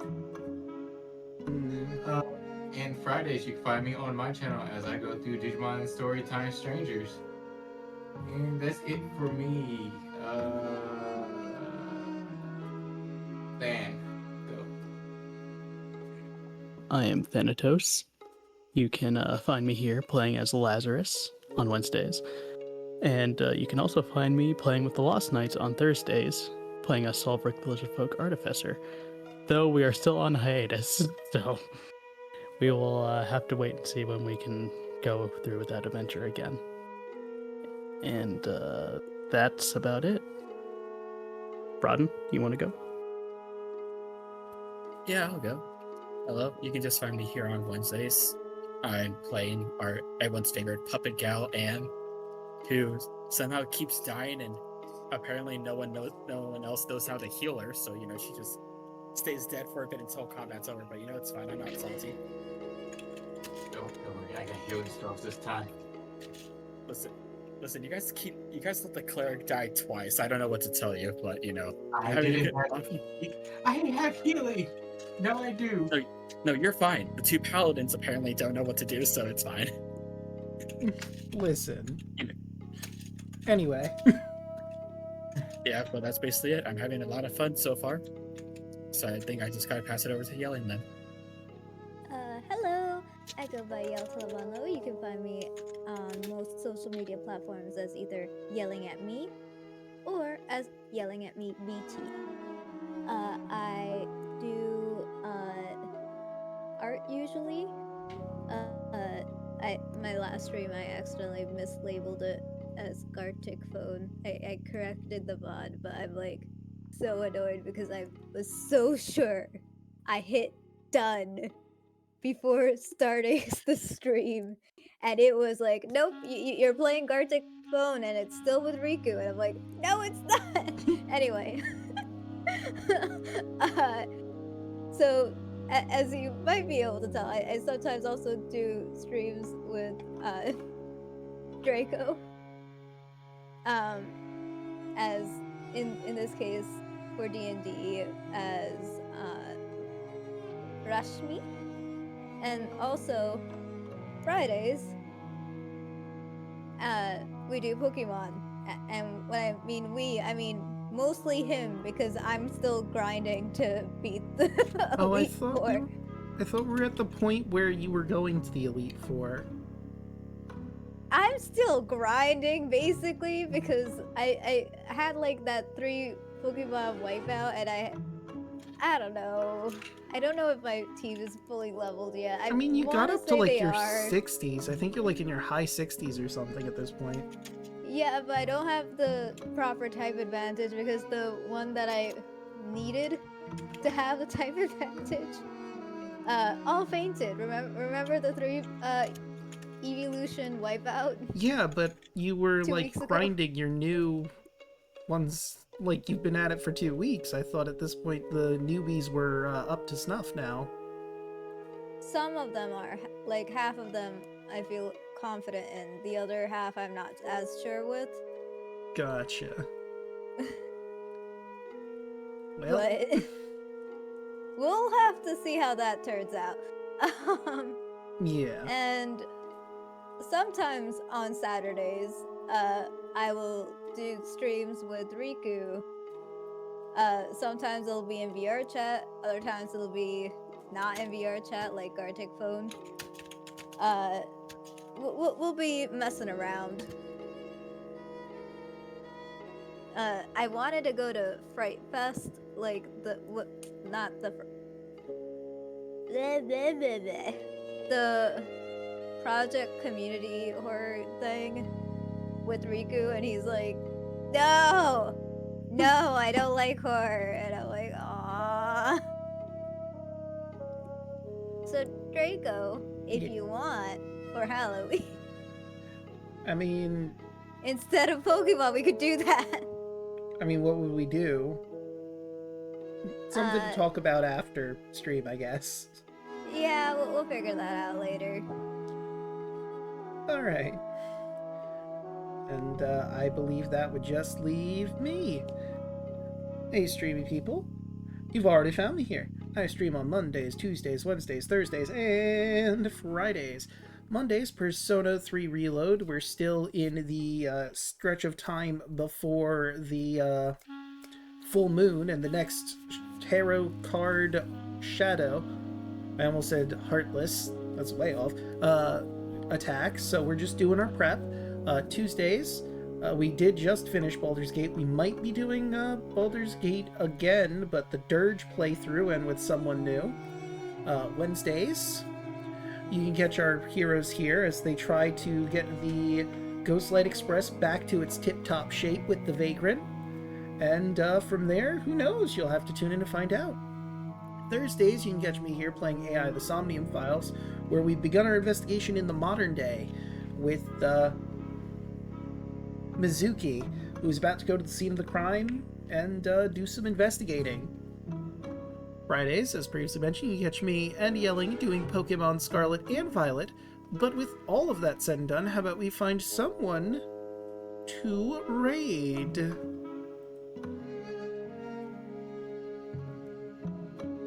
I think it's only Arcalv and Octopimp that I have on at the moment. Let's raid Arcalv. I was doing a dot hack. Yeep.